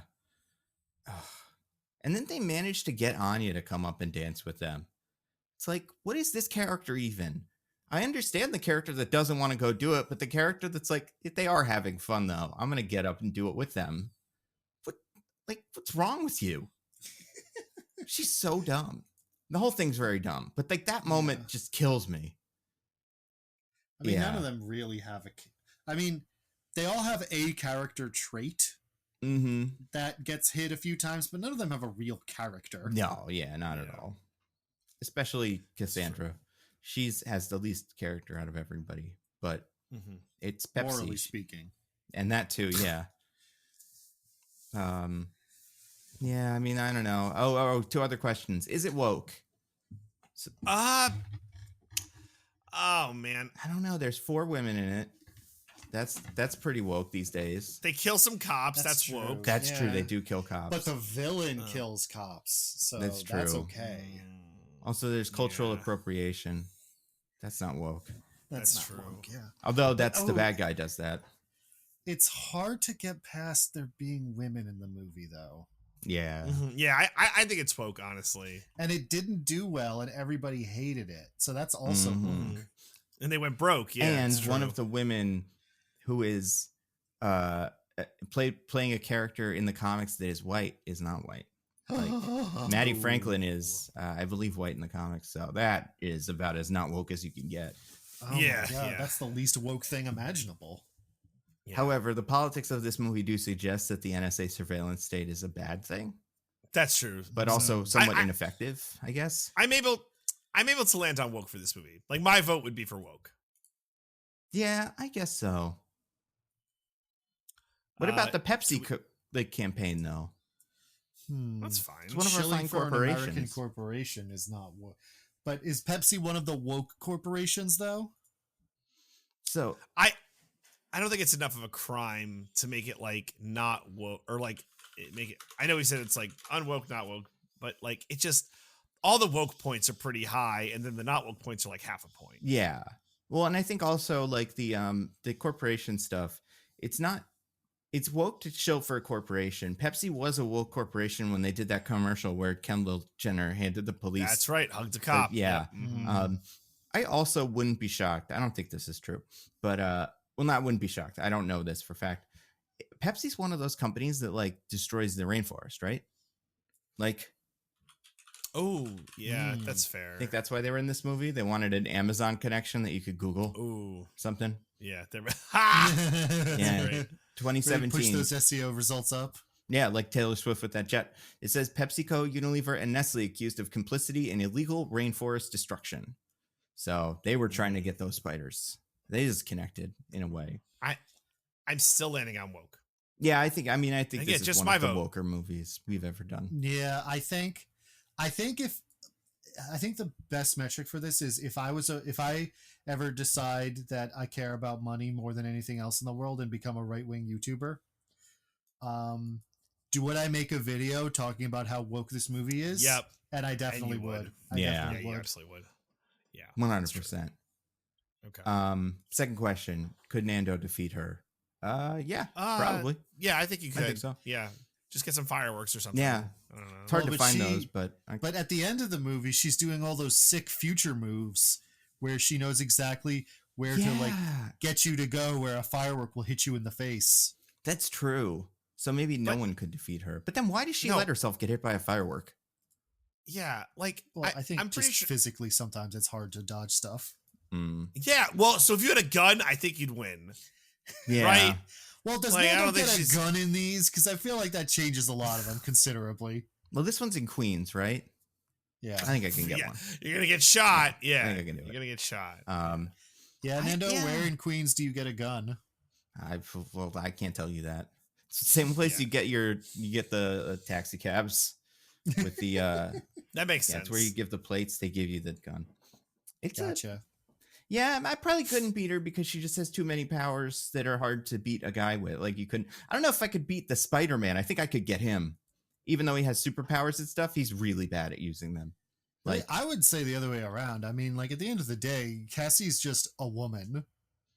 Yeah, Now, but I would lose a fight to her because I would lose a fight to anyone. Well, this has been but- established. I mean, I have a car though. I own a car that I can drive, and I'm pretty good at driving it. I can hit him. Like, I'll wait until he Yep. gets in range of the car, and then just bam, and then I'll like Yeah. run over him a couple times, like they should do every time they hit him with the car. I think he's dead. I don't think he can like do that much work. Like the spider women would definitely defeat me in the powered form. Mhm. No powered form, I win. I beat would Madam also Web. lose to them when they were regular teenage girls. They would still be Again. me. Yeah. Been established. girls are tough. The evil Spider-Man, I lose, and I think Madam Web I beat. So yeah, I think I agree with Nando. No, I could set a trap for the evil Spider-Man too. I just have a picture of those girls or something. I put it in front of a camera, and then it would Yeah, hang and be Wile like, E. they're all Coyote right style. there. But Yeah. then Warner Brothers comes and says, "I'm sorry, we're cutting your existence for a tax cut." And then That's a good point. and then you vanish. Yeah, and then I can recruit all the other tax cut superheroes, and it'll be like the end of the Lego Batman movie. We come back from hell, and then we go and beat all the bad guys with like me, Batgirl, Scooby-Doo Christmas Special or whatever, and and the Coyote v Acme, which also includes John Cena, so that's really strong. That's true. grouping. Yeah. And we know where his allegiances lie. And yeah, I think I can do it. I think I can win. But yeah, I don't know if I could kill Madam Web.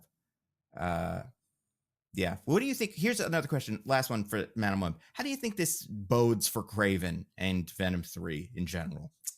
Extremely prediction- well. They're gonna be fucking garbage, and I'm gonna love it. I think my prediction for at some point Sony pull the plug for my 2024 prediction looks amazing right now. I feel so good. Yeah, I think that's Like I don't think possible. we might not see Venom 3 this year. Might not even happen. I think they started filming it like the other day, but I mean, still, that could easily get bumped. Like Craven was supposed to come yeah. out like 3 years ago or something. you only gotta take so many L's. That's just how it goes. Tell that to DC. Well, that's why they hired James Gunn. Now they're going to start eating those W's real big time. Nom, nom, nom, nom, nom, nom, nom. That's true. Unless like They're gonna Coyote be v. choking Acme, on they decide not to W's. release the movie that he wrote, which they have done once before. So Yes, true. we kind of expect maybe it could happen. Yeah. Yeah, it's pretty good. Do you guys want to get to our classic segment? Let's All do right. it. I would love that. DJ, do you have anything to recommend to the fine people? I do, and this is going to be very sad, but I think I'm breaking my board game streak because I don't have a board game to review this week. I do I'm have so one in progress, but I'm disappointed in not you. ready to fully wreck it yet. But I have two things to wreck. First thing I want to wreck, I watched Netflix comedy special, Taylor Tomlinson, Yeah. Have It All. I really enjoyed it. I hadn't really seen any of her stuff before, but Netflix was like pushing it to the top of my, hey, watch this idiot, and I had an hour to kill, so I decided to watch it. I liked it. She's funny. I funnily mixes like some like mental health stuff in there, just like a lot of good crowd work. You know what it is? I think there's a little something for everyone. I think there's a little something for everyone. Very broad, straight. Like, did I love all of it? No, but did I like most of it? Yes. So I think I like that when like a comedian get hit like a lot of bits, and I'm like, overall, I thought this was a good special. So I thought that was good. It came out like I think a couple of months ago, but Netflix has just been bugging me about it. Maybe because she's got that new show After Midnight on CBS. At Midnight. I'm doing that again. What a weird decision. I don't know why. I don't know. Good for her though. Like, get that money while you can, girl. Get that money. I while mean, you can. she's like way younger than like us, you know. So not way younger. She's like 30. That's way younger. Oh, okay. That's all right. Anybody younger than me is way younger than me, but also okay, got it. But yeah, I'm very so yeah, get as much money as you can. But you're right, she is 30. Yeah. So yeah, good for her. And then the other thing, so I went to the movies. I went and saw a movie. Wow. Yeah, and it was Madam Web. I know. Yeah, you saw it Madam again. Web, yeah. Argyle again. Yeah, Michelle and I went to see Lisa Frankenstein. Oh. Are either of you familiar with this movie? Yeah. That was possibly going to be one of my wrecks. Oh shit. Well, it's fine. I have more. Okay. Wait, so Diggins, you saw it? Yeah. Did you like it? I thought it could have gone a lot farther in terms of being silly and campy, and that would have made it like really cool and fun. As it is, I enjoyed it, but I thought it could have. It was okay.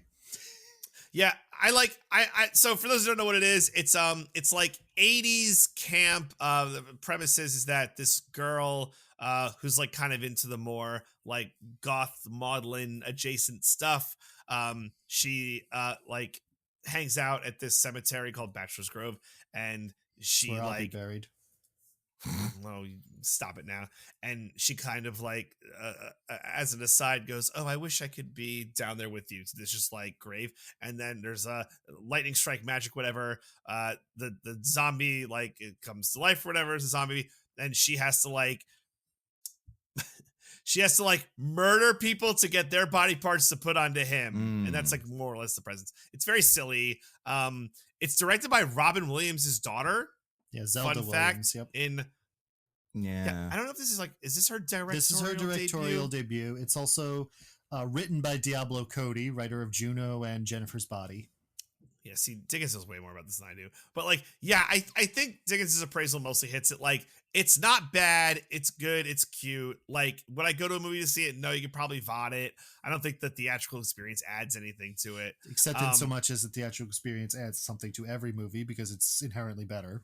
And you can hear the people next to you talk and text, you know? That's always nice. And snore and stuff like that. Only if you sometimes that enhances it. Only if you've hit a witch with your car in your life. Or Spider-Man with your car. Or that if will you also enjoy do it, apparently. listening to people sleep in a movie theater.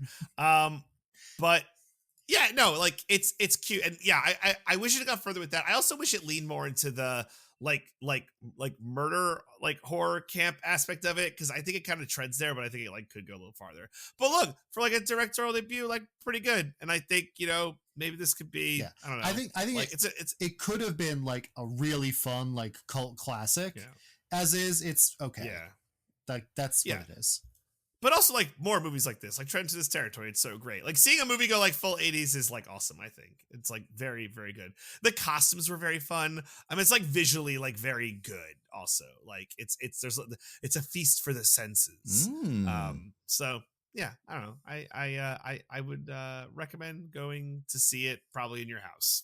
Like, you know, watching it on your TV, unless you're a freak like Diggins and you have to see the movies, then go do that. Those are my 2 recommendations. Diggins, in addition to Lisa Frankenstein, what do you have to rec? I saw another movie in the movie theaters besides Lisa Frankenstein and Madam Web. But equally of equal tone and theme. I went to see The Zone of Interest.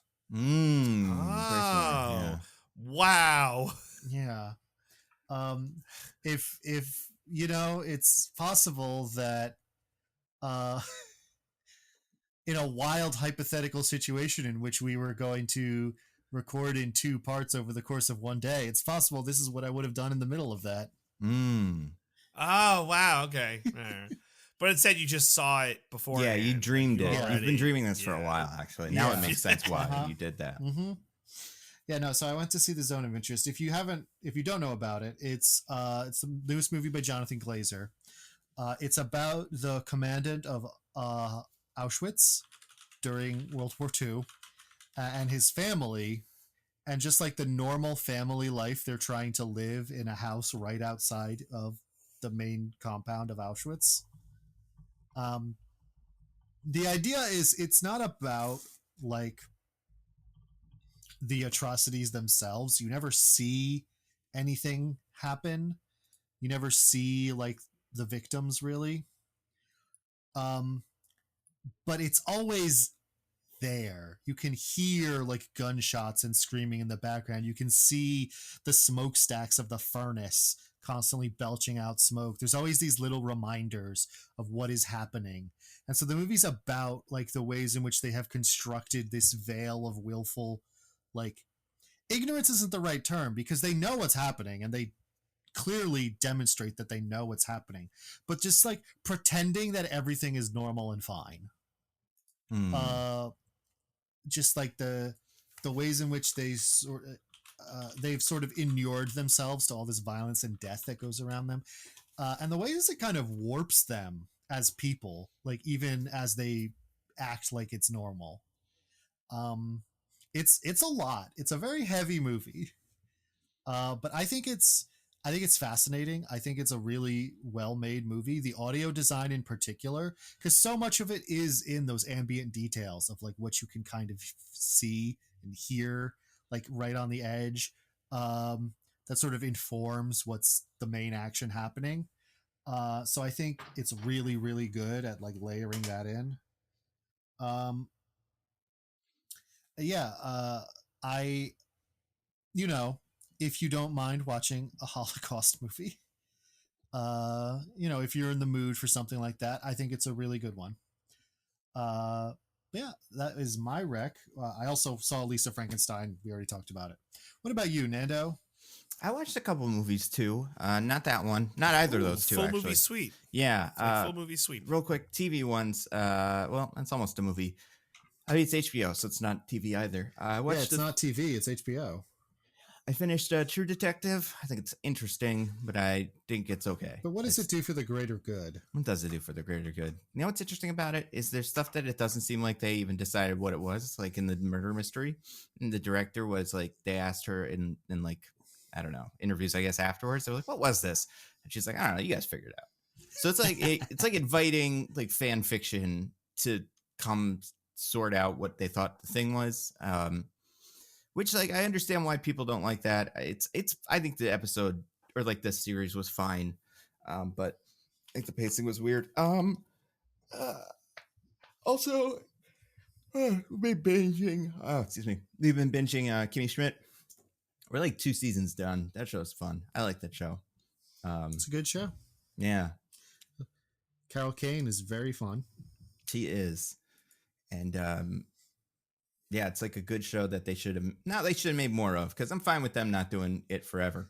I think they did a good amount of that show. Yeah.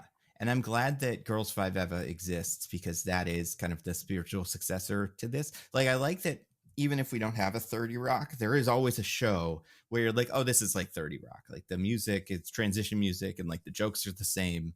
It's definitely the same writing team. So as long as there's one of those going in every, time in history, then we're good. As long as Tina Fey keeps not criticizing people on podcasts, we'll always get a new one. Yeah, that was great. That interview was so interesting. And to be clear, we haven't really talked about this. If we ever become, if Madam Web 2 wants to hire us or something, this didn't count. None of this counted. I believe I said at one point that I would have been willing to do a cameo in Loki season 2, where I talk about how dumb I am and how I poop my pants, and oh no, it's so embarrassing. I'm a dumb idiot who's pooped his pants. Mm-hmm. So yeah, I'll do anything. Yeah. And yeah, and I could be the next. I'll be the guy. I could do all the lines for Madam Web. I could be the guy that reads the villain's lines off screen. Yeah, hell it's yeah. a really big ask. Actually, I don't think I could do that. Yeah, I can be ADR for like some background character. But yeah, okay. So 4 movies I watched over the course of the last however long it's been. Speaking of Catherine Newton, I don't think I wrecked this last week, but I did watch it last week. I did watch Blockers because I wanted to see something that what's her name is in. Geraldine Viswanathan. Yeah, besides Miracle Workers, which obviously I love, but that's like her other big film credit. And I liked it. I think it's good. Not as much of them as I expected. Not like because I knew it was mostly about the parents, but yeah, it's pretty interesting. John Cena's good in it and stuff. I liked it. Yeah, it's not like an incredible comedy, but it's like a movie that I think most people would be able to enjoy. It's cute. Yeah, John Cena put something up his butt, and now I'm wondering, is that a thing he does in a couple of movies? Does that happen in Peacemaker at all? Like, is that going to be his? Will Ferrell always sings in his movies. John Cena always puts something up his butt. I don't know. It'd be pretty funny. Yeah, I didn't watch The Marine, but maybe it happens in The Marine. And maybe it happened in Coyote v. Acme, and that's why they can't release it. We'll never know. Valentine's Day was sometime between the last time we did a podcast and now.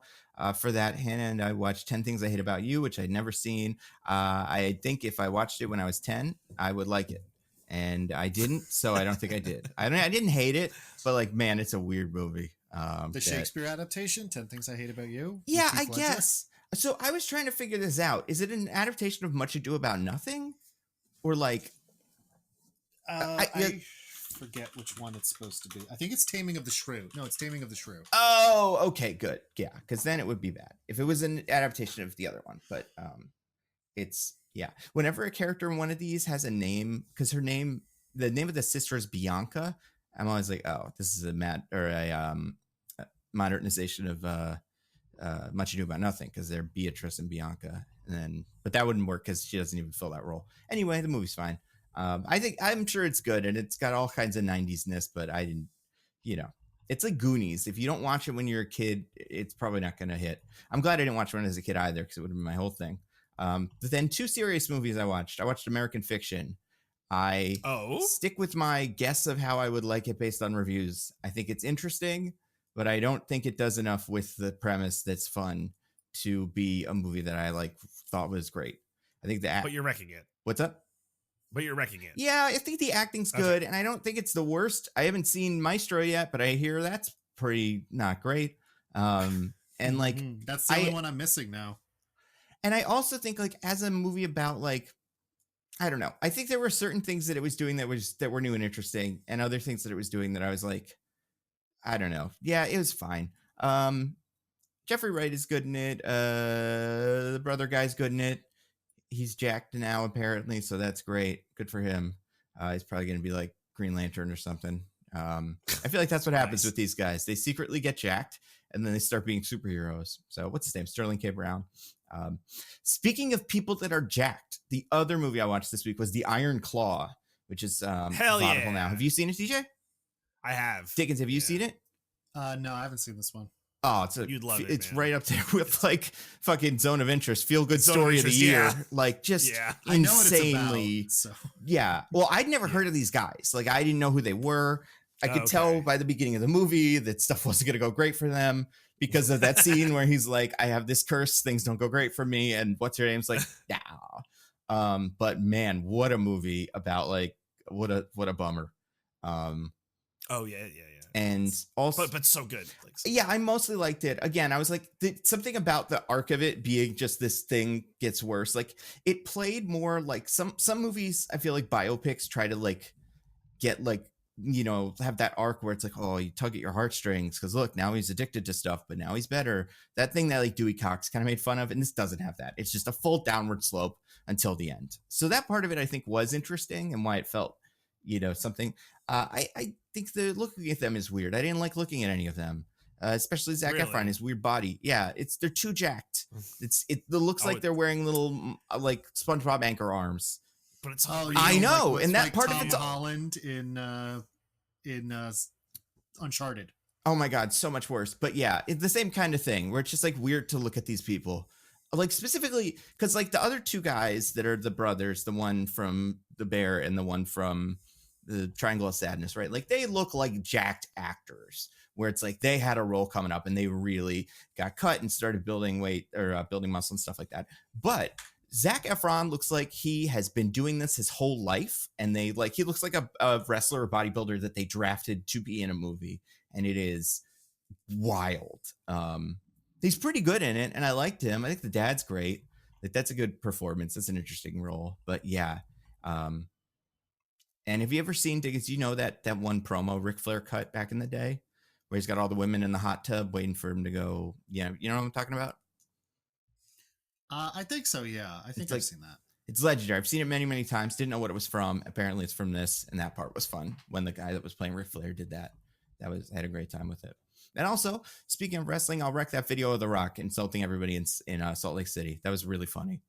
It's so good. Yeah, just like YouTube, Rock SmackDown promo Salt Lake City, and you'll find it, and it is classic. And like, trust me, it goes somewhere. Like for the first 5 minutes, you'll be like, "What am I watching?" But then it's like pretty good. So, yeah. But yeah, so all those movies. Let's go back and DJ. What was yours? Have It All by Taylor Tomlinson on Netflix, comedy special, and Lisa Frankenstein, right? The movie, which is in theaters right now. Diggins. I had The Zone of Interest by Jonathan Glazer. And that was it. And also Lisa Frankenstein, right? I mean, yeah, or do you not want to put that? Lisa Frankenstein. No, I'll put that on the list. And then for me, it was Kind of True Detective, definitely Kimmy Schmidt, Blockers, 10 Things I Hate About You, kind of, American Fiction, and Iron Claw. Nice. Yeah. Next week, what are we doing? Congo? I guess so, yeah. Let's do Congo. It's like a bridge. I feel good about it. Godzilla I really want to see those gorillas eat some brains. I want to see lasers, you know? That was something that I didn't get nearly enough of in this last movie. Is I want crystals and lasers. I hope this movie has them. We can only hope, yeah. Yeah. DJ, do you have anything to plug? Just like same oh my God, Roses and Rejections on the Pop Break TV feed. I want to throw out one other thing from the Discord. This is amazing. Moto put a like a mostly nitpicking like cold open, like what the average one starts like, and it's so on the nose. It's so good. Oh man. So thank you for putting that there. Super funny. Love that.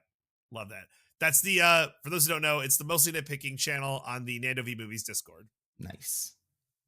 But just so on the nose. Felt very accurate to us. I feel seen. Diggins, what about you? Do you have anything to plug? Nope. What about you, Nando? Videos. I put out a video about Madam Web, so it's a lot of these thoughts again. I also did a video about Fantastic Four because they cast him, which we've also already talked about on this podcast earlier today. And then I'll have other videos going up. One of them will be my second part of my in defense of the DCEU bit. So just the middle movies, I think, is how I'm going to do this. So like Birds of Prey, you know, the Suicide Squad, and Zack Snyder Justice League, like those ones. You could call this the good ones, but that's up to some people. And then I had one more. I had another Marvel Snap video about Corvus Glaive, who is a weird character. I'll probably do one more of those, like when Proxima Midnight comes out. But I'm going on vacation, so I don't know when it will be released. Probably soon after I get back. And then next week, Congo. Yeah. So until then, I've been Nando View Movies on Twitter. I'm at Zippy by Day. I'm at This Is an Odd Name. Goodbye, everybody. Goodbye. Bye. Bye.